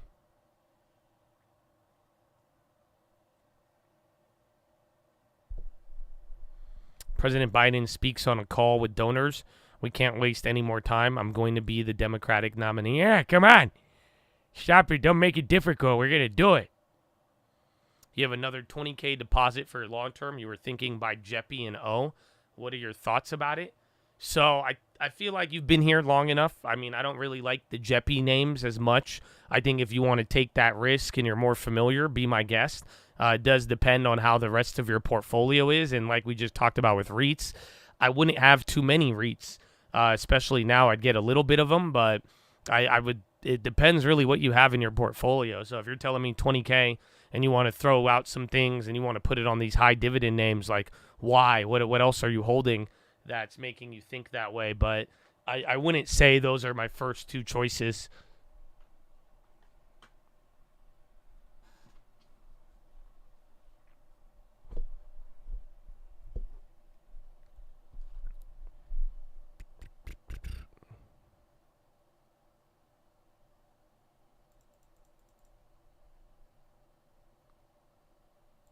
And then Broadcom and Bonds still holding.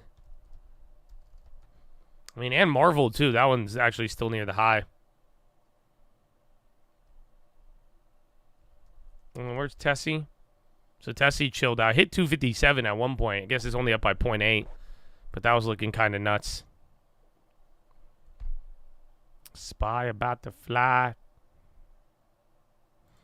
Butterfly in the spy. NVIDIA's twice as high. Take a look. They cook the books. AI bubble. No? Okay. We saw on the low. We're literally holding the highs of Friday.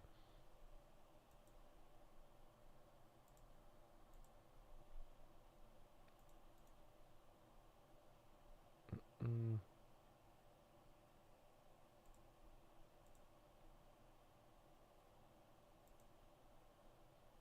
then the long term.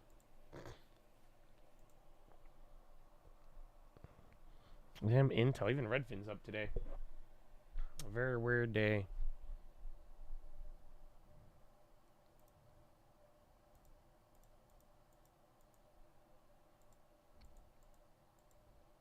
Yeah, Visa, I need to see where they're at price-wise, but we talked about that. I mean, that's a name you should know about. It is related to the finance sector, so they're still up. I think one of the credit card names are down.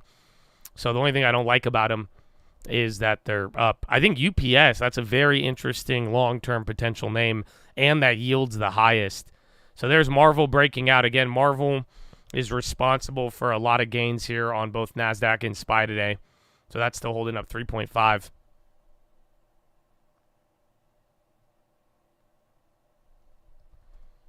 And then Nike's is just right around where we got it. Boeing on the low still. So again, they were up a lot today. Now they've gone red. Boeing's moved like 3% top to bottom. Zim getting clapped with the peace deal comments. Yeah, and the Red Sea stuff, I mean, we haven't, again, the whole Houthis blowing up ships. I feel like we haven't heard a headline like that like you were a couple of months ago. Yeah, my average on Nike's 75 flat. Or 75 in like 03 or something. I'm excited, though. Nike, we're going to have to be patient, though. It's still going through the post-earnings there. Hit 73. We'll see if it goes any lower, but, you know, I'm excited for the name. And we'll see how their $100 and below sector goes. So all the fast food places are coming out with $5 meal deals. Now Nike's like, we're making a $100 and below section.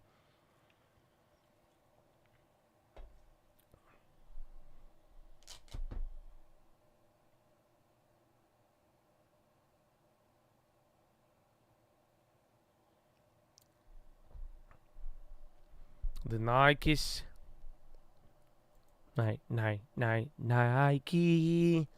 Long-term parts. I would like O'Reilly. O'Reilly go pretty hard. Nike's overpriced. Well, even the stock is kind of up there. But even the items for sure. Like we've talked about. Everybody will buy Nike. Not at full price. That's it. Everybody loves Nike, but not at full price. That is unfortunately their problem. So we'll see. But that's what they announced literally day after that earnings. They're like, we're going to do $100 and below now. That's what we're going to focus on.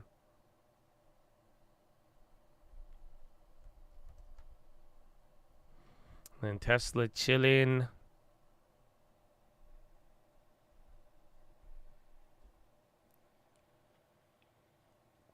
Yeah, right? You'll buy Nike at TJ Maxx. No, for real, though. For real.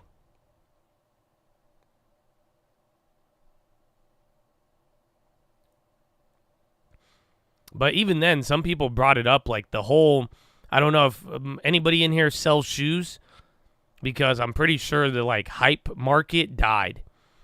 So like a couple years ago, people were just buying and reselling those Nikes like crazy.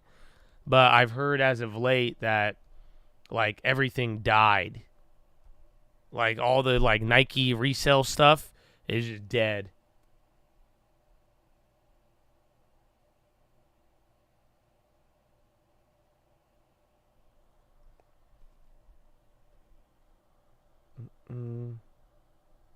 Let me see.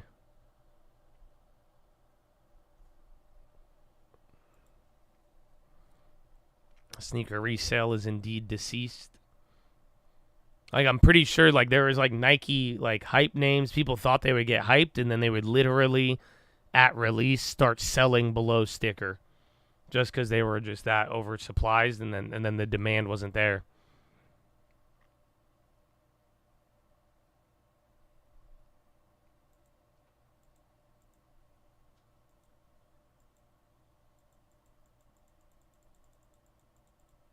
You just hardly see the long Jordan. It used to just be online.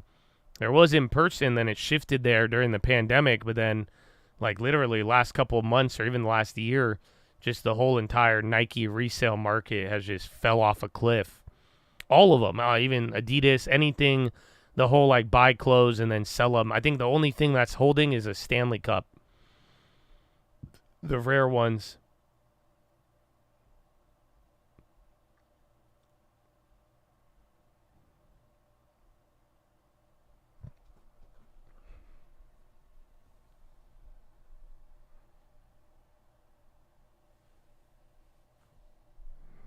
Yeah, we'll see. I forgot. Back to school. I think that'll be the only catalyst for Nike.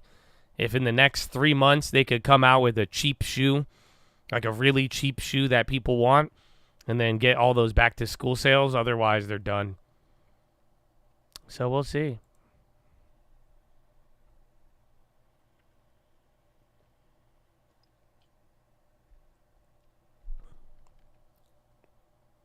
Used to be a sneakerhead reseller, but the combination of so many retro releases and StockX killed it. Where people are just poor. Yeah, I mean, dude, I don't know what it was, but everything is ridiculous. The holidays, bro, buying shit on 4th of July, I was shocked at how expensive everything was. Every time we went out to eat, anytime, and then half the time my girlfriend wasn't there, bro, and I was spending money on food like my girlfriend was there, and I was shocked. I was mind blown.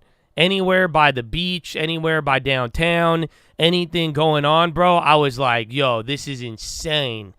It was massively like more expensive than last year, and then in general, I'm like, yeah, there's no way. I see how the rates and the consumer pressure is hitting, because, oh, dude, it was crazy. It was crazy. I'm telling you, everything to go eat out for one person, I was shocked at the prices. And then if you were feeding anybody, even then, even like cooking and buying the stuff for like barbecue, it was nuts. I was actually shocked. I think, well, the economy it's slowing down. You're not getting a crash, but you are getting the whole like inflation is coming down, and it's not coming down because of, you know, normal reasons as much as it is just demand is now starting to like really, really fall. Spent $300 on fireworks, only got 2. But yeah, I was pretty shocked, bro. I was like, yeah, I feel the inflation.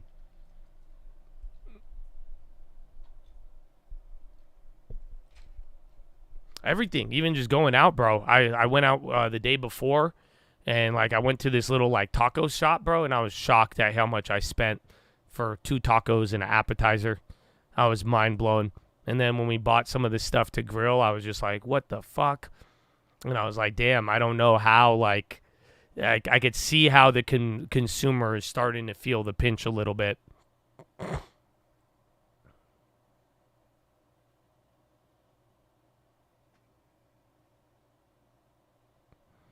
Your wife and her family went for burgers at Ruby's during 4th. Cost me $80 for the burgers. Yeah, bro. That's nuts. Pinch, you mean the squeeze? It does. I think the consumer, you're starting to watch it have a pinch, but now with like the demand slowing down and then the consumer is still like weaker, I think it just started, the question is, does it snowball?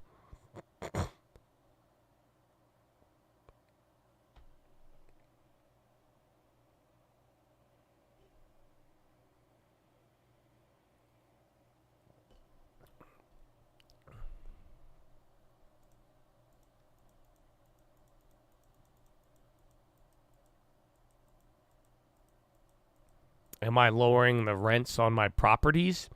No, but I didn't raise my rents that much over the last like 4 or 5 years. I've told you guys this. Anytime, like I've had a couple properties where longer term tenants left and then I got to jack up the rent because they were just so low. But a lot of places, as long as you've been like good, I mean, and my turnover has been really low. Even in like 2022, I had a couple of units I couldn't get filled. And I remember I lowered the prices a decent amount, and then they got filled, and I haven't had any problems since. But I'm not really raising prices or really lowering them. But I haven't. I didn't really like run it up into the whole, real estate boom just because I did not want to deal with new tenants every year just to make another $100-$200, especially when I have good prices on my properties. So my yield was not really affected too much. A great Powell answer. Why? I told you the answer. The answer is no. I have not lowered rents, but I didn't even raise them in the beginning.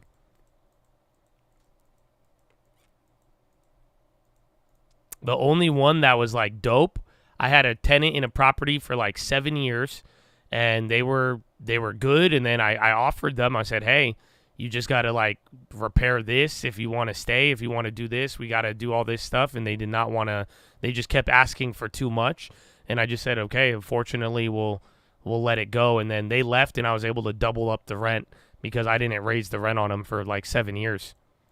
But they just started to become a little bit of a hassle. I mean, people are lowering rents if you can't get them rented. I've seen that a lot. I've seen people come in and then, they're trying to rent. I've seen houses go in Cali, $4,000 a month they've lowered it down to $3,200, $3,100, and then they're getting rented out. So they thought they were going to get a lot of money for it, and then it wouldn't work, and then boom, they just started lowering. They lowered it by 30%. You got a renter. Still high though. Those houses shouldn't even be going for $3,100 a month. But I've seen a lot of that in many places.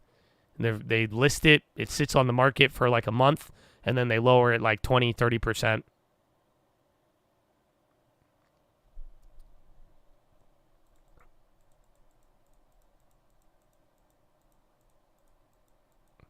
I wish I saw the same. What's your zip code? I bet you I could find you some. Go on Zillow, and you could even see. But shoot me your zip code and your budget. I bet you I could find you something in 10 minutes.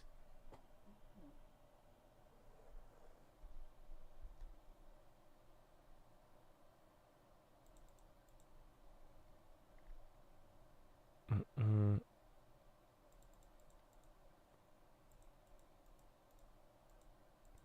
4K is what your sister pays in Huntington Beach. Depends where it's at. Yeah, she's probably closer to the water.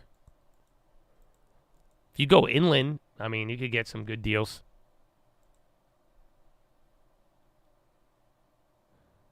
You're in an apartment, not ready yet. Won't see drops. So they're there, man. They're there. That's the beauty. As long as you're not like going for this stuff with like a lot of demand and like you need to move somewhere, there is places that, find the rentals that have sat on the market for a little bit. Those guys are willing to negotiate.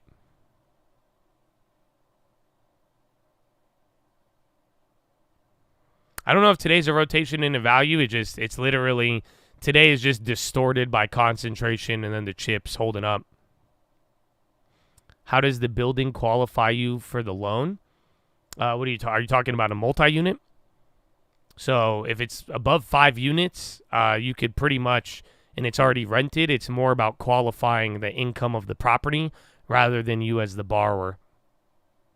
Yeah, what's your zip code? Let me know what you want. I can show you right now. I mean, HOA, sometimes you have to do it, but ideally, if you can avoid it, that'd be nice.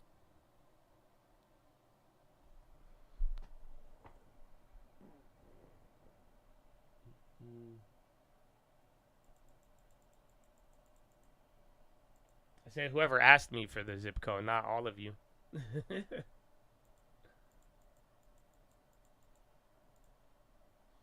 Is it expensive to add a second floor to a ranch-style house? We got the house at 355%.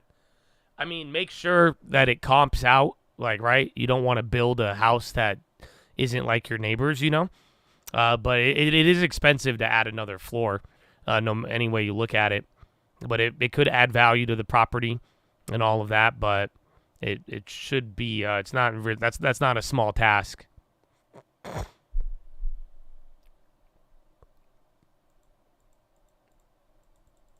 Well, remember, too, if you guys if you are apartment shopping and you are going to be renting, those buildings that are, like, controlled by big businesses, they're the ones that'll give you promotions. And then if you go with a real estate agent, they'll pay a commission. So you could at least get some back if your homie's a real estate agent. And then they'll offer you, like, 13, 14 months, or 2 months free or whatever. So you sign, like, a 14-month lease, and then you get 2 months free. And then if you get the real estate commission back, you could lower it a decent amount. Would you change the interest rate? No, your loan will stay the same. Your loan won't change unless you refinance.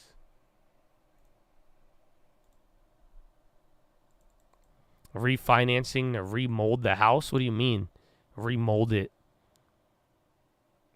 I mean, if you want to refinance just to do a remodel in your house, I wouldn't do that if the interest rate is low. So if you have a loan at 3.5%, why the fuck would you refinance to get a new kitchen? It doesn't make sense, because you'll probably spend more money. That loan, if you have a small interest rate right now on that loan, that you're never going to get that again. So, like, if you're at like a 3%, 4% mortgage, I would never refinance unless I absolutely had to.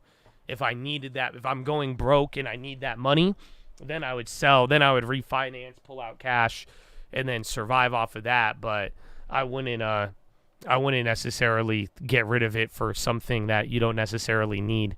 So, like, a remodel, like, if you're gonna, you're like, oh, I need $50,000, $100,000 to remodel, and then you're gonna end up paying double in interest. It's not really worth it.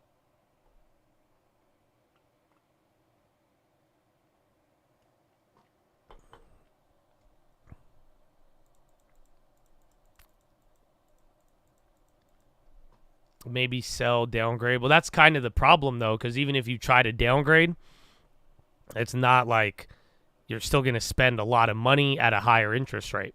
So even if you cut the house price in half and double the interest rate, you're paying the same amount, unfortunately, at least on a monthly basis, until you got the house $290. Yeah, so like I said, if you have a low interest rate, it doesn't make sense to refinance just to remodel the house. You know what I'm saying? So yours is at 5.1. Yours is in a weird spot. But right now, rates are still at like 7. So even then, if you wanted to get $50,000, your interest rate is going to go up by 50%, probably. And then not to mention the fees. So unless you absolutely need the money, I wouldn't do it. One room got flooded. What about insurance? A home equity line might be a better one, because then you could keep the loan and then just pay interest on whatever you borrow. I like Dave Ramsey. I mean, I don't necessarily agree with him on everything, and I think he wouldn't agree with me on everything. But I am I'm a big fan of being fiscally conservative. Meta introduces play now, pay later for Meta 3. What? You guys hear this? Play now, pay later. This is like a firm for video games.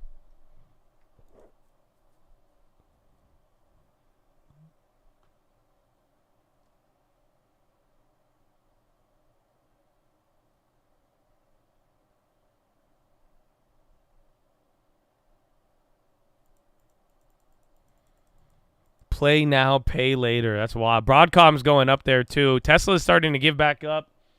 Bonds near the high. I think gold is still whacked.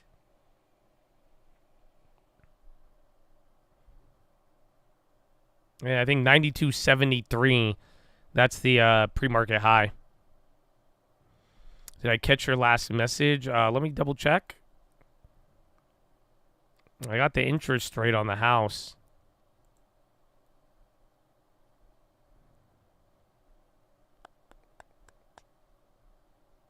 I saw one. I asked if you had insurance, but no, I didn't see what you said.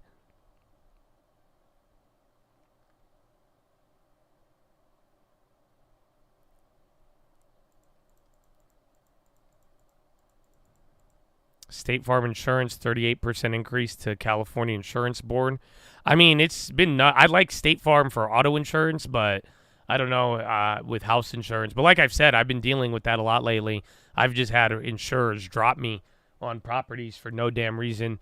Unfortunately, I think that's going to be the that's the problem. Like we talked about with both inventory, but you got to think about it. Insurance costs and those payments, those are what I think is going to fuck up DTI down the road.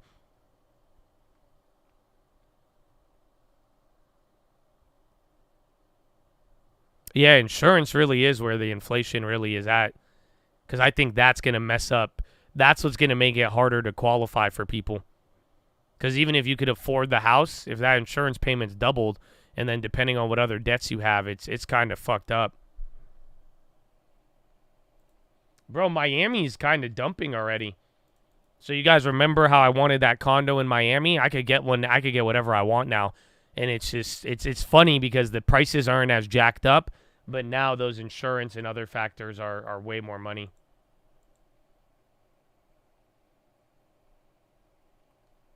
I didn't get your email. You could type it here. Just give me the zip code.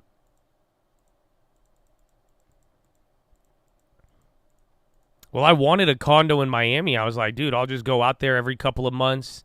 You know, I could get me a condo. I could set up everything. I could stream from there. You know what I'm saying? But that's only, I just went to Miami once and I fell in love. But then I got over it.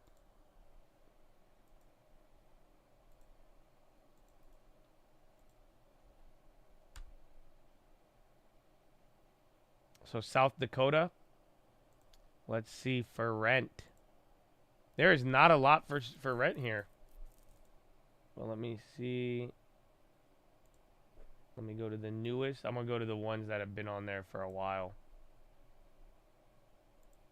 It's an affordable market, though. That's the good part.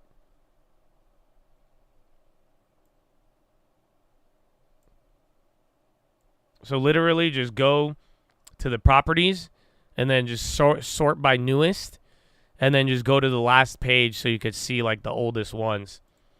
Well, like, let's take a look here. This one, they got multiple ones. Where's the history?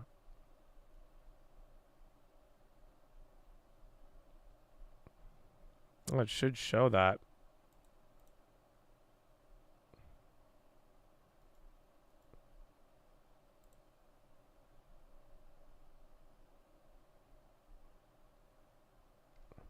Oh, that's annoying. You have to, like, look up the address as, like, a for sale, not a for rent. It doesn't tell you here. But it should show you how much. Like, if you just type in the address and then go to the for sale of it, that should bring up what you want. Let me see if that works.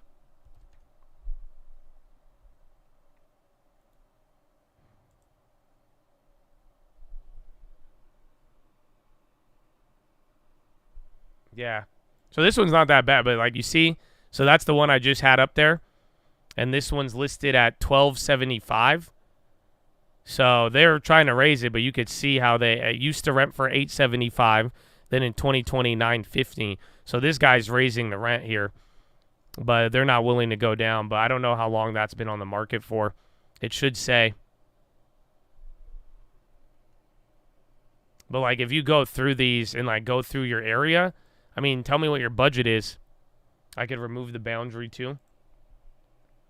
Oh, if you're down for that whole area, I'm sure you'll find some other ones. What's your budget? But like I'm saying, go for the ones that have been on there. Like I said, go to the last page of newest and then just see which one has been on there the longest and then give them a call. Yeah, I'd say that it's an affordable market. It's not that bad.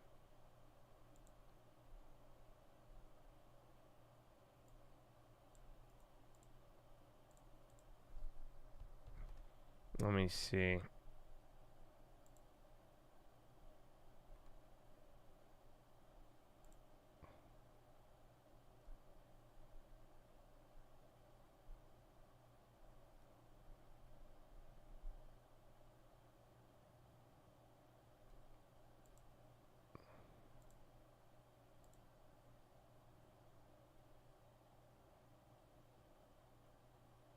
Yeah, this one's weird.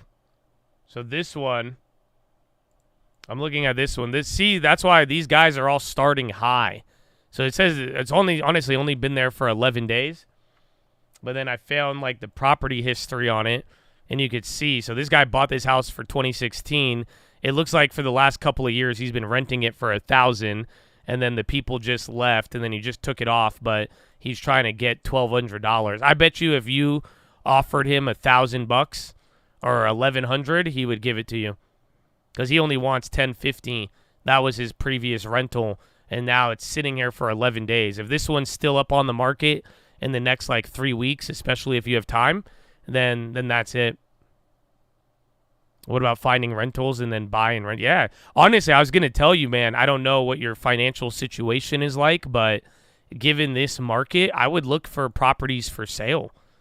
I would just, because if you could pull off a FA, if you're going to live in there, you could get a FHA on some of these houses, and I really don't think the mortgage would be that bad. I mean, it seems like a lot of these people bought them at lower, like literally, I think we could do 200 grand, right? Yeah, there's a couple of houses for 200. There's actually a lot for 200 grand and below. Like that's a house right there, 199. I don't know how much work it needs. If you could even offer them a little lower. But that might be a better idea. Damn, this is even 145, bro. This one's probably shit on the inside. Yeah, bro, I think you could pull off a house here for like 150. And then let me see what that mortgage would be.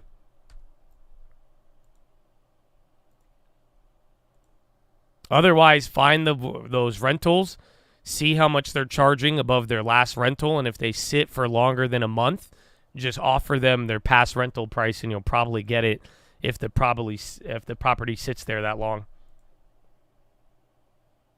So here's the deal. Any of those $150,000 homes, if you have 30K, that's 20% down. But if you're going to live in it and do an FHA, straight up,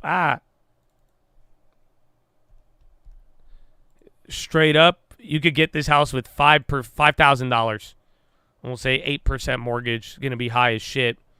Damn, that kills it. Maybe 7? Yikes. But yeah, so you'll pay around what you're renting, but at least you'll own it. And then once you refinance out of the DTI, because that's $200 there almost.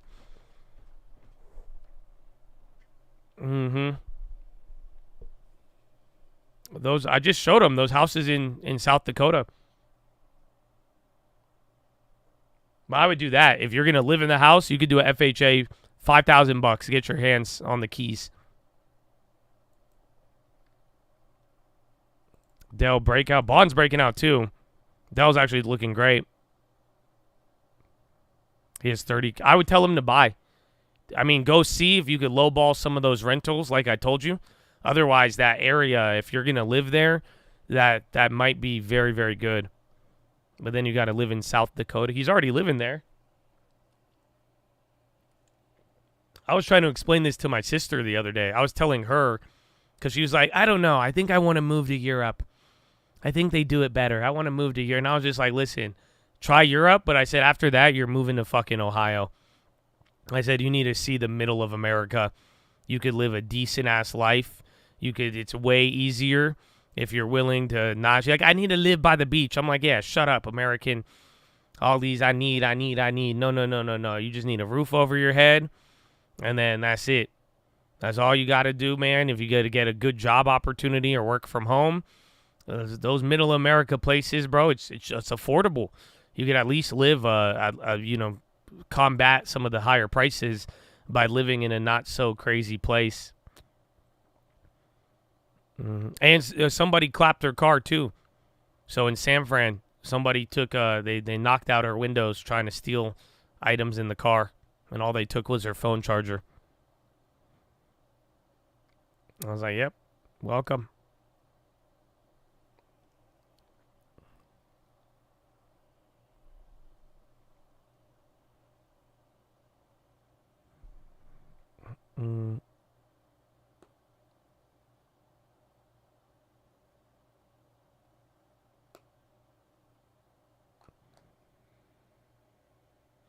Do I go long on my account on stream and then short on an account I'm not showing?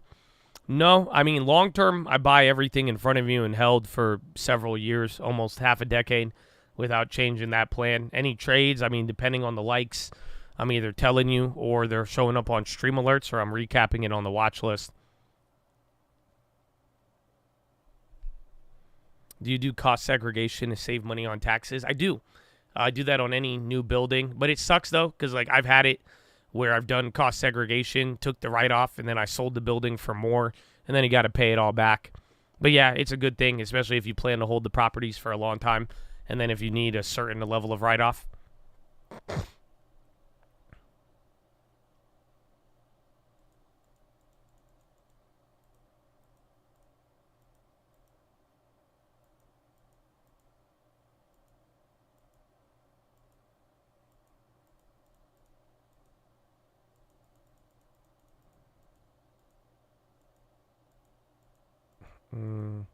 First day in Boston. Just came out from New York. Are you living there now or just on a vacay? Either way, enjoy it.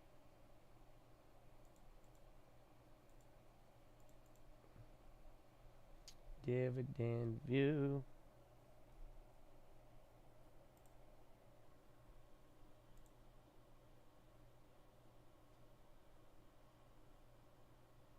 Alibaba.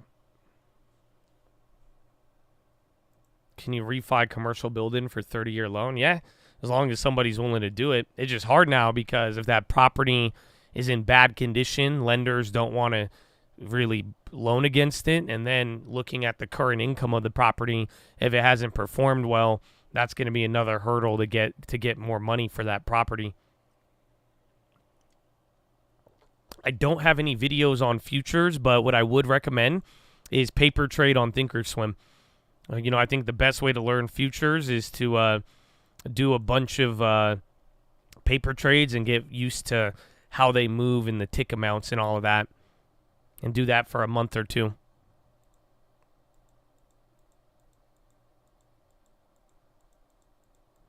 You saw lending tips in the Cybertruck in front of the Sweet Greens Forest Ranch the other day. Let's go, baby. Did you go up to him? Somebody said it. He said another Chad did. A Chad spotted me. I drove it for one day, and the first time I drive it, I have a Chad knocking on my door, asking if I'm the. He said, "Are you the voice on YouTube?" It's crazy, bro. I've never really felt like famous until driving that thing around. I didn't think that many. And then some people were DMing me. They're like, "Josh, I see you right now," and I'm like, "Dude, no way, bro." So shout out brand awareness. I didn't know you guys were really out there like that. But dude, it was cool. And then even lending tips was getting stopped. We had somebody else just driving the car around. And then they got stopped as well. The site, I mean, it does have our logo and everything, but I was very, very shocked, man. It was cool. So be nice too. Don't bother the people as much, but you know, and then if you see anybody with crazy hair driving, it's me. But I'm probably not going to drive it. I said I wasn't going to drive it. And then I drove it on the, like, right ahead of the holiday, and then it got crazy, bro. Bain Capital in advanced talks to acquire Investnet, ENV. Everybody, oh, it's on the high ticker, yeah. Bain Capital in advanced talks to acquire Investnet. Doing a little pop and lock there. Oh, you didn't go up to him? Oh, well, say what's up next time to him. You can. That's what's up, though. Somebody went up. Somebody took a picture with lending tips. I was like, what? I guess I was like, I'm glad nobody took a picture of me. But yeah. But there's a lot of Chads in San Diego where everybody was just visiting. It was really cool, though.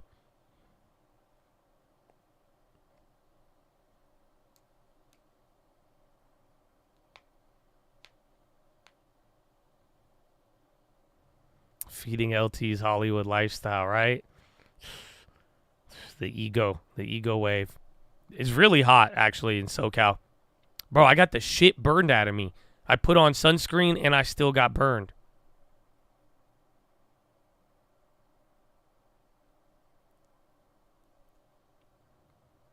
You've never seen my face, but for some reason you think I'd look like that dude on TikTok that makes videos of hacks he does to grow vegetables in weird ways.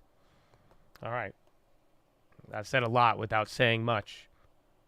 He's like, I don't know, Josh. You give me vibes that you grow vegetables in weird positions. Something about everything you say makes me imagine you as a very awkward horticulturist. Okay. All right. Mm-hmm.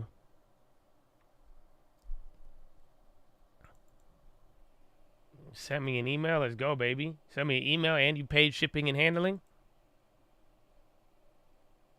Let's see what we got. So you're an automated technician. My man, working while streaming. Let's go, baby. And looking swole. So would I consider refinancing for a remodel? I'm having my first home FHA built in the 60s. House is livable. One room in the front. Can I talk about this too, or do you want me to just answer it? I should have asked.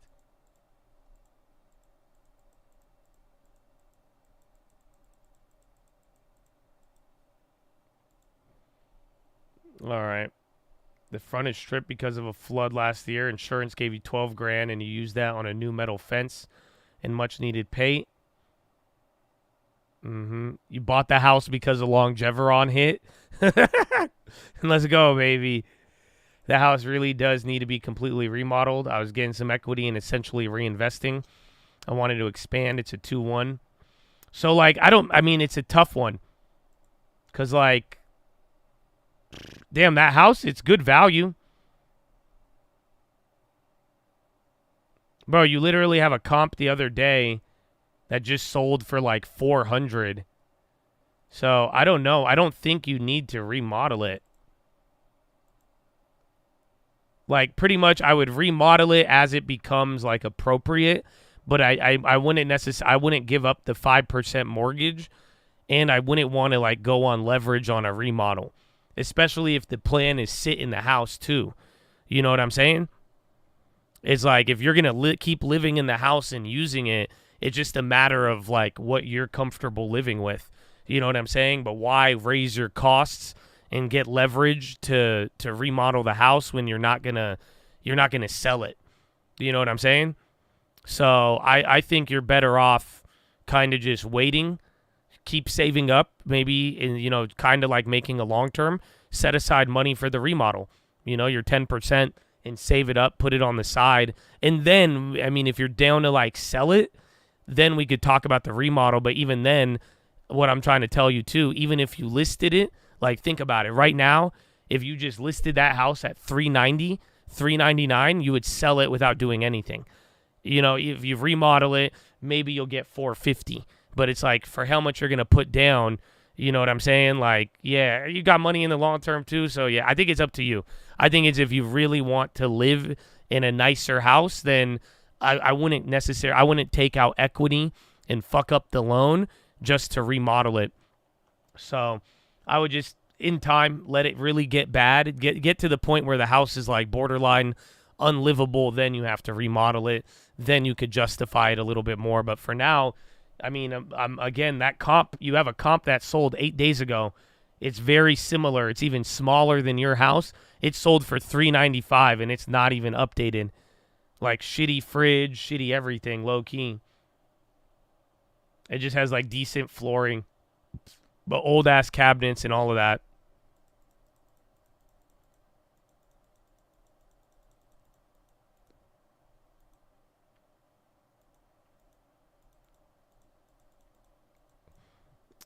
Yeah, everything's selling. So, yeah.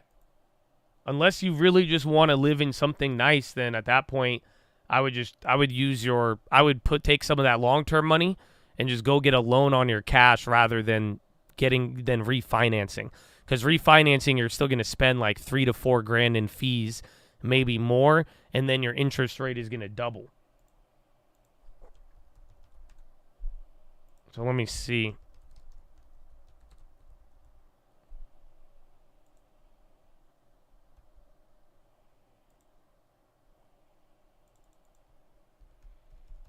How much money did you put down on the house when you bought it? Did you put 20% down?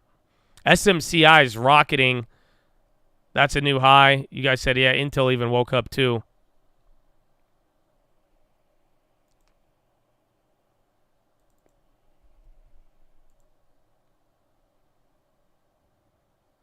You put 3.5. Damn, you only put 3.5% down? No way. That's great. So you're probably paying more on the mortgage insurance.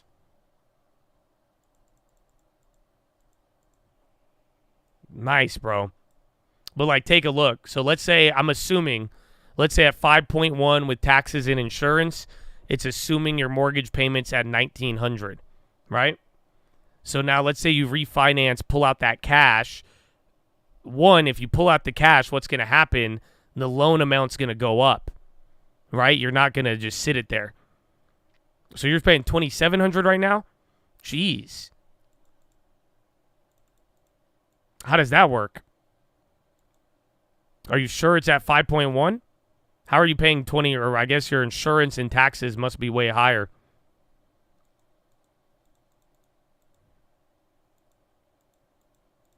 So, hypothetically, though, just bear with me. Let's say 280, and then you want to go. And then, honestly, I mean, let's assume the house is going to be worth what? Let's say 420,000. That's what it'll appraise at. You could only borrow up to 70%. So honestly, you'll only get $1,900. The house has to appraise for more money. So you have to get the house appraised at $500,000 for this thing to get you what you want, I think. Yeah, you want that 350, give or take. But let's say you pulled out 50 grand, right? So now you owe 280,000, but now you're borrowing $50,000. So now your loan amount is going to 320,000, and your interest rate is going to go to 7.86. So you just went from the $1,900 to $2,700 a month. You see that? So now, just by wanting to remodel, your payment is almost doubling. It's going to go up at least $1,000 a month. So $12,000 a year just for what it is. So that's why and again, if it's already expensive with the flood insurance and all of that, I would just wait until you're ready to sell out or rent out the property.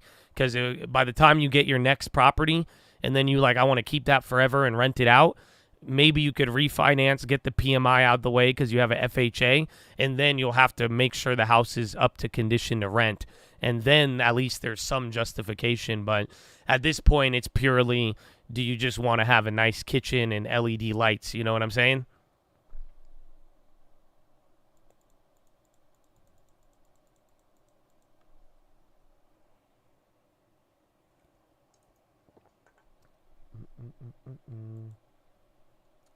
All right, I need to go to the bathroom. I'll be right back. Follow me on Instagram at The Trading Fraternity, and I'll BRB. Here, I will point out two events, one tomorrow in Miami.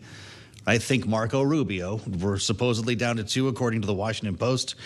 And then the other Saturday, Butler, Pennsylvania. We'll be watching these very closely for potential vice presidential candidate announcements or leaks from the Trump campaign. I'm Joe Matthew in Washington. Thanks again to the panel. We'll turn coming up to energy prices, energy policy, as we tick things off here to the start of the July 4th driving season, and an important conversation with Bob McNally at Rapidan Energy. He's in next after we check world and national news with Nancy Lyons in the Bloomberg 99.1 newsroom in Washington. Hi, Nancy. Hey, Joe. President Biden is doubling down on his previous commitment to stay in the race. In a letter to Democratic lawmakers today, he says he's staying in to the end. He spoke about it earlier today on MSNBC. I am not going anywhere. I wouldn't be running if I didn't absolutely believe that I am the best candidate to beat Donald Trump in 2024. Biden, in his letter, said the question of how to move forward has been well aired for over a week now, and he says it's time for the talking to end. Lawmakers are back on Capitol Hill this week after their July 4th recess. Former President Trump has been maintaining a low profile over the last week. Today, Republicans moved to adopt a campaign platform, and sources tell the Associated Press at Trump's request that platform does not include an explicit call for a national abortion ban. Global news 24 hours a day and whenever you want it with Bloomberg News Now. I'm Nancy Lyons. This is Bloomberg.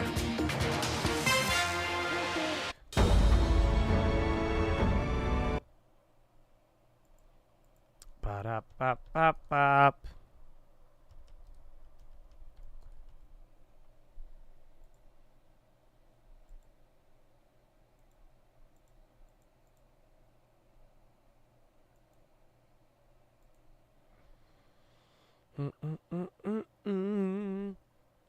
Intel bonds is up. I think bonds are getting past pre-market levels. So let's see. It's already 10:30, baby. 2.5 hours left.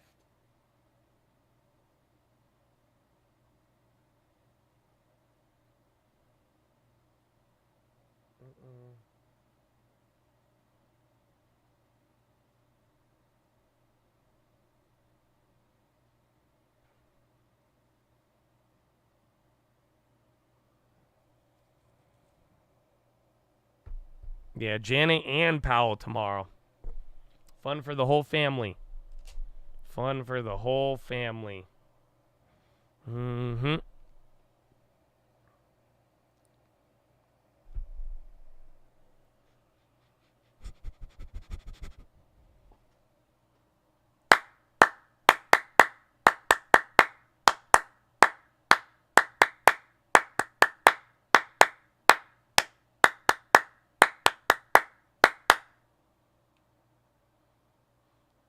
Oh, ladies and gentlemen, boys and gals, yes. It is time for PHILO. I hope your holiday was good. I hope your week was good. I hope you guys are ready for an awesome week here. So let's have a little bit of a talk, baby. Let's talk a little bit about life. So, Chattadonia. Before I get into it, let me tell you, good work. Good work, man, and I encourage all of you to keep trying, and I'm speaking to those who have made an effort, man. Every point, I don't know if you guys have noticed, these PHILOs, it's one part about PHILO and daily living, but even as of late, man, this long term is coming up a lot, and I really hope all of you are really thinking about the future, and I commend all of you that are making actions and choices that will affect you in the future, man, for real. Like, I hope you guys always understand, like a big part of life, man. And for some of y'all, man, y'all need to be leaders in your life and for your families. And just know, like, denying today in hopes of something better for tomorrow, doing what you're supposed to do, it goes a very long way. And I hope you know this will be the challenge and struggle that you are going to have to keep doing throughout your whole life. Are you guys aware of that? It's never going to end.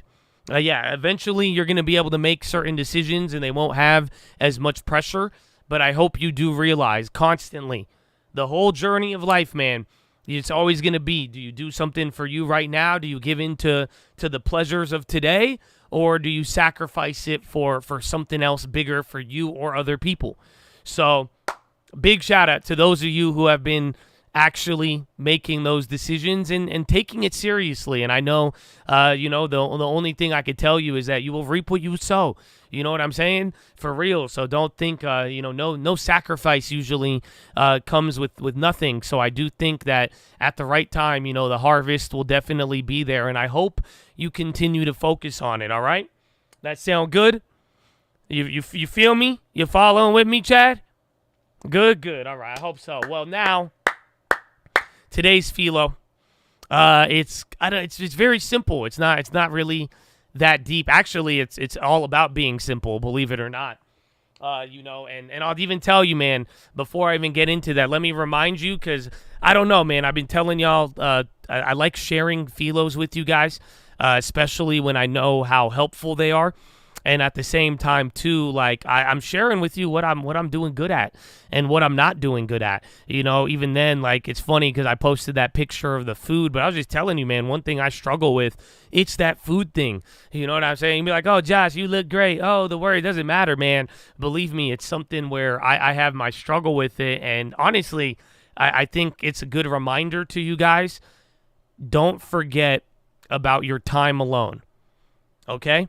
And do not forget how important it is for your time to meditate and pray and to find your secret place. You know why I'm telling you that? Because this last weekend, I feel like I didn't do it as much, and it's kind of annoying me. I have family visiting. I'm going back and forth, going holidays, events, traffic, all these things. And before I knew it, I'm like, man, I was like, I wanted to go home. I wanted to play a game of 2K. I wanted to just watch a movie, but I didn't really give myself the time that I usually have, and it kind of bothered me a little bit. But I want to give this as a reminder, just because I'm like, we've been talking a lot of long-term PHILOs and a lot of stuff here and there.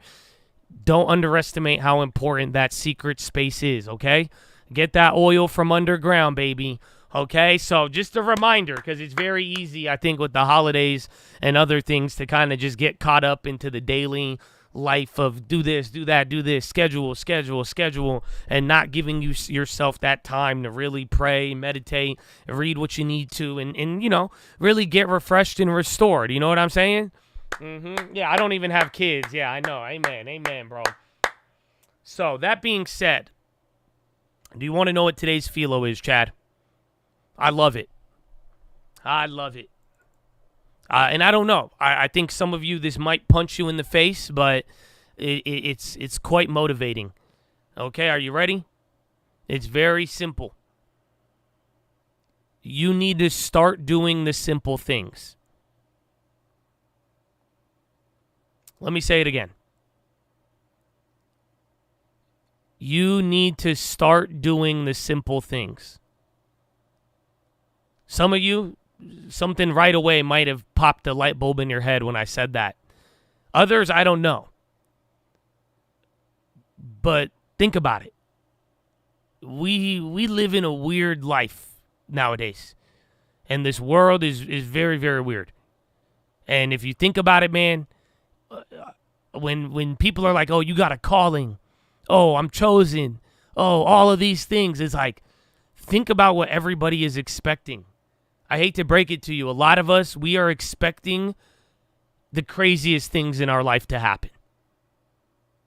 I don't think there's any of you, unless you are abysmally negative, for the most part, when you start thinking about the calling, what I'm going to do, you got this big, grandiose view of what's going to happen. You be thinking about God and miracles, and you think you really talking miracles. Oh,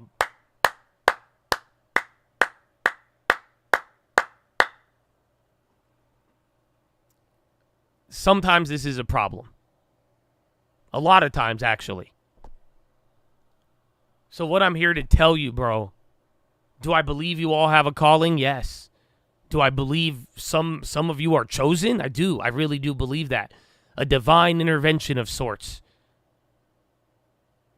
But we all have a calling, but it's not, this calling isn't for you to make $1 million tomorrow. Okay? The calling isn't for something gigantic. And this is what I'm trying to say. I'm not trying to discourage you, but what I am trying to tell you is focus on the calling that you have with the simple things in life. I don't know if y'all feel me. This is why I'm saying I feel bad that I didn't even get my time this weekend like I normally did. It's like, God, help me go and lead people and do all this and this. Dude, you're called, go read your Bible every day. That's a simple calling that we can't even do. Your calling is to literally, I tell y'all, man, they like, Josh, I love you. I'm like, all right, kind of, I do. It depends. I tell you, I need that fruit to come out naturally. The calling is as simple as love your brother as you love yourself. Do you get what I'm saying? Before we can look towards the bigger callings and the bigger miracles, are we giving ourselves accountability on the simple things that we already have at our disposal? The things God has already granted in your life, are you treating it with the care and showing, can you be faithful with the small that where you can be entrusted with the big? You have a life every single day. Not every day is going to be a gigantic miracle. Not every day is going to be a life changer. And a lot of how you manage on a day-to-day, it's going to be how well do you do the simple things. Better yet, do you even care about the simple things? It's very easy to be focused so much on the goal and vision that we are neglecting the daily tasks that we should be doing, whether it's a task, mindset, prayer, who knows? So that's why I'm saying I don't know what it is, but I'm here to give you a reminder to start off the week, the simple things. And the simple things, man, there is a blessing in them. And as we learn to be comfortable with them, as we learn to manage them and really be a good steward of the simple things, my brother, that right there, that's completing one of your callings. And at the same time, without doing it, understand you are neglecting one of your callings in life. I hope you feel me. So, that's very simple, and the PHILO is keep it simple.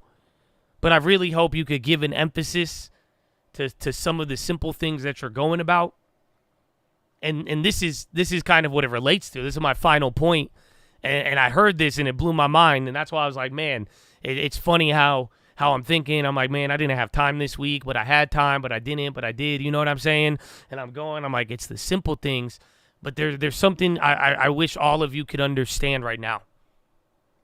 The idea is to become fruitful in the simple times. Let me put it another way. You need to be fruitful while you're waiting. Can you be waiting for something and still be productive? Oh, I know I'm going to get picked up at 7 o'clock. Okay, it's only 5. What are you going to do in the next 2 hours? That's a simple analogy. Can I give you a better one? Can I give you a more realistic example? Or, I guess, a problem we all face?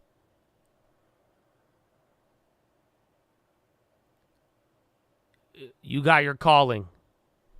You have big expectations. Things don't play out how you want. It takes longer than you expect. What ends up happening?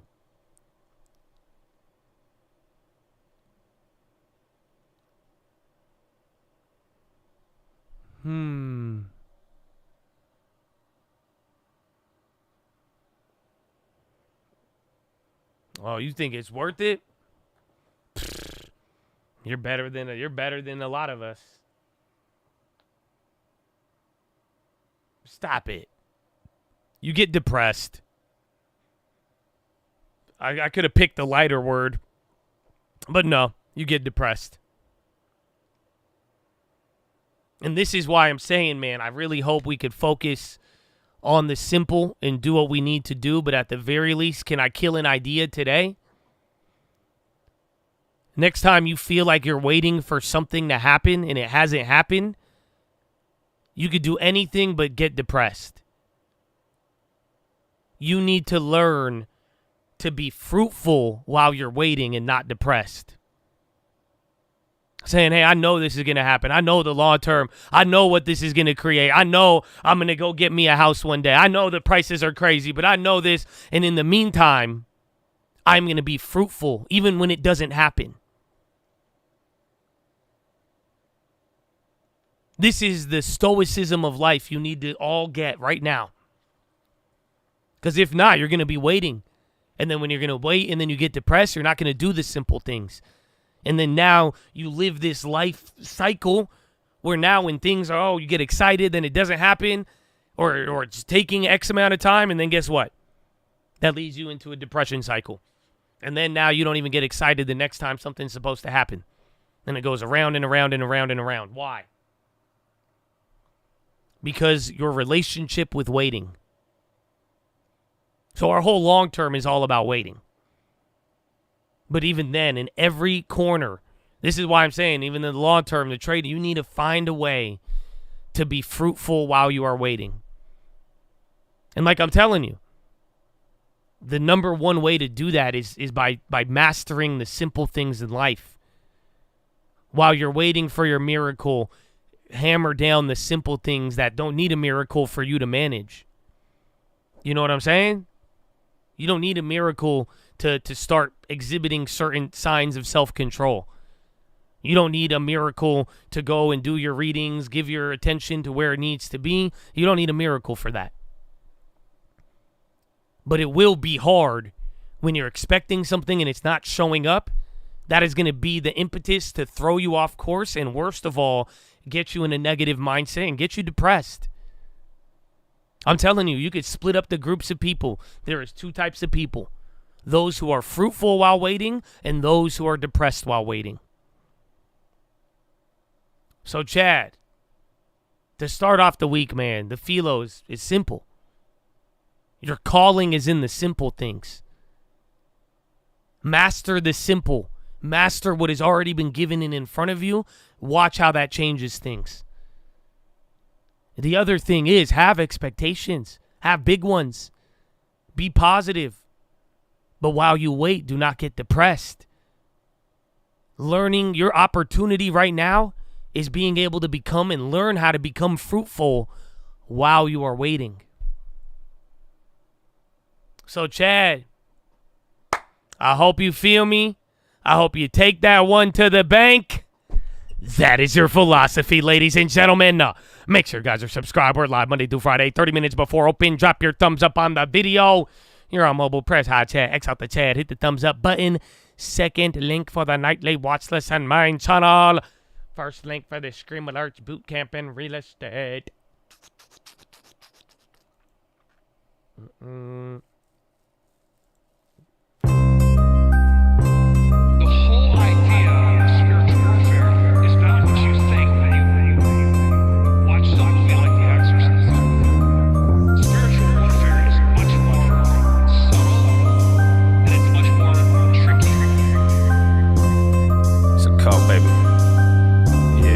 It's a letter to the people, I'm penning it like I'm Paul. It don't matter about the evil, it matter about the God. It don't matter about the weapons, it matter about how you armed. All that matters is the weather, when weather to bet the farm. I ain't gotta see it to believe it. If it's signing then it's deeded, and my eyes don't need a reason. I won't even try to explain it unless it say I got a feeling. I'm gonna sing my praise like David, but the king is still a killer.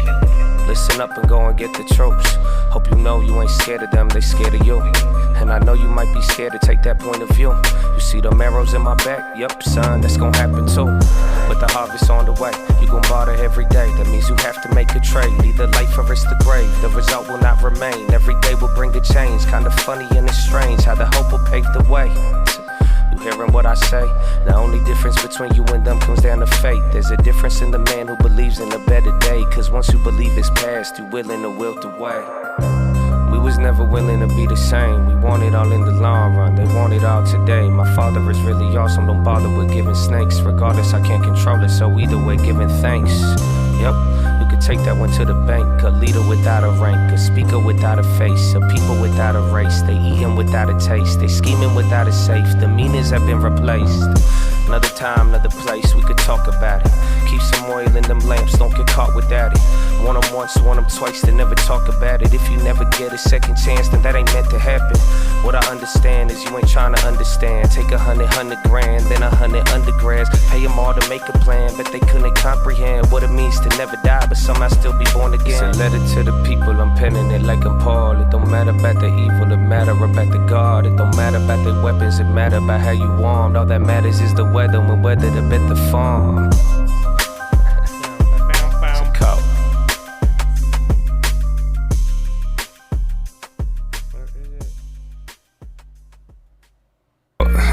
2020, baby. Yeah. Gotta get the pud that can make the money both ways. Cheridonia.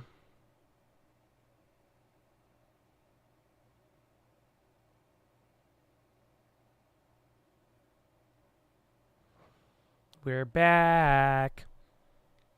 My goodness. Well, I love this song. Would love to understand why premiums on index options are so low and options performing so poorly despite being in the money. It's just because of summer. I think expectations are low. So even though we have data and whatnot, the question is that data going to move you off of the path? Probably not. That's what we've seen from all of the data sets. So unfortunately, I think that's why we have that environment that we have. It just really depends on the type of name it is, but for the most part, the indexes, I mean, they're near all-time highs, and I don't think they're expected to move more than 0.5% on anything. And think about it. We do get these random melt-ups, but in the last, couple of weeks, how much have you really moved? Like, this pop was big from the last couple of weeks of June, and then you spent 2 weeks doing nothing. Even the 2 weeks before that, you make your pop and then don't move. So, yeah, we are moving up, but I don't think people are pricing in much. Fitch ratings, U.S.-China challenges persist for global credit outlook.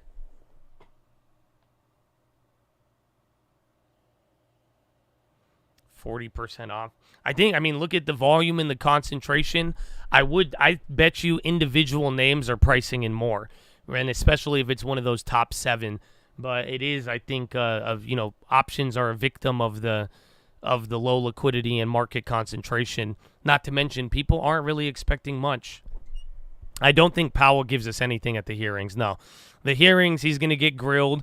I think with the election, there's going to be some political stuff, and people are going to try to get him to talk about rates and all that, but I'm not expecting anything to move.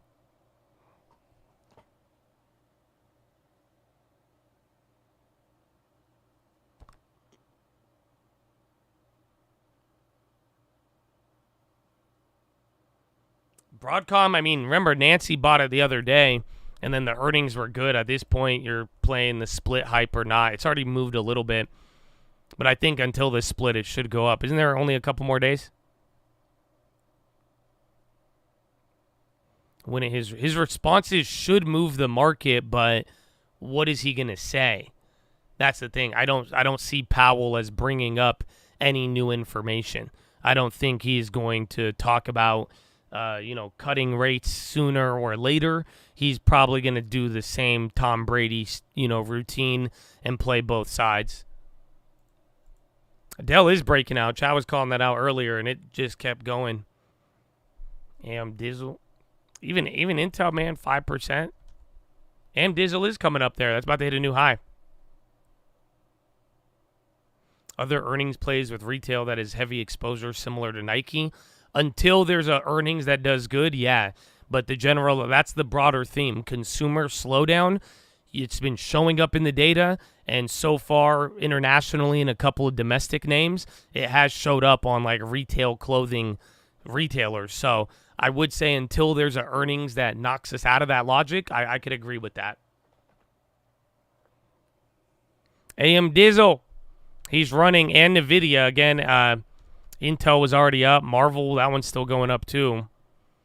Look at Dell, damn it. It's in the bottom right, bro. Come on. Expectations are high for earnings. It's weird. I think overall S&P expected to go up 9% year over year. I think individual names have a higher bar, especially if it's tech related, and then everything else, it just depends. But I mean, it's not a low bar. But then also too, people just aren't expecting much to happen this quarter. People are viewing it like this quarter isn't really going to tell us much. Fitch on 24 global credit outlook continues to see material growth slowdown in the U.S. in second half of 24, while persistent challenges face China's sector. I think Meta kind of already had the pre-earnings run up. I think Meta is going to be a big one for earnings, though. There's just stock moved a lot, and there's a lot riding on it from almost every segment of society. Yeah, bro. IRM, another high. Oh, yeah. SPY getting above VWAP. Bonds chilled out after hitting a new high of the day. They're just literally chilling at the high of pre-market.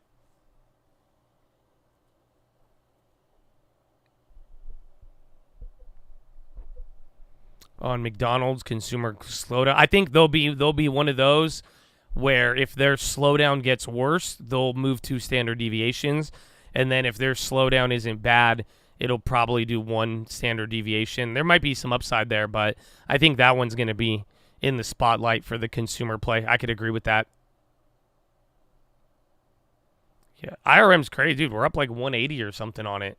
That blew my mind when I saw it. Yeah, 173%. That's crazy.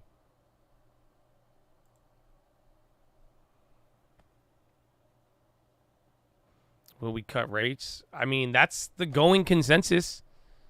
So I think even the Fed is saying we'll get at least one this year by the end of the year. But unless anything changes, or we'll see what happens post-election.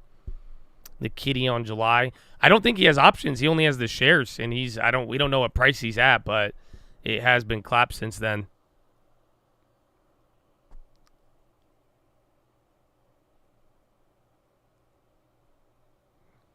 EPS growth estimates are 15% for 2025. Rarely EPS been this high relative to economic expectations. That's kind of far out, though, in the next year. Again, this quarter, people are just expecting 8% overall on S&P year over year. So expecting 8% earnings growth. And that's including your outliers.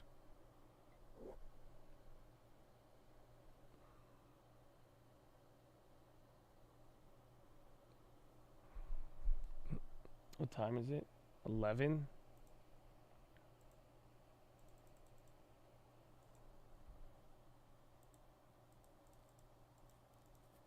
But yeah, I'm not expecting anything from Powell at the hearings tomorrow. No. He will be talking, though, right when the bell goes ding, ding. So that'll be the first thing in the morning. You'll even get Yellen, too, but my hopes are not high. Looking at Coca-Cola, should I wait till after earnings? It depends. I think they've been down, though. Oh, no, they've been up. Was that Pepsi that's been dropping? But they're kind of near the highs. We bought Coca-Cola a lot lower, so we're up on it in the long term. I would wait just because of that, but it really depends how you're balanced out with everything.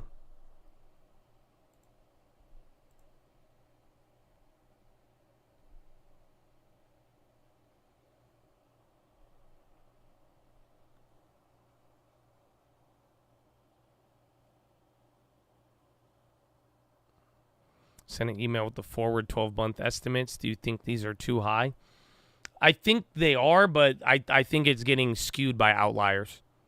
So again, like the growth of NVIDIA, Microsoft, Google, just literally 7, 8 names, and then a couple of the random chip makers.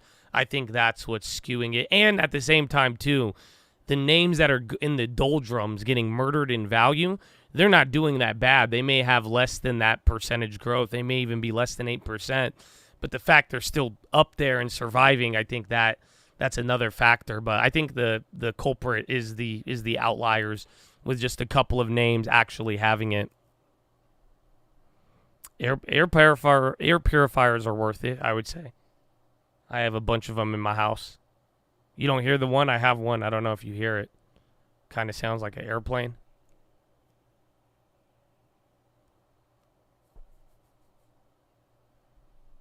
Yeah, Starbucks. I mean, it went down to 72, though. So it's still holding up some, but it gave up half of it, I think. I don't know. I could be down with Starbucks below 72. But I don't know. I like Nike better than Starbucks for some reason. But I feel like I've probably been to Nike more than I've been to Nike. Or I've been to Starbucks more than I've been to Nike.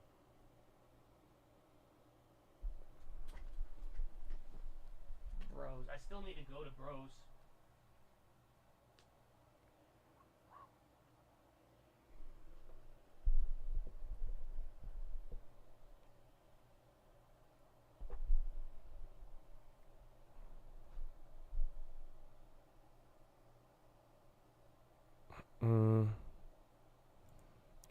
Your daughter's in Italy right now. She said Starbucks are slow there. Well, yeah, like Italy has good coffee. That's why it's Starbucks in Italy is a weird concept. They just started doing it like 2 years ago to get some growth. But I think Starbucks needs to focus on the U.S. They need to get that. Remember, that bad Starbucks, that was the first time that Starbucks had negative growth in the United States in like a long-ass time, like in decades. I think the only people going to Starbucks in Italy are Americans. And like, I want a taste of home. Because I feel like if you go to Italy, wouldn't you go and get like normal, like real Italian coffee? You know what I'm saying? You go to little cafes, get a cannoli, get some good coffee, get some good tea. Like, why would you go to Starbucks? Like, I want a caramel frappuccino.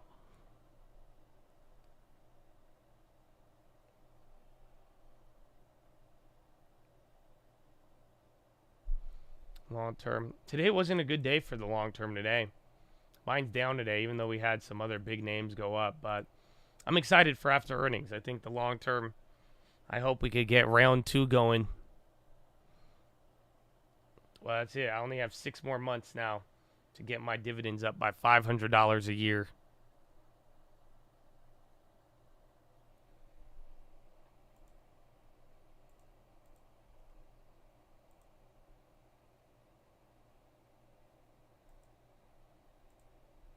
Email the Carson photo, the forward earnings. Yeah, I got that one.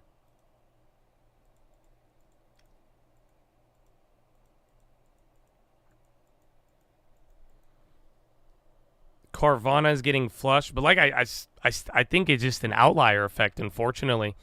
I wish it told us more, but until the market isn't dominated by 7 names, it's really hard to read into some of those broader factors.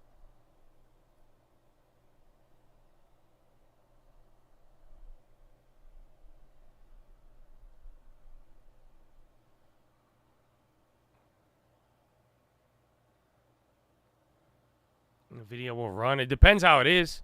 I mean, if NVIDIA does another 50% earnings, then there you go. But remember, last one, too, they also had the stock split, so that helped out a lot.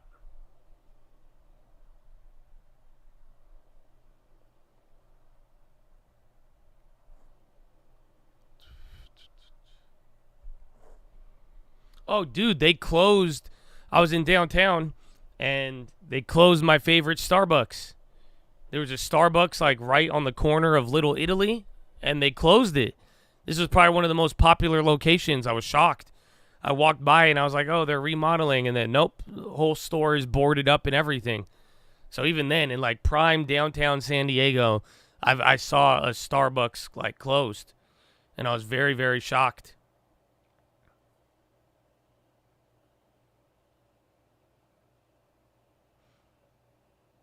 You sent me a Bob Elliott thread.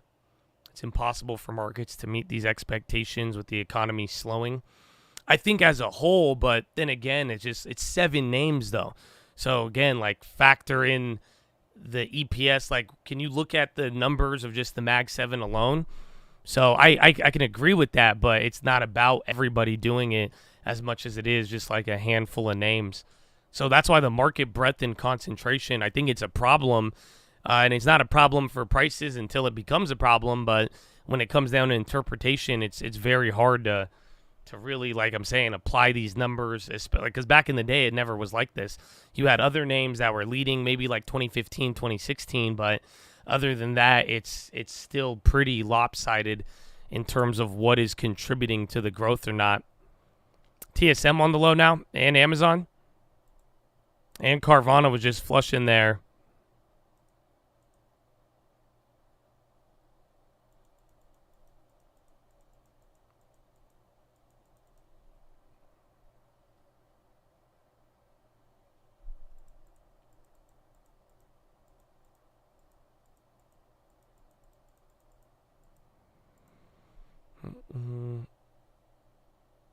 Parkinson's export visits White House 8 times in 8 months. New York Times.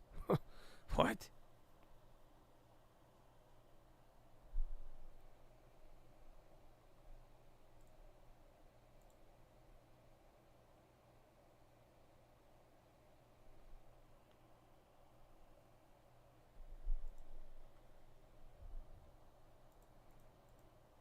UMC will be the next NVIDIA, the mortgage lender? No.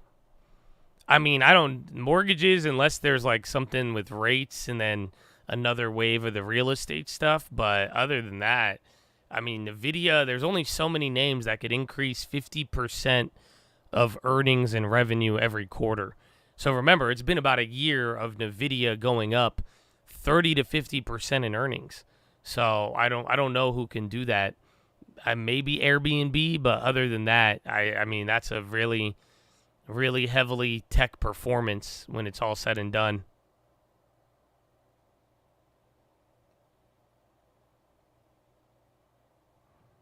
The New York Times turn on Biden. Well, that was my tinfoil today. I think the media is full of games. They all knew Biden was old. Because you guys don't remember, it was a couple of months ago.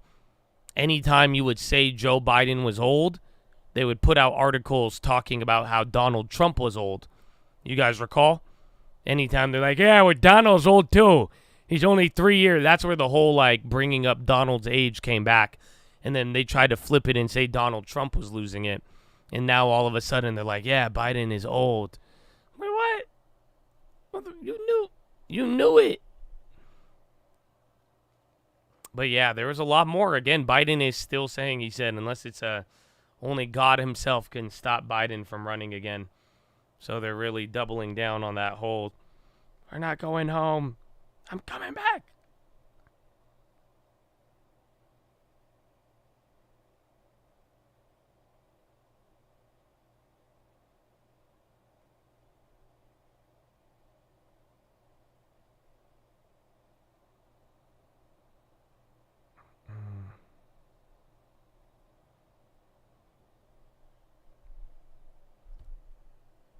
And God ain't coming. That's what he said. Hey, God's not coming down. I'm doing it. Look at you. See these crowds? I bring out the crowd. Yeah, who does that? I do that. Fuck yeah, let's go. I'm ready to go. I feel great. You guys are out tripping. Just look at your 401,000. That's me. Yeah, Trump said I'll crash the market. I crashed it upwards. What now?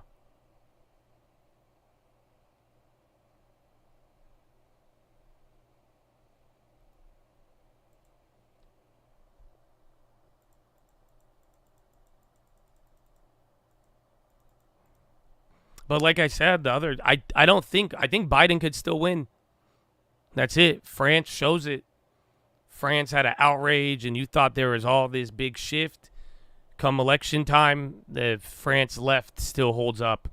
So I think that's a real big signal of, although people may not like stuff when it comes down to the elections itself, it may not reflect what you think. But I think Biden still has a shot. Although everybody's saying, no, he's not going to run now, or we need to get rid of him, he's old. No, I definitely think that he still has a shot.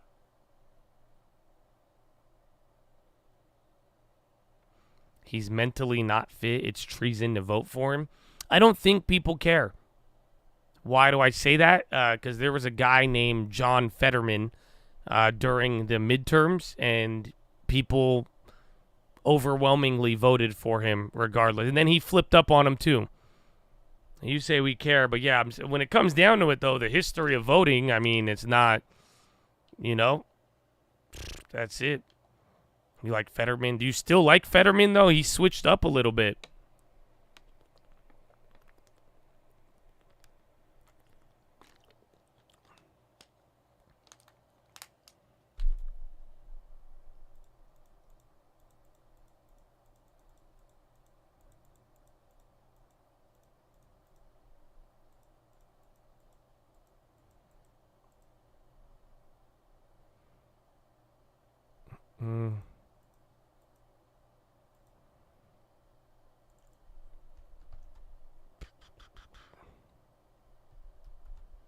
And SPY chilling. Bonds came back down here.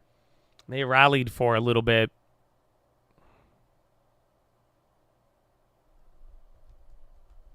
NVIDIA. I like how Intel's still holding up. Marvel came down a little bit. And Pelosi went in. She brought Broadcom too.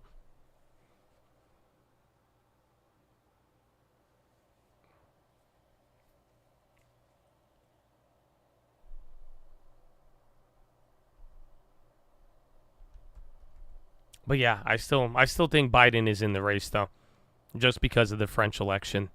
That stuff made me look at things a little differently.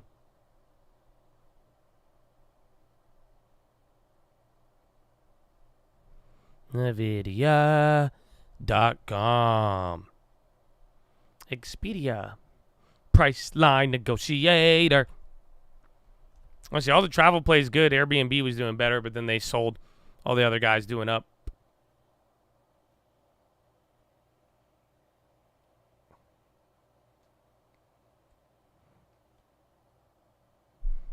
People talked about Newsom again, but I think Kamala is the most if Biden somehow is going to back out, Kamala is the choice.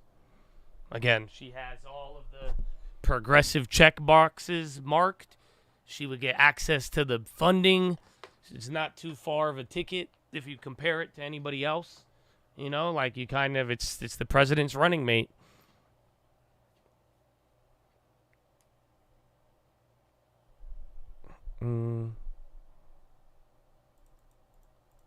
I think she could debate. I think she was at a debate before. Remember, wasn't she running to be president? And then Biden picked her as VP. She's not old. Yeah.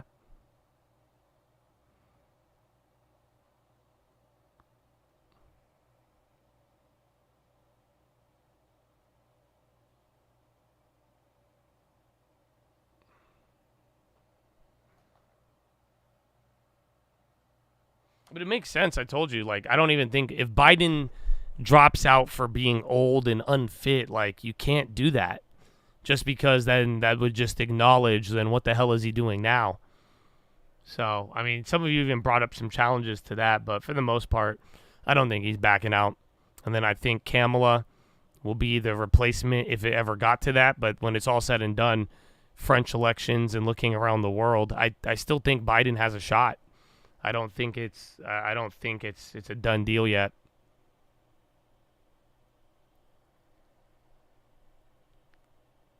Trump, we don't know who his vice president is. He's apparently going to announce it at the Republican National Convention.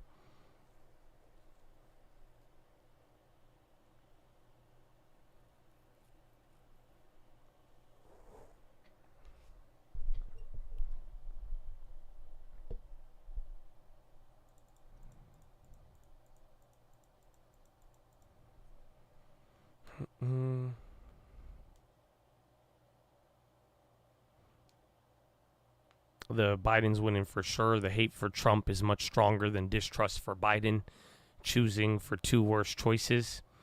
Yeah, I think everybody is just because, like, lately, again, the media has flipped on Biden pretty heavy, but just like I'm saying from France, I don't think it's a done deal that Biden is out of the running yet.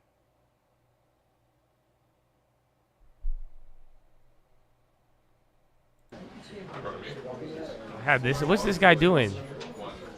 Oh, this guy was just laying down. That was weird.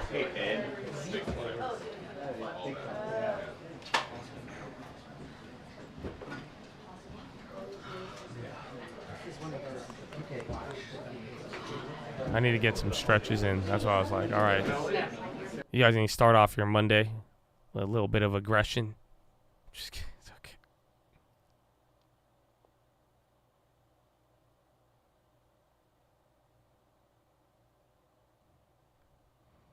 Would you rather have the Crazy Orange Man or Sleepy Joe? Both bad. It is kind of sad it's gotten down to this.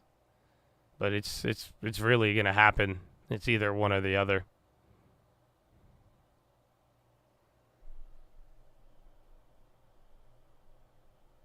Exposure therapy, man, is good.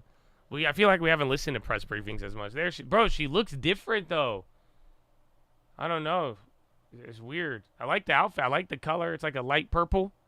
I have very long things. I mean, screw. Can I play 2K? Is this weird if I play 2K to start off? Because we ain't doing shit, man. Asleep, please. Okay, so we've gotten more strong economic news in recent days. On Friday, our economy created more than 200,000 jobs last month. Under President Biden's leadership, we have now created a total of 15.7 million jobs over the last 3.5 years. Yesterday, a record 3 million travelers were screened at airports, a sign that our economy is strong and Americans are back on the road for the summer in record numbers. Speaking of which, last week we sold 1 million barrels of gasoline to help lower gas prices ahead of the 4th of July. See, how did you guys not get excited? Which saw the lowest gas prices in 3 years. And today, a new report from the Economic Innovation. Oh, Rose Arrow, I missed your super chat. I got Rose Arrow. Called a quote, a remarkable comeback under President Biden. I watched It's Not Inflation. Want to say thanks for providing the high-quality macro discussion. Thank you, man. For real. I'm glad you liked that video. Some people didn't, so that's good to hear. But those communities are coming back under President Biden, with jobs growing more than 4 times faster you guys hear that? than Biden in created the a lot of previous good 4 stuff, years. Investments spurred by the president's Investing in America agenda are benefiting previously left behind communities. That's just some of the economic progress happening under President Biden. Watch out for more news in the coming days. Exciting. And next, I want to share highlights from the president's CPI dropping, as well as looking ahead to the next 2 weeks. You say I got more news in the coming days. President Biden has been After hitting how the many road jobs and we meeting created. directly with the American people, Yeah, as well son. as continuing his job as Very leader upbeat. of Like the we got a country. CPI on In Thursday. The 2 days you know what I'm after saying? the debate, he met with supporters in Atlanta, Raleigh, New York, and New Jersey. Last week, he delivered remarks on the Supreme Court, visited the D.C. Emergency Operations Center for a briefing on extreme weather events, hosted a Medal of Honor ceremony, and joined the First Lady for a 4th of July barbecue with active duty military service members and he did their not families. fall asleep. Throughout the week, the president also spoke with leaders of the UK, United Kingdom, Israel, and the Republic of South Africa. On Friday, the president traveled to Madison, Wisconsin for a campaign rally. On Sunday, just yesterday, he held numerous events across Pennsylvania with elected officials, including Governor Shapiro, Senator Fetterman, and Congresswoman Madeleine Dean. He participated in interviews, including joining Morning Joe just this morning, and throughout, the president has engaged with elected leaders, including members of Congress, governors, and local officials. This week, President Biden will speak to national labor leaders of AFL-CIO, host the NATO summit to show the unprecedented strength of our alliance, hold a press conference, a big boy press conference, according to Justin Singh from Bloomberg, who's not here, but Josh, you are here, I see you. Hi. So that will happen on Thursday, and travel to Michigan on Friday for a campaign event. And next week, he will travel to Texas and Las Vegas. On July 15th, he will commemorate the 60th anniversary of the Civil Rights Act at the LBJ Presidential Library in Austin, Texas. He will highlight Hava's on the low. Biden That was Harris hitting 52-week highs earlier. progress, And then advancing Carvana civil rights, dropping too. and his vision to bring America together. On July 16th, he will address the 115th NAACP National Convention in Las Vegas, emphasizing the Biden-Harris administration's commitment to advancing racial justice and equity for all Americans, including Black Americans. On July 17th, he will speak to the UNODOS annual conference, where he will underline the Biden-Harris administration's historic accomplishments, including lowering prescription drug costs for America's seniors, lowering the Latino uninsured rate, and creating a Latino small business boom. And finally, I just mentioned the U.S. is going to be hosting the 75th summit, the NATO summit, right here in the United States, obviously in Washington, D.C. this week. NATO is the most powerful and capable alliance in the world, and President Biden is proud, very proud to have worked to strengthen it and also it means together in expand it. Spanish. So Nice. with Thank that, you for that. the Admiral from the National Security Council is here to take your questions on that. I do have a few things to get through, so I'll ask you to bear with me. As Crean mentioned, President's looking forward to Brown, hosting the football players the on leaders from 2K. 38 different countries this week in Washington for a historic summit to mark the 75th anniversary of the NATO summit. This will obviously include the leaders of all our NATO allies, as well as NATO partners, including Ukraine, Japan, I feel like we haven't New heard Zealand, from Kurt. Look at his and the pink Republic tie, of bro. Korea. Before we discuss the fresh. schedule, I just want to take a minute to discuss the context in which NATO leaders will be gathering this week. For 75 years, NATO has served a vital role in protecting the American people and in making the world a less dangerous place. NATO is the strongest defensive alliance in history, and today it is bigger, stronger, better resourced, and more united than ever. Is it before, me, or in do they large all part seem due like to very President upbeat Biden's today? leadership over the A past lot of 2 energy. years. They're all like He's really, worked hard to we're the expand best the for alliance this. by welcoming We got 2 some new good members, news. Sweden The and jobs Finland, created. and will officially welcome in Sweden this week. He has spent countless hours rallying the alliance in 2021 and 2022 to build a global coalition to respond to Russia's invasion of Ukraine and to provide indispensable support to that country. And I'll get more on that in just a second. The President has also strongly encouraged greater partnerships between the NATO alliance and friendly nations. And then around SPY the coming world, up. There's particularly Apple, in the new high. Indo-Pacific, Bonds are trying to as you will climb see. too. And the President knows that the global threats and challenges that we all face, including from authoritarian actors and terrorist 55.7. This is organizations, literally where we were at in the morning, though. inextricably So you're linked. actually still hanging on He a has little also bit encouraged below. our NATO allies to join him in making significant investments in our mutual defense and deterrence capabilities. Now, when the Biden-Harris administration took office, only 9 NATO allies were spending at least 2%. I don't have of a their target gross for domestic Apple. I mean, product I think on just defense. pre-earnings run at this The point, Wales Pledge. but it's That was already the hit a goal that record every high, which is member kind of the alliance crazy. had swore that they would get to. Today, a record 23 NATO allies are at And or SPY right above below the VWAP. minimum Again, level Apple's of moving. I 2% got of NVIDIA in the GDP bottom on right. defense spending. Just watch if any of More those than chip twice as leaders many keep going. as in 2020, and nearly 8 times higher than when the Allies first set that 2% benchmark a decade ago. Now, just quickly turning to the schedule. Tomorrow evening, President Biden will welcome NATO leaders, and he and Dr. Biden will host a 75th anniversary commemoration event at the Mellon Auditorium. That is the site I think you all know when the NATO treaty was formally signed in 1949. On Wednesday, the President will hold his first bilateral meeting with the new Prime Minister of the United Kingdom, Keir Starmer. AMD still here at the going. White Remember, that House. was down and then President will just also started meet taking with the off. 32 I think members even of the Dell, alliance too. At the convention center. And then later that evening, he and Dr. Yeah, Biden will Dell's host still NATO going leaders up. for a dinner again And here at the White Dizzle. House. On Thursday morning, NATO will hold a meeting with the EU and with NATO's Indo-Pacific partners, that's Australia, Japan, the Republic of Korea, and New Zealand, to deepen our SPY cooperation. at VWAP. And then on Thursday afternoon, there'll be a meeting of the NATO-Ukraine Council, after which the President will host an event with President Zelensky and nearly 24 of our allies and partners who have signed bilateral security agreements with Ukraine, just as the President did, as you saw in Italy a week or so ago. Come on, let me back out. After that, the President will hold a press conference. I guess a big boy press conference is what we're calling it. A big boy and take press- some questions from y'all. Wow, they're like, Now, fuck, we gotta we're make, working we to gotta also put set him up up some in front additional of the meetings, media. bilateral meetings. Yeah, big boy, I'm a big boy, I'm a big kid now. Yeah, come on. But I have no Big doubt part there of will be additional waking up bilaps. is Folgers And in as your we get cup. more fidelity on those, we'll let Yeah, I'm you a know. big kid now. Let me Finally, freaking put as me in customary front. for, No as pre-written customary for crap. summits Fucking the watch what United I States do. hosts, there'll be I'm a Leaders, big boy Spouses, and president Partners now. program hosted by Dr. Yeah, Biden. fuck yeah. Now, if I could just quickly turn Fuck to Ukraine, Donald Trump. because He's back a to the small context boy. for He's what a little this meeting's baby. all about. I Baby think it's important food. to just do a quick update here what the situation is on the ground. Since the passage of the supplemental in April, the President has authorized 7 TKO security WW packages announced to help Monday Ukraine, Money in the including Bank event, 5 drawdowns becoming the of highest munitions and grossing equipment. arena event in Canada's Resumption of that history. U.S. aid has made a significant impact on the battlefield.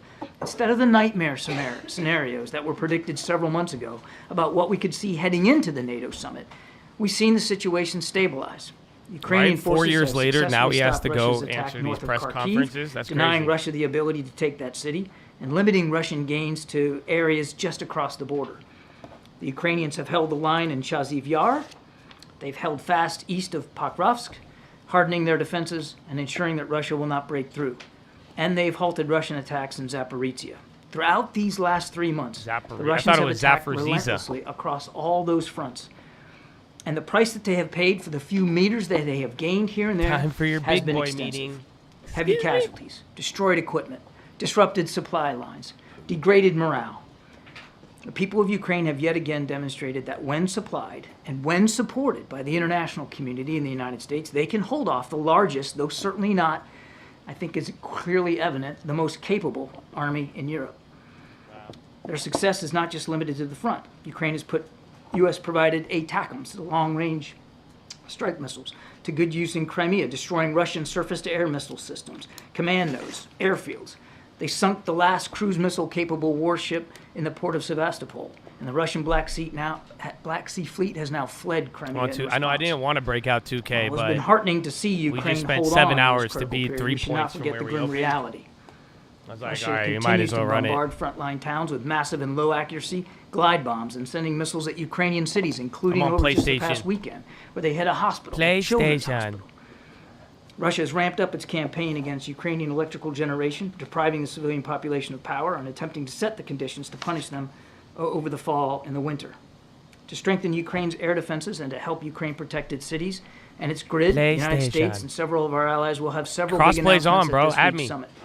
And the NATO alliance Spy got will a announce little candle significant there. new steps I think to I might get a strengthen its team military here. and political partnership Assuming with the last Ukraine one's not to there. help No, I ain't Ukraine been to the continue to casino defend in a themselves while. today I just played and to 2K deter Russian instead now. aggression well into the future. I got rid These of elements, taken together with bilateral the gambling. support, are part of a bridge to Spy's Ukraine's literally NATO right membership. where we opened. Together, You the got a Washington little bit of a Summit red there, will but send a it's strong not as signal crazy. to Mr. Putin that if he thinks he can outlast Just the a little bit of a coalition of dance. countries that Do are a little supporting Ukraine, dance. he's Get dead a wrong lantern. again. As President Biden has said himself, Ukraine My will never be username a Stock victory Market for Russia, Live. for free people refuse to live in a world of hopelessness and darkness. Thanks, Good. All right, it does feel like the year You just mentioned the started, but we are context of the fully summit, in there. this Meta's week. on the low right It's now. also the first time the president interacted with these Yeah, world so leaders, see, NVIDIA was since catching a that, candle. Apple's still holding up. disastrous debate against former President Trump 10 days or so ago, where the president struggled to confront the former president on all sorts of things. What is the president's, does the president feel the... No how earnings does he plan previews. to, They don't really start till Friday. reassure Spotify American selling off allies too. in NATO that Spotify he's and up Meta to the job dumping. now when Even he Spy couldn't coming confront down here a Trump little on bit. I think the question presupposes the notion that they need to be reassured of American leadership and President Biden's commitment, and I don't believe that's the case.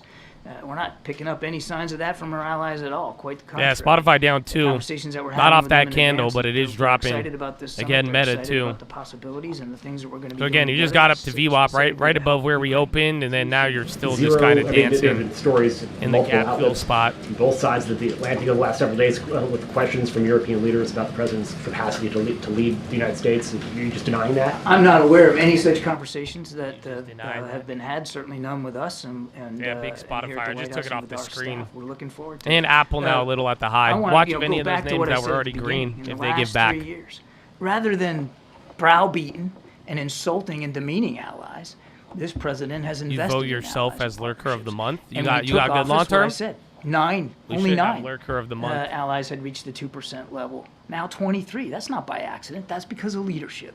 That's because of constant stewardship of the alliance and other partnerships around the world. The president's record speaks for itself, and the allies Meta and is the still non-NATO dumping. friends. It's and funny partners because that the are high coming as ticker's well, still they know active, that. but They now I wouldn't think be those tech coming. names are coming down. Bonds ain't move on any of that. New Zealand, Japan, South Korea, See, to a but NATO Japan. summit.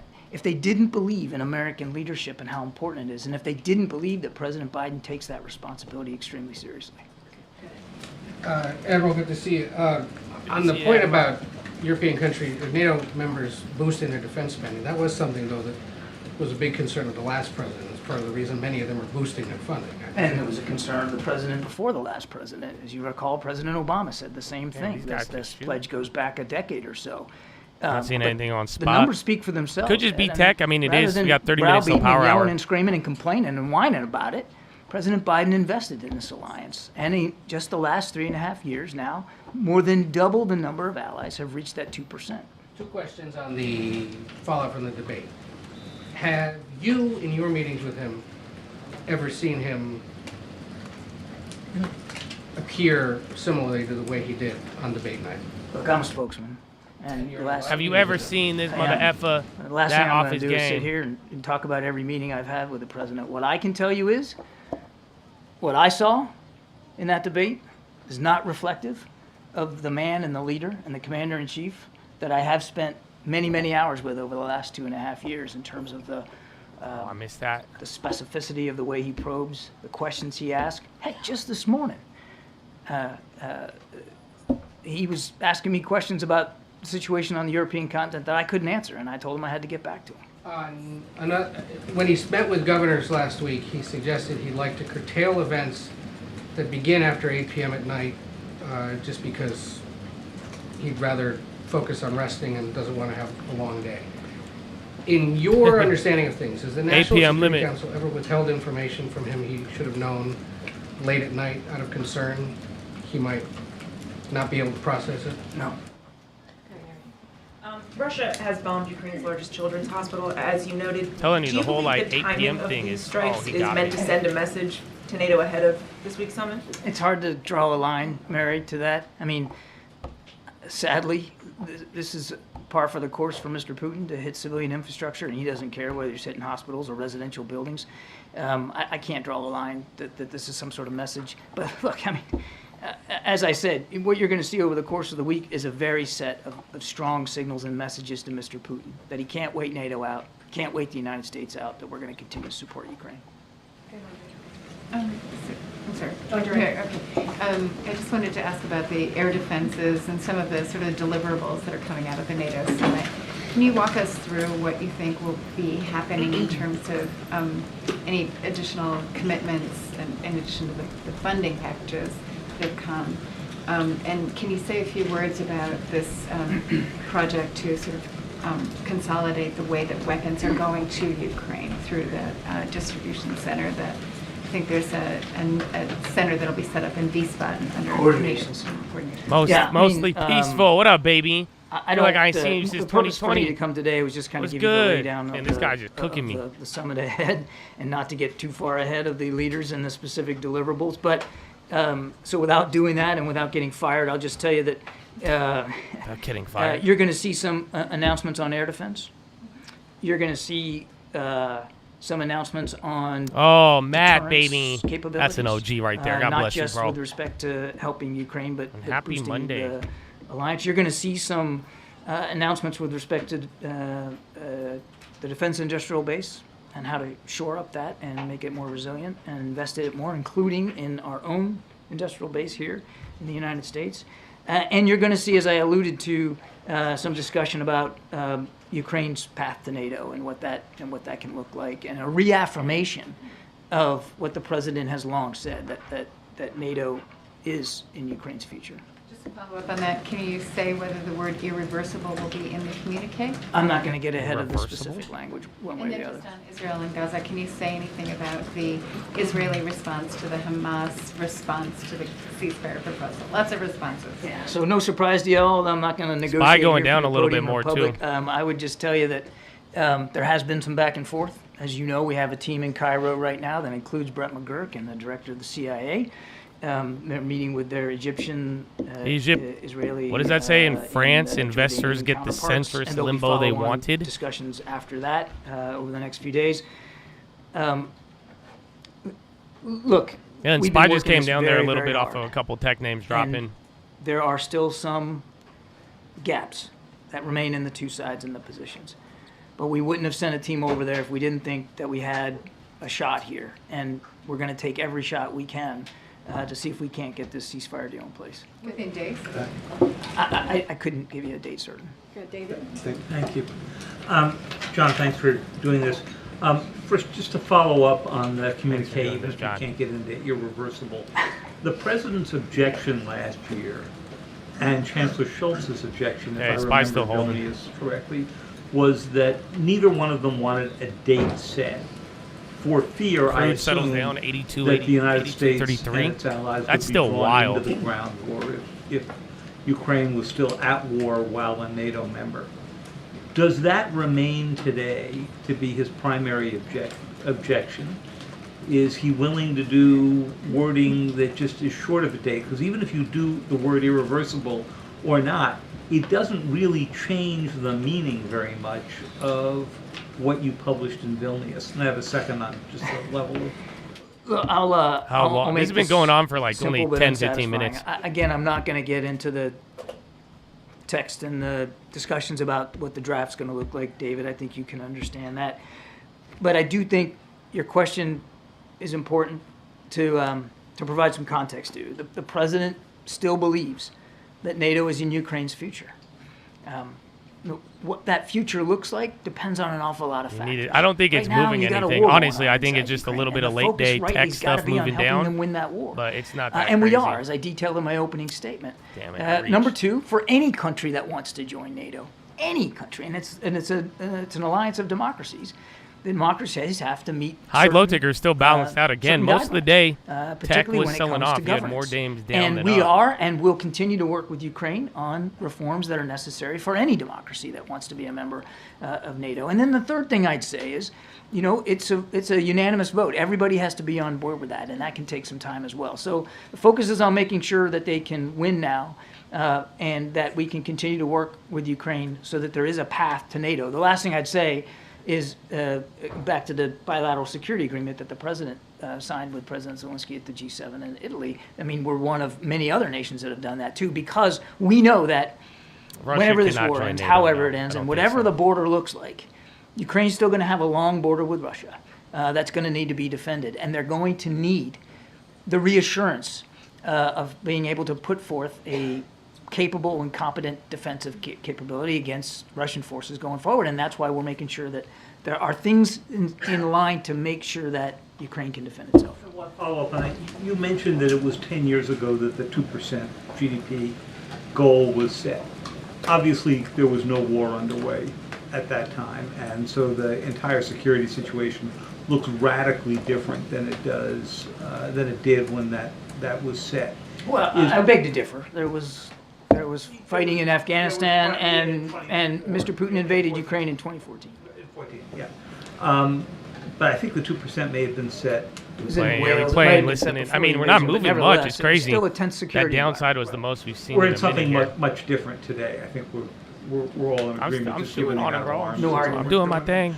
So, is part of the president's message? I just gotta play defense though. At this summit, and then we get more headlines. The 2% is in the rearview mirror. That the NATO allies are going to have to be spending significantly more than that, maybe double that, for some countries, some larger economies. Or is he going to stay away from numbers? I know it's politically sensitive with all of them. You mentioned the word win. I was wondering how you're defining that. Okay, there's a lot there. The president's not going to set a new bar or a new level of GDP spending on defense here at this summit. The goal is 2%. It was a commitment everybody made 10 years ago. Not everybody's there. Most of the remaining nations that haven't reached 2%, most of them, not all, are working on it and are getting there. And so I think the president wants to focus on that. Wants to laud and commemorate those who have, but also make it clear that those who haven't. ZAP on the high, kind of running ZAPP, I think we've been consistent and then LTBR dumping. I think I have. I mean, we want all of Ukraine's sovereign territory respected, which means we want no Russian forces in any part of Ukraine by the internationally recognized boundaries. John, you just said, answering a question to Zeke, you're not picking up on signs of allies needing reassurances when it comes to President Biden. But the allies also look for a secure United States. Have you heard any conversations from the allies about I don't know if there's any headlines on that. The elections process here, what they've been seeing, and the stability of the United States in the next few months, couple of years? Yeah, Spy just got a dump. I'm not seeing anything. Of any specific conversations. Yeah, two big candles. You're back to the low of the day, but bonds are ripping. So see if the dollar ends up moving too off of that. We watch the domestic political situation of our allies and partners, of course, like we did with the UK and with France over the weekend, and we have no doubt that they're watching ours as well, and that they'll be watching our election with a lot of keen interest. We certainly would expect that, but I'm not aware of any conversations that we've had at senior levels here, at the NSC or elsewhere. White House, Biden will not set a new level of defense spending. I'm not seeing anything else. This particular election.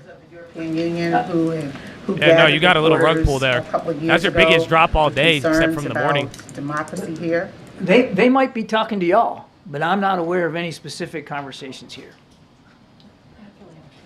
Just want to circle back, Admiral, on Ed's question. So you said it could be. I mean, that's the that only the headline I president, see. in The your view, GDP thing. Not represented by what was on the debate stage. Then you gave us an anecdote about a meeting today where he was engaged and so forth.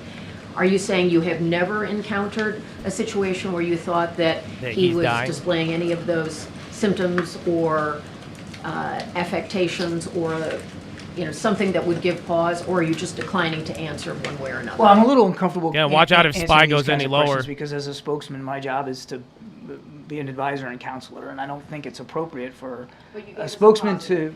Yeah, I did because I wanted to make it clear. So yes, I'm uncomfortable with these kinds of questions, but to answer your specific question, in my experience, the last 2.5 years, I have not seen any reason whatsoever to question or doubt his lucidity, his Nike went a little lower again. We added some to the long term. Nature, that was just that 3-day and the thing. degree to which he is completely in charge of facts and figures. And if he isn't, what I've seen is, because it happened to me this morning, when he isn't, and when I can't be in Zap SPY about to hit a new low again.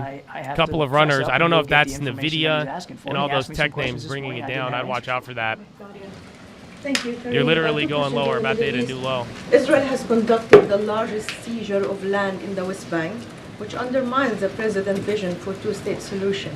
So why the White House has been mum on that, and will the president? Yeah, it's not that we've been mum. There was a statement put out by the State Department about this call for settlements. Nothing's changed about our view that settlements continue to be counterproductive. Is the equal weight matched? And the possibility of a two-state solution. We don't support that. Okay, and second, you mentioned about it's up by 0.6, so actually equal weight's up, SPY is actually red. I don't see Apple moving as much. Again, NVIDIA already dropped there. This could just be all the other chip makers kind of giving some back up. So I wouldn't be surprised by that. Israel is doing what it and then takes new to low, protect, a little bit more of a civilian flush, lives, including women and Chatadonia. children? We certainly believe that they need to continue to do more to protect innocent civilian life.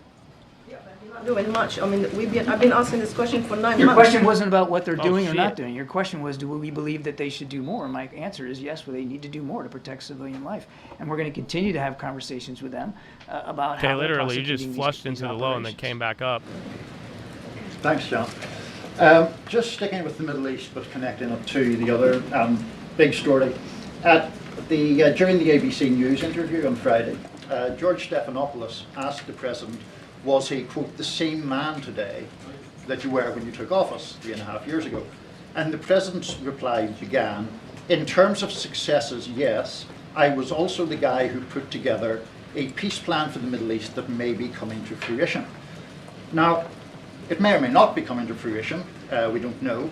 We do know 38,000 people have been killed in Gaza, almost 2 million displaced, and according to UNICEF, 1 in 3 children under the age of 2 is suffering from acute malnutrition. Does the president consider his Gaza policy a success? The president. No, I mean, Meta went up $38 on Friday, that the so ceasefire it has a lot of proposal range that to we keep moving. Trying to get done will make a big difference in terms of not only temporarily ceasing hostilities, but potentially giving us an opening to end this conflict. It's important to remember how this started, and you talked about our Gaza policy. I'll state it for you again.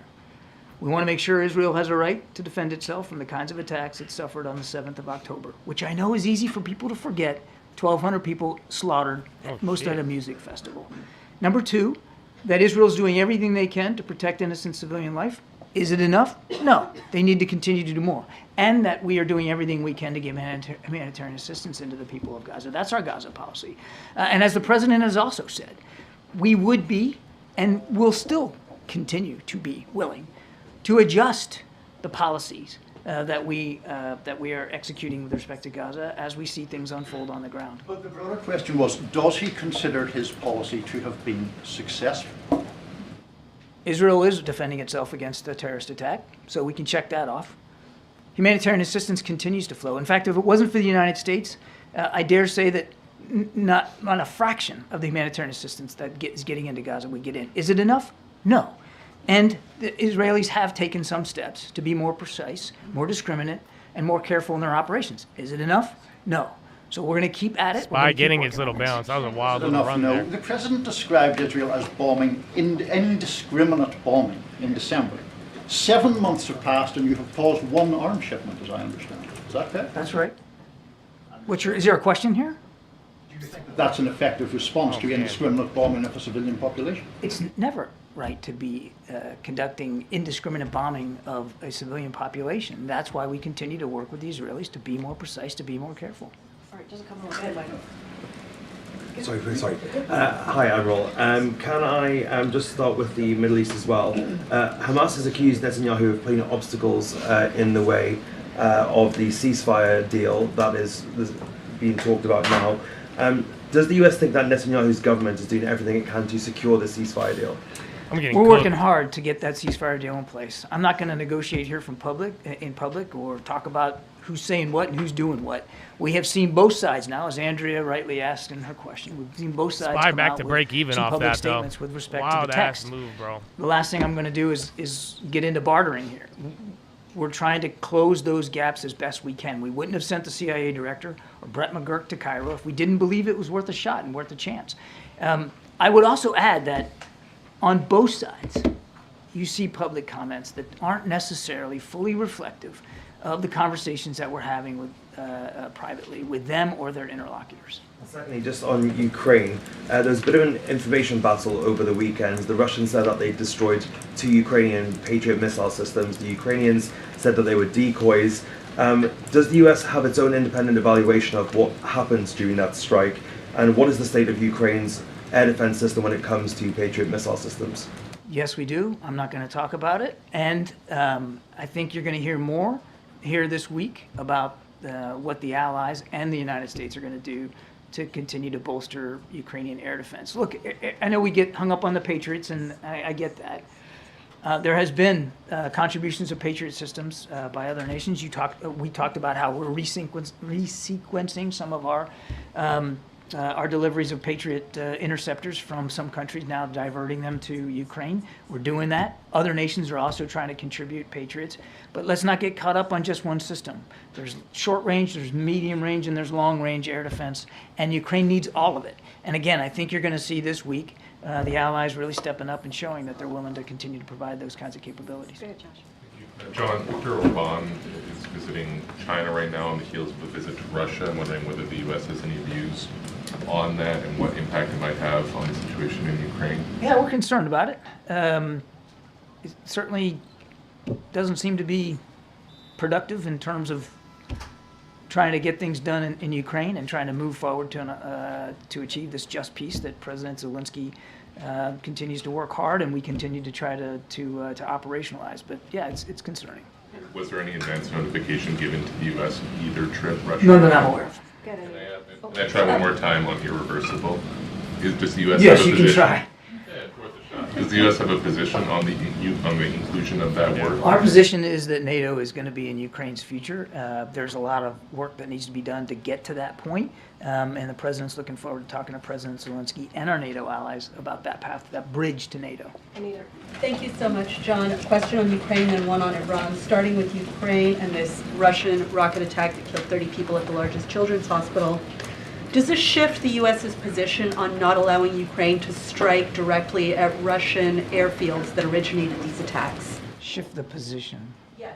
Make you change your mind about not allowing that, and how do you justify not giving Ukraine permission to attack? There's been no change in our policy. You saw that the president several weeks ago gave guidance to Ukraine that they can use U.S. supplied weapons to strike targets just over the border. That's still the case. On Iran, we've heard the U.S. say that this presidential election was not free and fair, that they have doubts that this is going to change anything meaningfully, but we've also heard the U.S. say that they will negotiate or do diplomacy with Iran when it serves our national interests. So is the U.S. now ready to resume nuclear talks, other talks, or make any diplomatic moves with Iran in light of this new president? No. Okay, Ariana. I'm sorry. So can you elaborate, please? Well, it seemed like a pretty easy question to answer. No, we're not in a position where we're willing to get back to the negotiating table with Iran just based on the fact that they've elected a new president. They're still supporting terrorist groups like Hamas and Hezbollah. They're still supporting the Houthis as the Houthis attack ships in the Red Sea.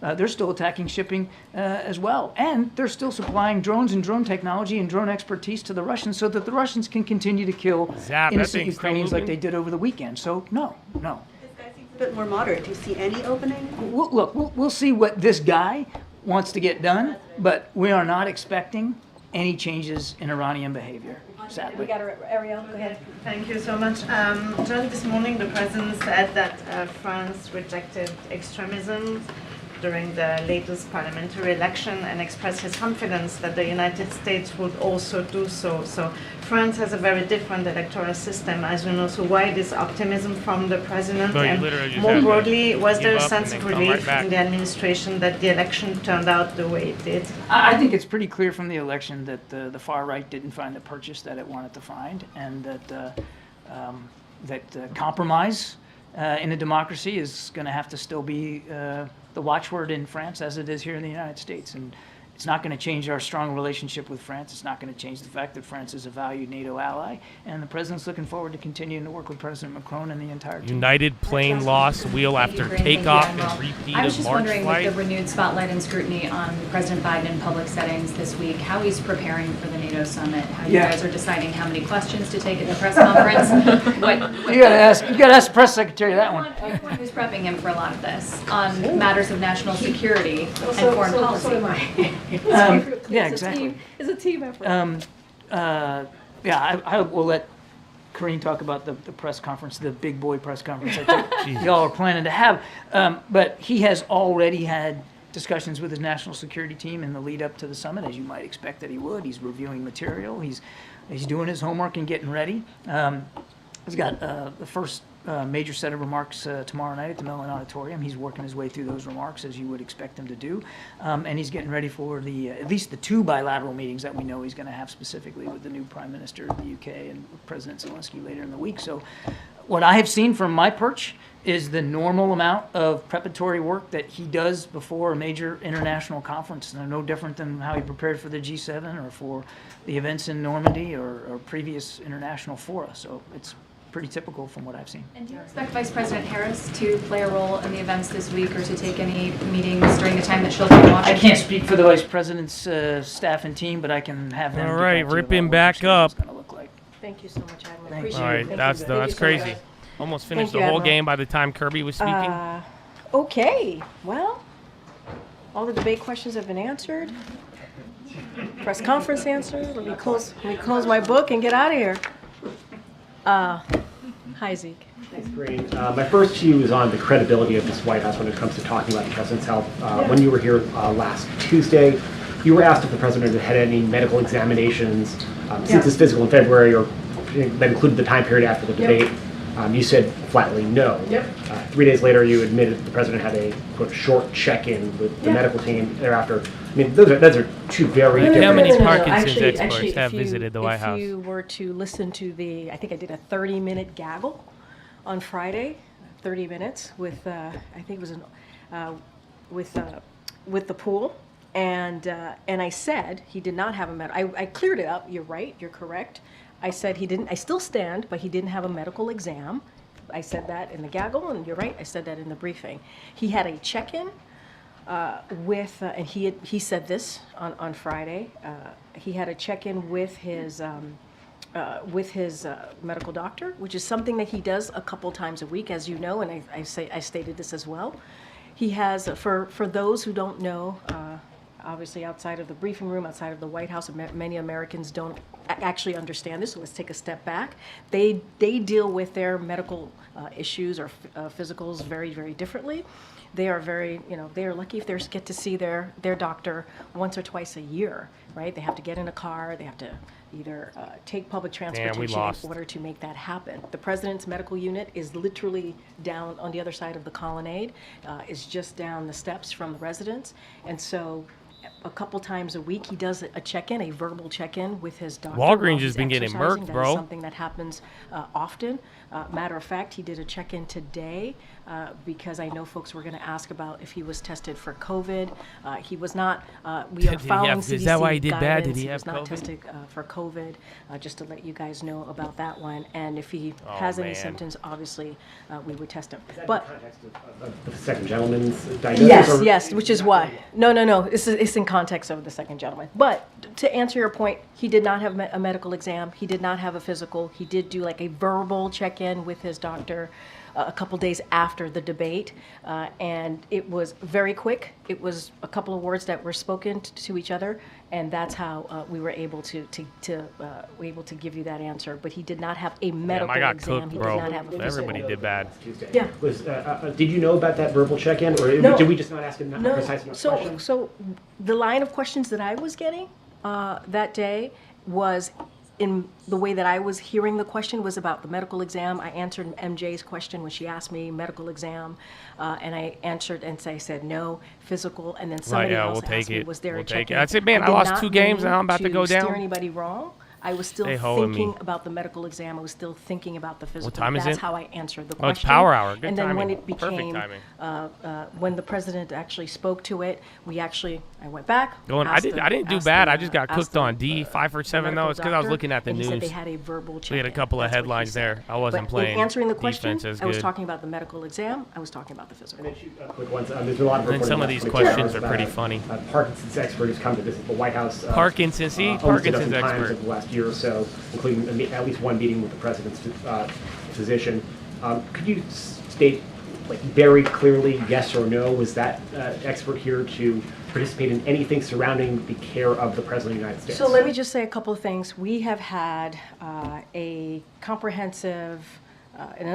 Consumer Credit should be coming out right now.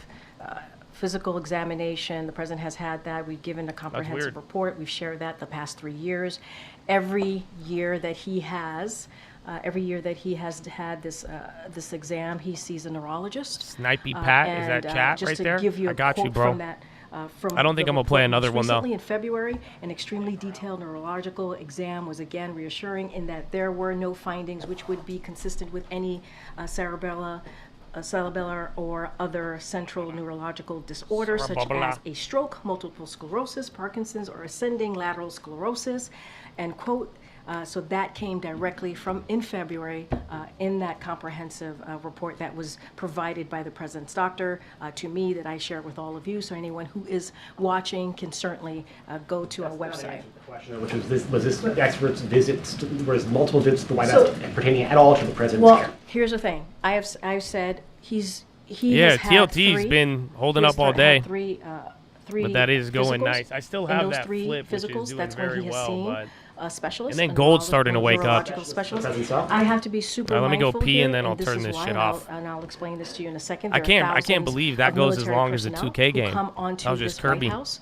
Many of them. I don't get have the care from consumer White numbers, House but they were medical supposed to unit, come out at and 3. So need to be super careful. There are, the medical unit hosts a wide range of specialists, from dermatologists to neurologists, and so I cannot. Wait, we speak care to about his every dermatologist person now? because there's actually a security reasons to protect their privacy. We respect and protecting people's privacy, so do not want to share. I'm not going to share people's names from here, but the president, I can tell you, has seen a neurologist 3 times, as it's connected to a physical that he gets every year that we provide to all of you. It's a very basic, direct question. Wait, hold on, wait a second. Oh yeah, Wait. consumer credit increased by 11.3. I just wait. Usually I get like a Hold on a sticky second. alert, and then credit revised to 6.5 billion No, from wait a 6.4. minute.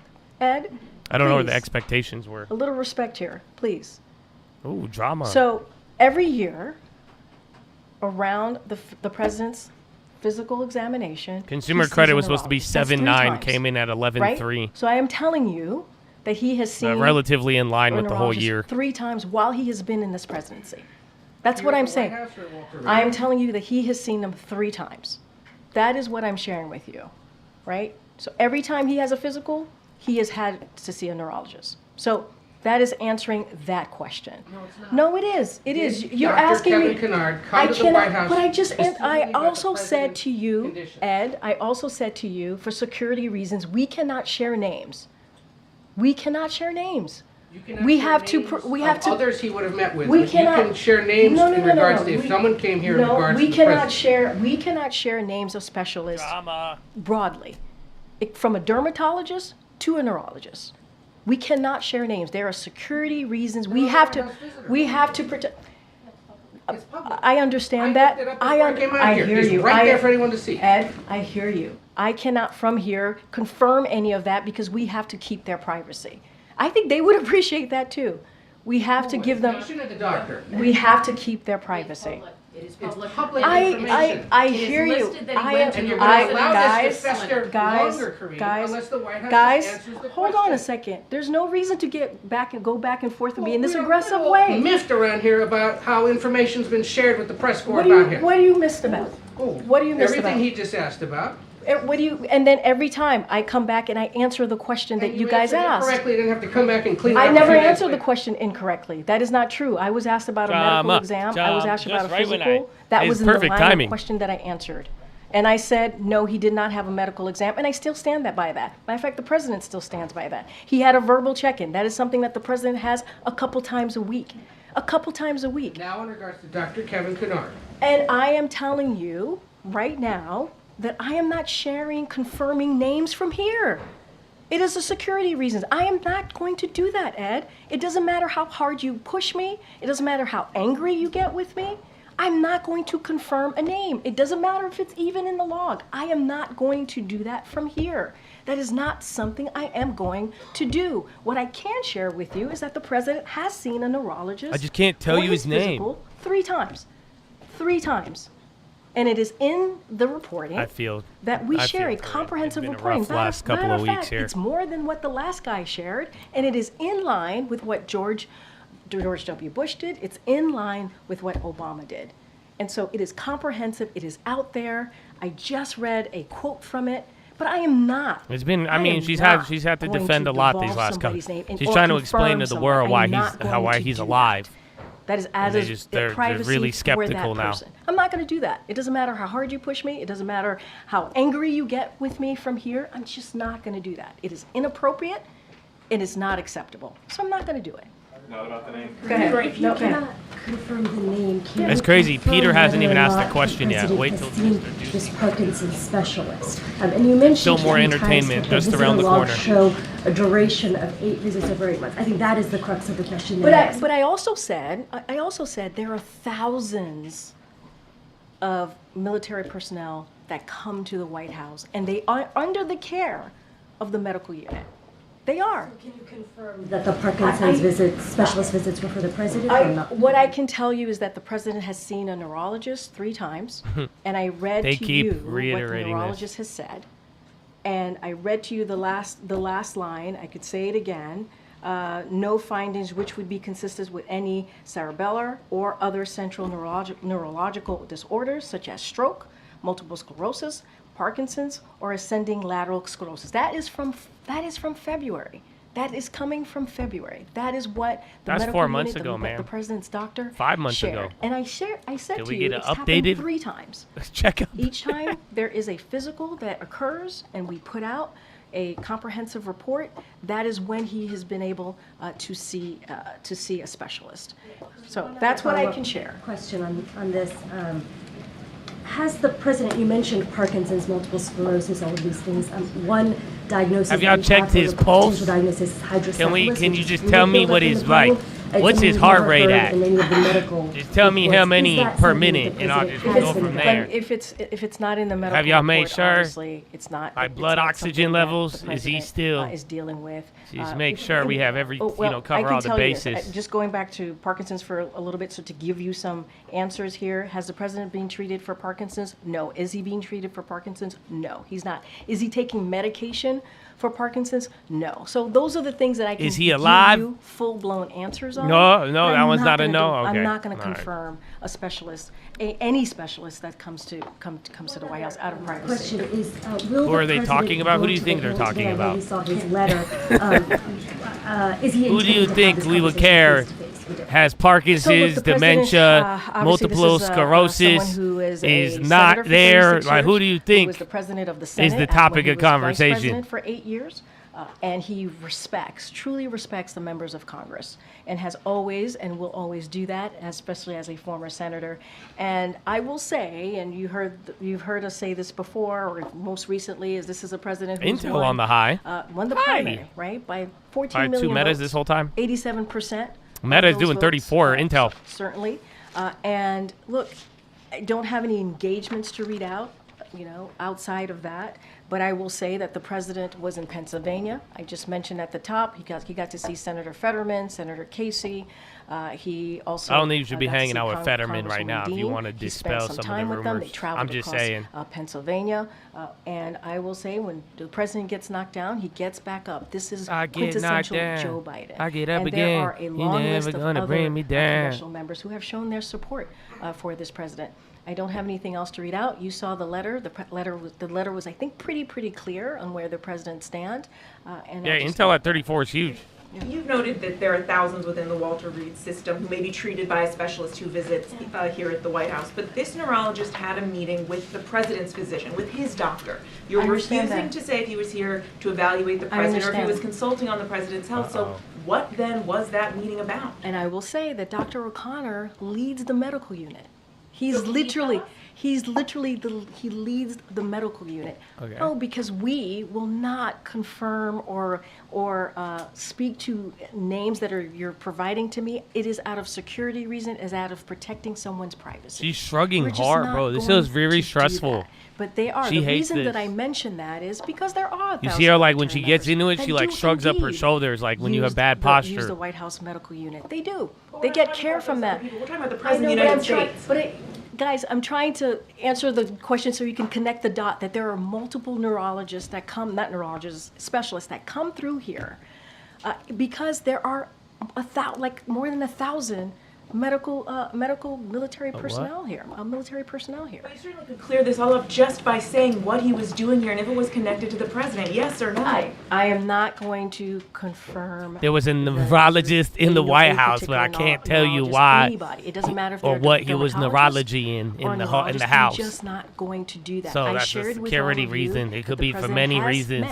has been with the neurologist 3 times as it relates to his physical, 3 times. So I'm just not going to do that out of security reasons, out of privacy. It is not something that I'm going to do. A measure of privacy we have to be able to give people from here. One other question. The president's doctor, you say, has seen no reason to evaluate him for Parkinson's since his physical in February. Is that based on these verbal check-ins that you've been describing, based on his public appearances? How you feeling? I'm good. Good. Okay, Doctor he has seems seen no to be reason adequate. to evaluate him or reevaluate Can you count to him 10? for 1, 2, Parkinson's 50, since fucking that 10. physical Everybody in knows you count to 10. What Shut is up. that based on? Okay, I think he's still there. I never said that. Well, what I have said is is that he just had a physical just in February, and the physical was very clear. It was a comprehensive physical. We gave out a report on that, and does he know as it his relates wife's to the name? check-ins, Can is you something answer is that? common. The president has a No? medical unit that Okay. is literally down the I hall. tried, you guys. I tried. That he's able to check in with when necessary. They normally do it while he's exercising. So they didn't do like That a is brain not test. They uncommon. just It is very different. told him. It is very they just different, held his than balls and told any him to cough. Everyday American. They do It was not just a have physical. that I don't know if they option. like do gave not him have that like a access number because 1 he's through 10 president of the check. United States. Every other president has had that access, and they are able to do that. So just to be clear, yes or no, has his physician seen a reason to reevaluate him for Parkinson's since the February physical? No, the comprehensive report that you all I can't have wait for Peter. There is She's we already obviously stressed. will have Peter, another she's physical, gonna shit on and Peter. we'll If wait any, for I'm that telling you, physical. she's gonna take out all of this on Peter.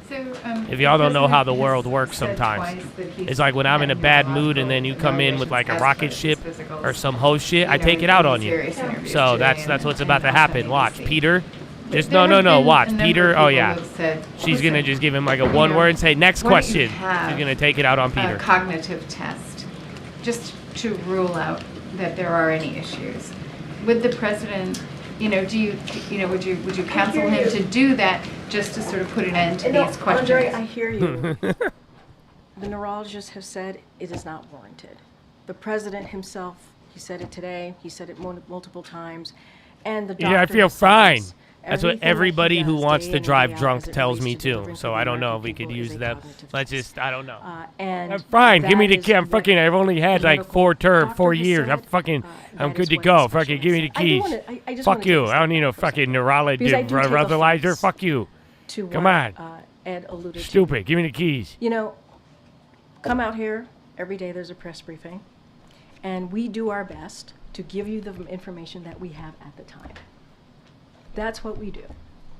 And we understand that the freedom of the press, we respect the freedom of the press. You heard me talk about this last week. I appreciate verbal the back good and should forth be that good we don't enough. I have. don't know why. It is. I try you to guys are respect making such you, a big deal. and I hope you try to respect me.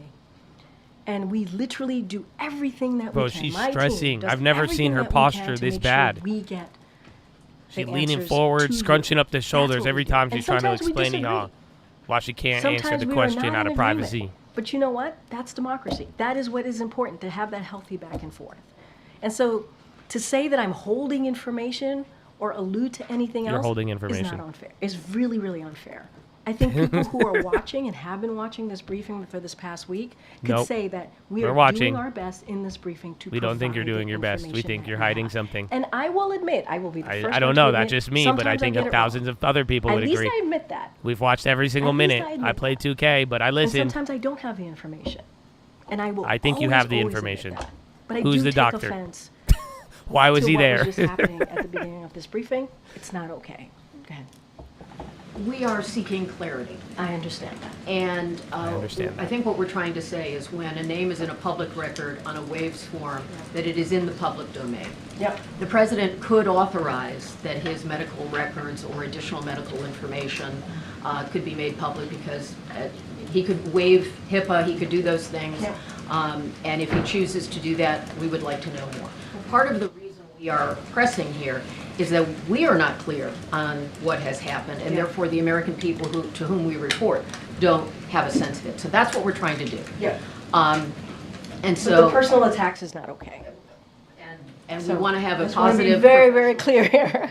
So the question is, one question is, after a debate that drew days and days and days of scrutiny, why hasn't the president had an in-person physical check-in? 'Cause teledoc's the future. Fuck off. Because when he said he was seen, I certainly He thought said had I'm been fine, physically gave me a seen, prescription, not a phone and I check. got my medical So marijuana card. and Fuck that's you. part of what we're saying about how I have trouble information comes out sleeping. in waves. It's and then we fine, may have a anxiety, different give me the impression. fucking card. So Fuck you. This has dominated his presidency for 10 days, and he could submit to another exam, a full exam, partial exam, whatever. He can waive his right to make things public. None of us are asking about don't the even know military how to members waive. who might be seeing a physician here. What do you None mean of us. waive his We are right? He only can't waive asking shit what right the now. president He's will be. confusing his left And arm so with his that's pinky why we toe. want to understand. When you That's our see issue right on now. the public records that a physician He's with having his trouble specialty has come to figuring the out. White House, You know, gone I to the understand it residence happens clinic sometimes. and met with the president's physician, we feel like there is more to be said there, and that's what we're asking. And I understand that, Kelly O. He and thought you know I his respect physician you was a wholeheartedly, magic and I've known act. you for some time. We want to. All right, I don't also, want to see the because we are fucking physician particular, right we are now. talking Now's not the about time someone for who is fucking me, who is for out there, fucking and I illusions. understand. Fuck I that. get it. It's in the law. All right, I go get spend that. time with a It's in the law. physician. Fuck We that. want to Get the lions. We want to respect that person and give them the measure of privacy that they deserve. The moment I say anything about any specialist, it becomes a thing from this podium. So what I can share, and this is what I can share. He has 3 seen times. a neurologist 3 times. Yeah, there you go. 3 times. Not more, not Not more, not than less. that. 3 times. Not more than that. He's seen a neurologist 3 times. And that is connected to the physical, the comprehensive physical that we have been able to share with you. So I think that gives you some information. Is it connected about to how many him times. going 3 batshit? No? And the Okay, we reason can't why ask that. I'm sharing that there are thousands of military personnel. 3 times, So you just in also case you have missed. an 3 times, yeah. understanding because there are 1,000 military. He jokes about personnel it. that Connect comes the here. dots. Yeah. And that it's- not just comes here. That's a very under good the answer. care of the medical unit, right? They get care from the White House medical unit. There tends to be dermatologists, from dermatologists to neurologists who come through here because the White House medical unit is indeed caring for folks. So I have confirmed 3 times. I just cannot get into details or confirm a name of a person. I cannot do that. There's security reasons. We have to give people a measure If of he would privacy. waive some of his records and make those. I don't know how all of It's that just works. funny I'm that not the going to media is pretend actually I asking know these how questions. that works. I'm glad to hear it, and but then what at I the will same do time, is I'm like, certainly dude, we'll share that information with y'all the- could have been with the doing powers this for that like be. 3 I just years. don't want to get into a back and forth Let's be on that real. particular question. I don't think this is the first time you're like, oh wow, The president today, he's when he showing called into signs Morning of Joe, cognitive he said decline. that he had released all of his medical records. Should we take that as an indication that he's going to do Man, so? if this was Trump, they would have been like 32 Nobel laureate doctors all confirmed he has AIDS. Yep, they would have said that already. They would have. If this was Trump, bro, no way they would let this shit slide. They'd want to know the neurologist. They would have scheduled another test today, and they would have said, nope, he's working with Russia. That's why he won't show you. What they have done. To be more clear, George W. Bush and also President Obama. So we've been. One did let his doctors come to the briefing room to speak to us. Okay, and we know what that last president said from this briefing room. Okay, so call and today- only did three or four paragraphs. Very different approach. During the call today to MSNBC, Yeah, sure. was the president reading off of a script? So I was in the room when the president called into Morning Joe. The president spoke from his heart. The president was very clear. There was no script. at all. Why did the lady say there was a script? He was very He detailed. spoke You from heard his him heart. say actually during the call. Yeah, that he he was invented a computer reading some chip. quotes. He said it. He I shared mean that that deeply. information. It's He was deep-seated reading some and quotes it's from, rooted in my from the heart. debate. So he We shared invented that a with you. computer What chip. you heard was a passionate Small as a fingertip. interview. It was about 18 minutes. He talked about and laid out his vision for this country. He talked about how he wants to make sure we move forward. I want to be really careful because he also talked about the campaign, which I can't do from here. But he I think it was incredibly powerful. Quotes, but not from a script? Nope, it was not a script. In a big boy was in press the room. conference, It was how not many a script. questions should we expect that he is going to take? So look, it is going to be a So it's not a script, solo but the press lady conference. It is who going did to the be interview, I think certainly she more got than a fired 2 because she plus said 2. it was a script. I'm not going to. That was we're the still drama working it for out, so the- I'm not for going to the go into weekend. specifics from here. But you could expect a solo press conference from this president at the end of the NATO summit. He's looking forward to it, and he will be taking your questions. So that'll be a good thing. I know, Something I know, different. I know. Peter. Great. She's not letting I have Peter two get questions. in. One No, to he follow dropped up his on envelope. Dr. Kennard, and that is, What's in the can you explain envelope, what Peter? the role of Megan Nasworthy is? Does she oversee care for some of those military personnel that you were referencing as a group, or does she oversee care for the president? I believe, again, want to be careful here. I know who you're speaking of. I don't have her full portfolio in front of me, so I would have, my team and I will be happy to get back to you. And then on the president's and the White House's engagement with House Democrats, Yeah. and Democrats more broadly. There was an article a month ago in the Wall Street Journal that the White House universally panned because the on-the-record quotes criticizing the president's age and acuity were largely from Republicans. But I want to ask about the graphs in that story about Democrats. It said that the From White that House... same story. From that same story. It said that the White House kept close tabs on the Journal's interviews with Democratic lawmakers, and after the offices of several Democrats shared with the White House either a recording of an interview or details about what was asked, some of those lawmakers spoke to the Journal a second time and once again emphasized Biden's strength. They quote Congressman Gregory Meeks, a New York Democrat, saying, "They just, said that I should give you a call back." I'm wondering if you could characterize what the White House told Democrats to tell reporters about. I think the Democrats spoke for themselves. I think, you know how stories work. There's a lot of back and forth. When you all come with a story from us, and we want to make sure you hear from other voices, we make that available to you all. And it's up to the reporter if they're going to reach out or not to that particular person.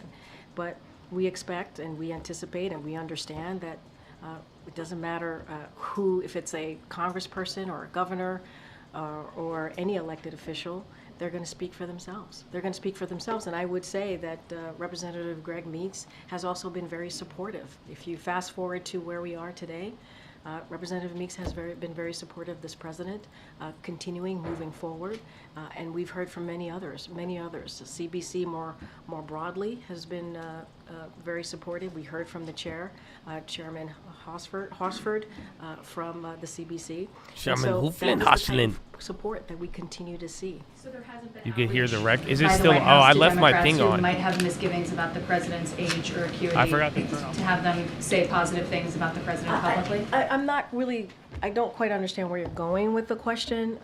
I think I explained it. Sometimes when you all are working on stories and we want to hear, we were trying to provide supporters from the president, that is not unusual. And it is up to the reporter to reach out or not. And so that is something that we certainly do. That is something that, that is not uncommon. But what I would say more broadly, there are congressional members, as we're talking about what's happening in Congress, as we're talking about the president's outreach, as we're talking about, how we move forward. Yeah, we should there get are some congressional stretches. members out there who have been incredibly supportive. We have to remember there are hundreds Hope we can of wrap it up House with the members, Peter.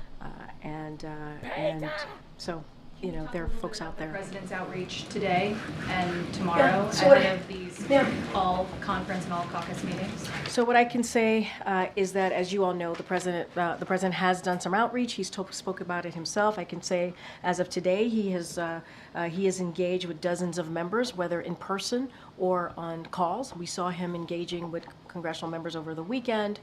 We saw him doing that on several of the trips that he has done over the past 10 days. There have been about 6 states that he's been able to stop over and engage with supporters. So he's been able to do that.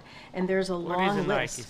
I'm trying to spare you the list here, but there is a long list. Senator Chris Coons, Senator John Fetterman, Senator Alex Padilla, Senator Chuck Schumer, Senator Bernie Sanders, Senator Raphael Warnock. It goes on and on. Representative Clyburn, Al Green, Horsford, as I mentioned already. There has been a long list of, we believe, incredibly supportive congressional members who have continued.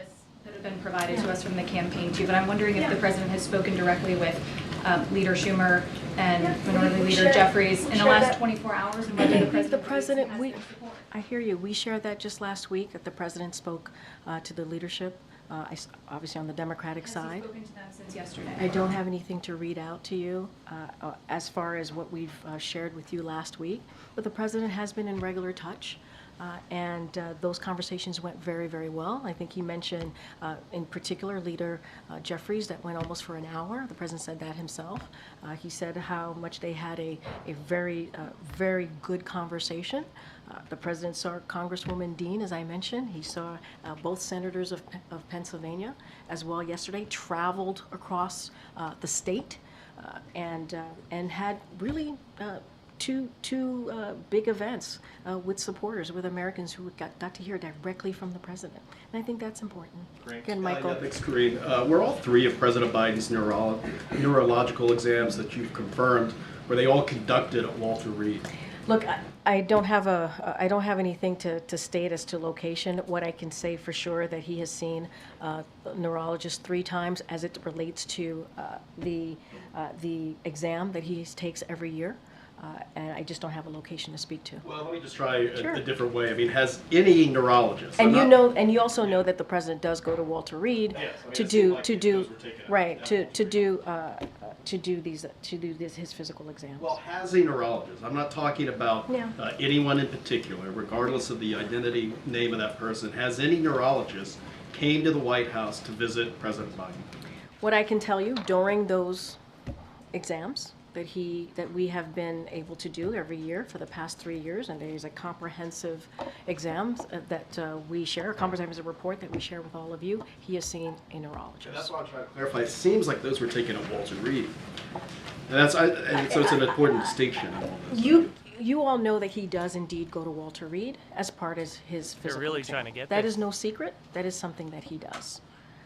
And That is I no also secret. confirm That that is he what he sees a does. neurologist every time that he's done these exams. 4 more. I don't have anything beyond that. Green. I know. Why I would know. Why would I know. Go ahead, April. Green, Peter! as everyone's talking about neurological issues. This is not a day for This is Peter. different, but kind of on that same page.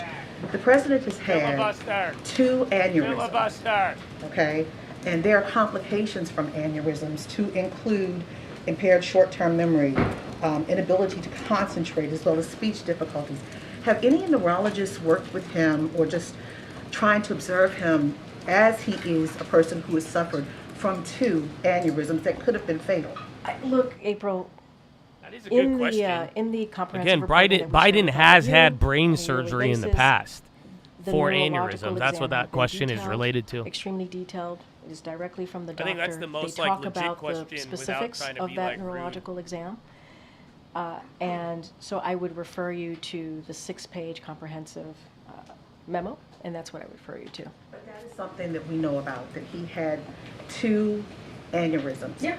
And that is all of those complications are part of a neurological exam. Have they tested for that at all? Do you know? What I can tell you is that the exams have been detailed, they have been extensive, and that's what I can share with you. I would refer you to the document, to the report. Question. Sure. We're just days away from the Republican convention. How do you, as this White House who stands behind this president, how do you work to do an image change to revamp him, to make him shinier and brighter, if you will? So I'm not going to speak to the Republican convention. That's something that I'm not going to do, but I am going to. Wait, hold on a second. Hold on, give me a second. Give me a second so I could not have to answer In the past 10 Peter's days, question. the president has gone to 6 states. He has. He's gone to North Carolina, New Jersey, New York, Georgia, Pennsylvania. I know that's a Commonwealth, but he's been to 6. And in that time, he has engaged directly with the American public. And you've seen the enthusiasm, you've seen the energy. He's been able to talk to them directly and talk about his goals for the future. Talk about what he's done in the past 3.5 years. They have heard specifically from him on even his health, even the debate. And I think that's important too. So, and you just heard me lay out the next 2 weeks. So the president's going to continue to go out there. He's going to continue to be present in the communities. He's going to continue to hear directly from the American people. And that's the best way to do this. That's the best way to get out there. That's the best way to make sure that you have your finger on the pulse and that the American people get to see you for themselves. Go for a walk. Get him outside. And what about the Democratic convention? I can't speak to the Democratic convention either. I can't speak to that. That's for the I know this went a lot longer than I thought, but it got asking me juicy, to right? I thought I was speak going to to end two it, things that I can't speak end to the from 2K here. game, and That then we is close something out that the day, but then the campaign market and stopped convention moving can after speak those to. candles, and then it started getting dramatic. April, you may not like my answer, but I'm telling you the president's going to continue to go out there. I just shared with you at the top a robust plan that the president has to be out there, whether it is in Vegas, whether it's in Texas, and let's not forget the Why other don't you states guys that just like he's let him visited sleep? in the last 10 days. In the last 10 days. There's a stark difference from what we've been doing and what the other side is doing. Stark difference. And so the president is committed. He's going to continue to do that. He wants to engage directly with the American people. 600 people at the church yesterday, 600 people at the event in Harrisburg. That's a pretty good start. And that's just a continuation. That's actually not a start. That's a continuation. Go ahead, Josh. I know. I'm getting Is you. it still the administration's policy that physicals are done annually? Yes, that is just like every other president has done before this president. We're going to continue to uphold that. So it would be fair to us to assume that as of now, his next expected physical would be next year. It would be next year. The last one was in February. So no more physicals for Biden? Clarify for us, forgive me, I might have missed it, or Yeah. by design, he will or he won't go to PHILO tomorrow? Say that one more time. go to Oh, I the don't have next any engagement to share. As you know, NATO is front of mind. That's what he's focused on. You saw that letter that came out from the president. He's going to be focusing on the more than 30 world leaders that are coming here for 75th anniversary of NATO, continuing to show the strength of our alliance. I think it is something that the president's very much looking forward to. And you'll certainly hear from the president on Thursday when he gives his press conference, his big boy press conference, as your colleague Justin has stated many times.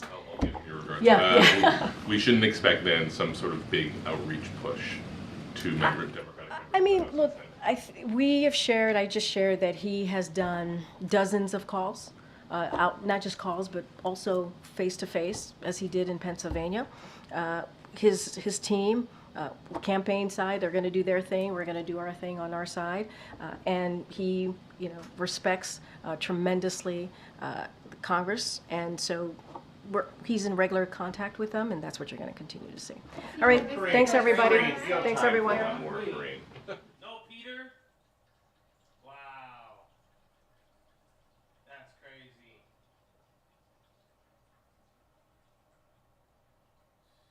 That's crazy.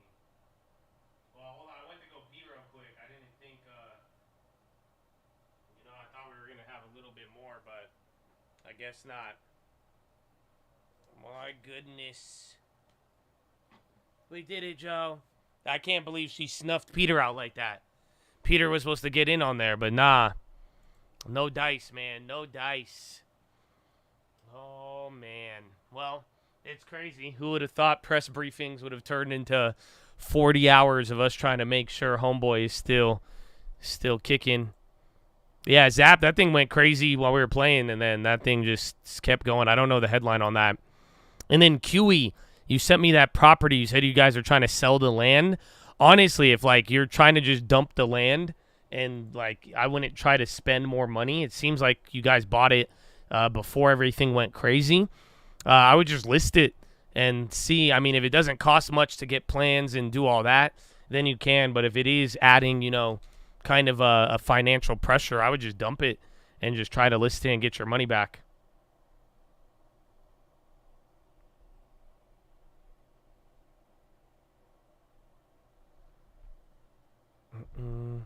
The land is in Florida. That was fun. I didn't think it would be that aggressive, but it was. But unfortunately, the market didn't move much, so we might get a lot of this week. Keep that in mind. We have a lot of data, but even today you could kind of see there wasn't much, but the movements were once again heavy on the concentration side, poor market breadth, and dealing with the low summer liquidity. So I hope you guys are fully prepared for all of it. Any stock to invest in? I grabbed Nike for the long term today, so I still think it could go down a couple more dollars, but I thought it would be a good time to add my second part of that position, and now I'm fully invested in Nike. I got 2 deposits in it, so I'm pretty excited. But that is the only play I made. Otherwise, I'd keep a watch on some of the other value names. I still got Pfizer on watch. Is my SPY frozen? No. Is yours? I think everything's moving as it should. How much time we got? We got 25 minutes left. So today kind of flew by. Hi. And then bonds are good too. That actually ended up holding. We'll see what tomorrow has. You had Tesla. Nike. Yeah, Tesla did. Tesla's negative now after being down 2%, then up 2%. Where's Intel did great. I can't believe Intel's already at 34.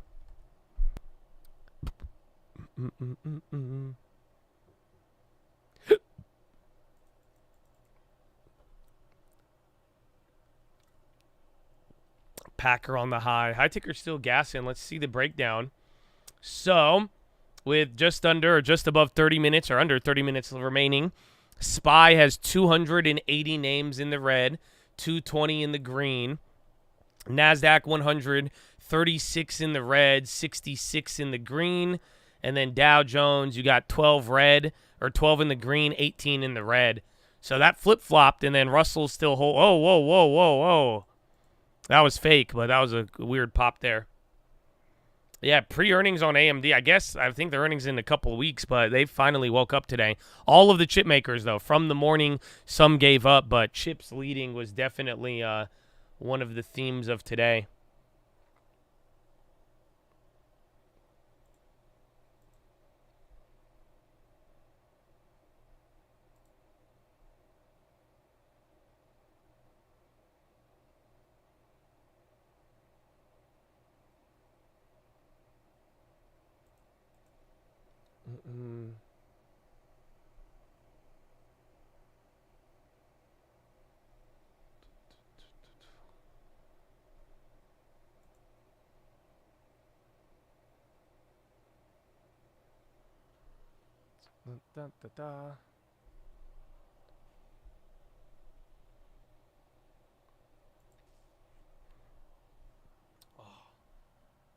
goodness. Yeah, SPY 0.3 in 2 minutes. Not bad. I mean, that other drop earlier, that was kind of big, but quite frankly, we're just not really moving that much. It's doing it again.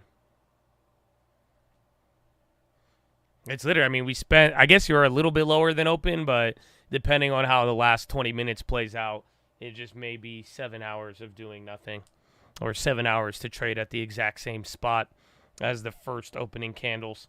It sucks because you did a lot of that, and then Friday, it just broke out of that range there. So it might be similar to this week because we are going to be getting data as well, too.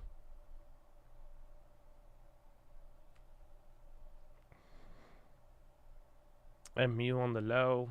High ticker is kind of balanced out here. I do see Micron on the low. You got same amount of names going low as you do high right now. Again, 20 minutes remaining.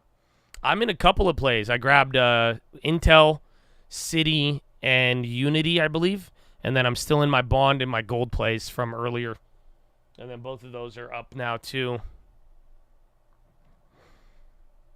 The market opens, I think it's like 6 p.m. or 7 p.m. Pacific time. That's when China markets open. The NFIB, the small business optimism, not much. We had some of that data, and we're going to be getting that. But this week, there's definitely more important info. We even had inflation expectations. That was the biggest piece of data for the day today. But again, it's not like it's comparable to what you're going to be getting at the end of the week with the non-farms. So non-farms and then consumer sentiment and then PPI, those are going to be the bigger sets. We got to hear a little bit out of France, and that was kind of a surpriser. Other than that, it'll come down to earnings. I say CPI, bank earnings. Thursday, Friday is where all of the action should happen. You know, we opened up today just holding all-time highs. NASDAQ got to hit a new all-time high, but that's about it. Yeah, I went for Unity with time just for the that's a lotto for earnings just because it's been beaten down so much. I wish I added more Intel to the long term, but we're up now like 11% on Intel. So I bought some Intel for the long term about a month or two ago, and it's been doing good, but we'll see after earnings. Yeah, you do have Powell tomorrow morning, but I don't think he's going to say much. Got a parachute out early. Want to say thank you, Josh Mods in the chat. Love you all. Enjoy the day, baby. I hope you had a good Monday. We'll see you soon. You saw the Cybertruck coming out the Firehouse parking lot on Friday. Let's go, baby. Did you honk at it? That's what's up, man. Stay blessed, baby. Stay blessed. Bro, the Intel shares are great. I can't believe we actually went up that much. I'm kind of mad I didn't put 2 deposits into it, but Intel, we're up 12% on it in the long term. I'll take it. The dividend's smaller, but not bad. You were walking. You should have asked for a ride, bro. I think LT was driving it. It's crazy how many of you guys spotted the Cybertruck, though. That was fun.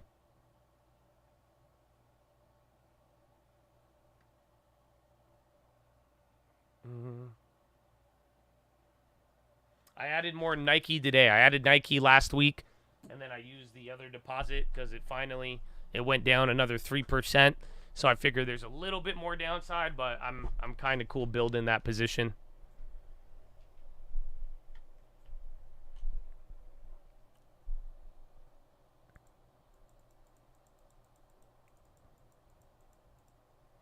May God bless the Chads indeed, my brethren.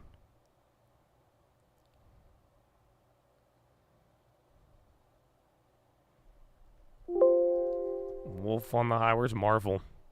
That was another leader for the day. Again, Intel, man, if we could get it close above 34, it's been a while. Again, I had those shares at 38 too, but if we could get above, I don't know if it'll get above 35 or 36 for earnings, but if it does, then that will be good. My average on Nike is $75 flat. I wouldn't put Unity in the long term, no. Although I'm kind of familiar with their products, I don't really see myself investing in them. I think for a trade, it could be decent, but I don't know about the long term. I like Walgreens, but I wouldn't touch it until either everything rockets up and they don't, or until they like turn around the story. The shooting in La Jolla Boulevard? No, what happened? I saw there was a stabbing in Huntington Beach. So there was like a 4th of July stabbing. Somebody just started stabbing people on the beach, but I did not hear about a shooting.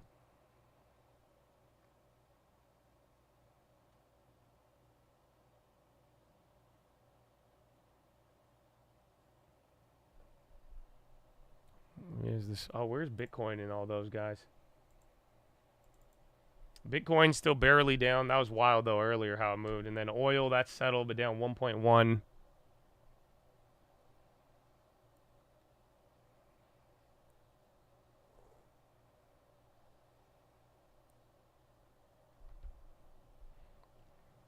The shark attack? No. You got people attacking. You got sharks attacking. My goodness. Happy 4th of July.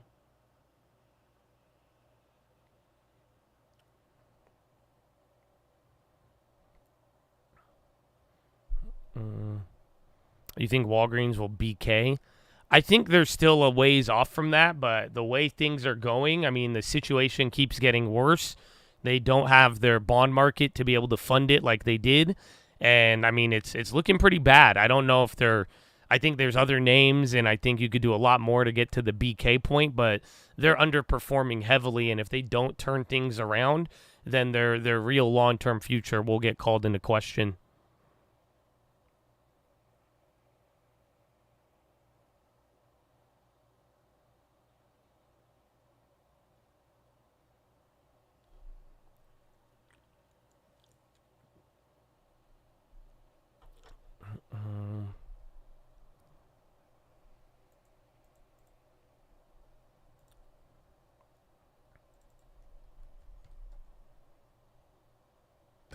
God bless you, bro. Good morning.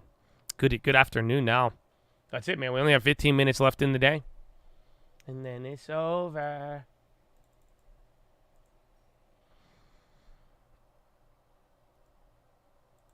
Hey, man. Come on, bro. Pause. I'm trying to get our end of the day set up.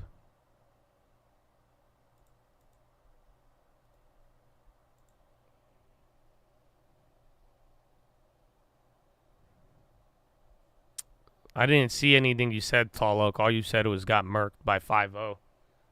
I thought you give me more details than that, but I guess I know the conclusion now.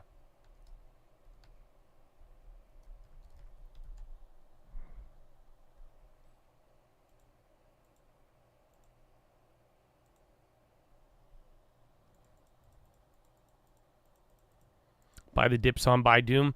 You can. I'm going to wait till if it actually hits like a 7 handle. But for the most part, it just depends on both their earnings as well as whatever the hell happens in China. You know, we haven't heard of China's stimulus thing in a while. Their currency has been weakening, but we haven't gotten anything good. If anything, it's been more bad news out of China rather than any good news.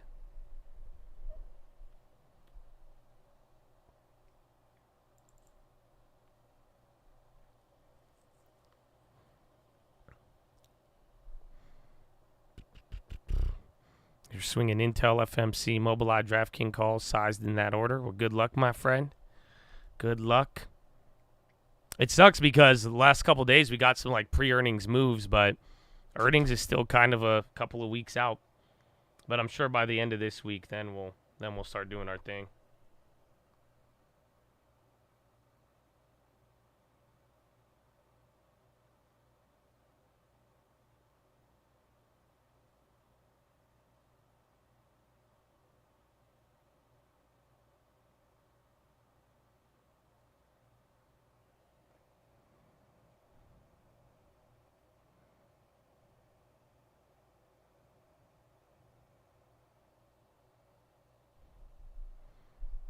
Horizon database is looking good. Today was definitely a semi-day. We'll even see towards the end of the week, but everything from Intel to NVIDIA, Broadcom, SMCI, they led us a lot. Even then, NASDAQ's barely up. NASDAQ was green in the morning, or red, believe it or not.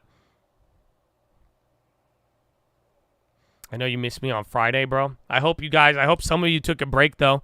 I know some of y'all still grinded it out, but it was nice. I don't think we missed much, even though it was non-farms. But it was good. It was good. It was good. I'm excited. I'm glad to be back. I'm excited for what this week will bring added to the long term.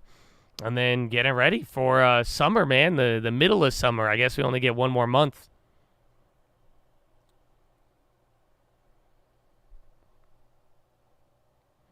Today felt like an event, vacuum, profit take type of day.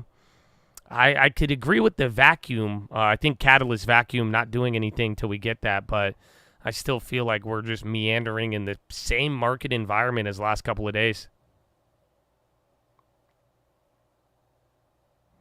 Did you break the law and light illegal fireworks on the 4th? San Diego made national news. No, I did not. I haven't lit fire. Only time I lit fireworks was like when I was younger.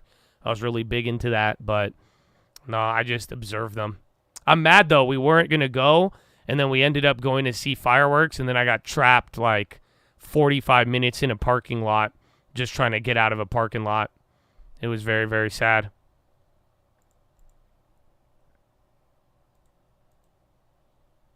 That could be Intel headed for best day of 24. Up 6%. Scott?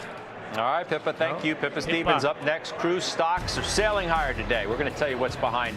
Oh, yeah, I didn't know that. This is possibly Intel's best day. You think they're falsifying data on the jobs and employment to maintain appearances? Like, how could the revisions be that drastic? Well, I mean, I don't think you have to get it as, like, direct about keeping appearances, but literally since 2020, the jobs data is not necessarily accurate. I think we've all came to that conclusion a while ago. So I think it's just part of the seasonality and revisions we've been dealing with for years now. I don't think the data is accurate, and let alone shows what's really going on. I think some elements, maybe it's super delayed. But, and there's your pop, 10-minute rigged. But I do think eventually when those revisions start coming in negative, you will see a different side of the economy. Yeah, man, you got to pop there. Tesla, Intel, a lot of other tech names. High ticker waking up. That's 10-minute rigged. Right on cue. Again, you go up a couple more points. It's like what? 55.75, I think, or 73. That's where we opened. So, like, you're literally a couple points away from where we opened up. It was a gap up, so keep that in mind. But, yeah, this is what we were kind of expecting.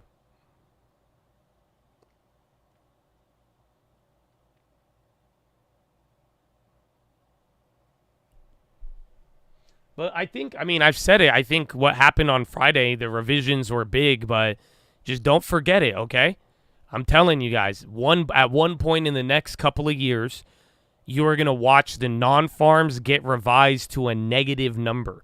You have not seen that in years.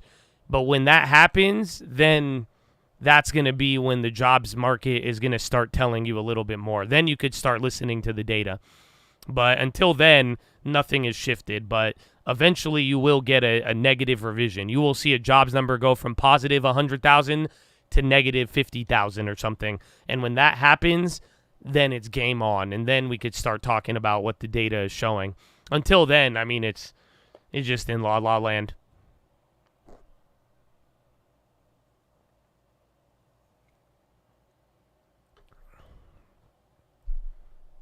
Where is Equal Weight was doing good today. So right now, SPY's barely green, but I want to say the Equal Weight's up. Yeah, Equal Weight's up by 0.16. So you still got more names kind of working out there. Yeah, Tesla got some of those big late-day candles. Even Intel holding up, man, 6%. It's kind of nuts.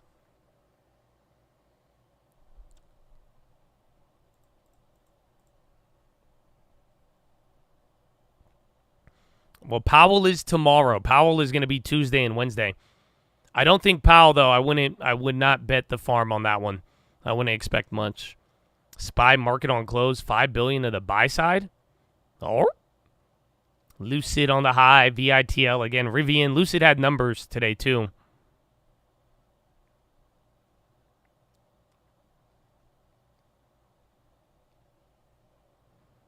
We did. NASDAQ was hitting all-time highs earlier, so we'll see. But I think today's a little bit of that chill off. And then at least bonds did good. I think that's another element that didn't get too much attention, but quite fascinating. And then gold came up a little bit after that drop there.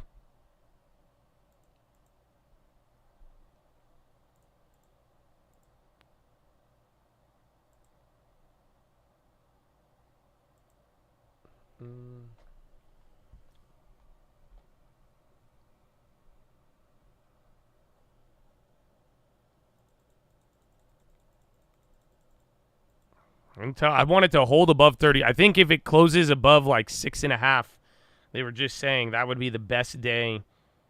That would be the best day that it's had.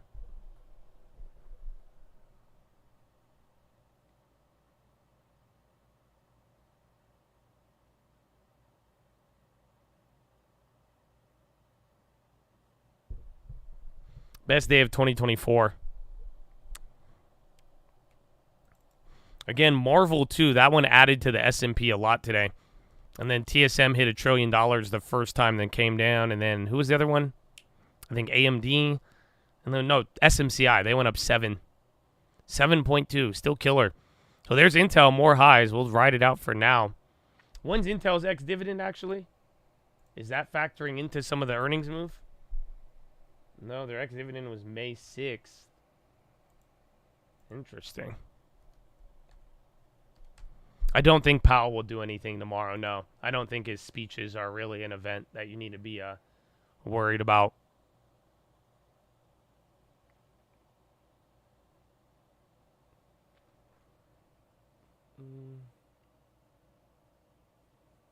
All right, final 5 in about 20 seconds. Yeah, Starbucks got clobbered. SPY doing very good. I want to say all of the volume just came in here. Volume's mad low, though, on the day. Shit, 20 million? Yeah, bro, this will probably be the lowest day since beginning of June. That's crazy. Volume is extremely low today. Spreads, you can. I mean, I think this is an environment in summer. Just keep them tight. Don't get blown out if it ends up going, don't go too wide. But I don't think that's a bad idea. And then there's this SPY ripping your final 5. You are right back up to open. So again, I mean, the last couple of days, it's pretty much play 2K until the last 30 minutes, and then that'll be your move. So again, first 30 minutes of the day, you're getting action. Last 30 minutes, last 5, then there you go. But yeah, Popper, you're literally just right back up to open, give or take where that candle ends up. And then bonds already holding. Chip makers still leading. Some are giving up a little bit here. Summertime.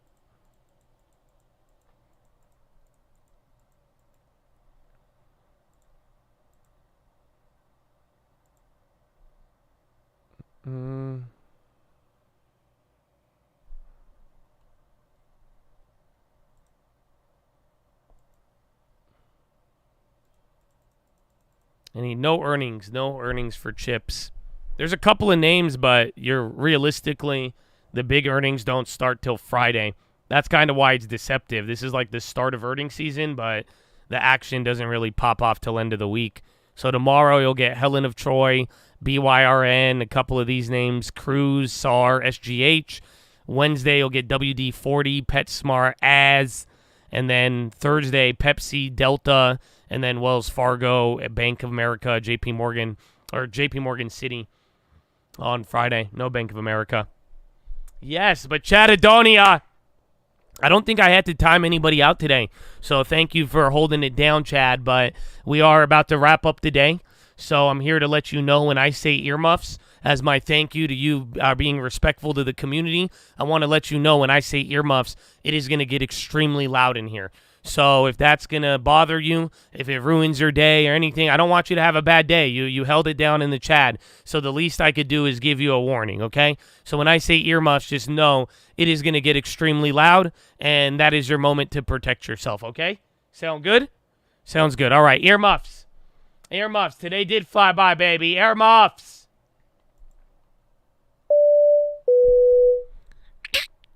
All right, ladies and gentlemen. We're making our final approach. As we make our final approach, you guys are holding on to any bags. Please throw them in the overhead bins above or firmly beneath your seats. We'll be coming through the house with a trash bag if you'd like to dispose of those bags. But as we make this final approach, we're going to be landing here into the second link terminal. Second link terminal in description. That's going to be your nightly watch list and main channel layover around 4 p.m. Pacific time. Then we're going to be taking out promptly around 6 a.m.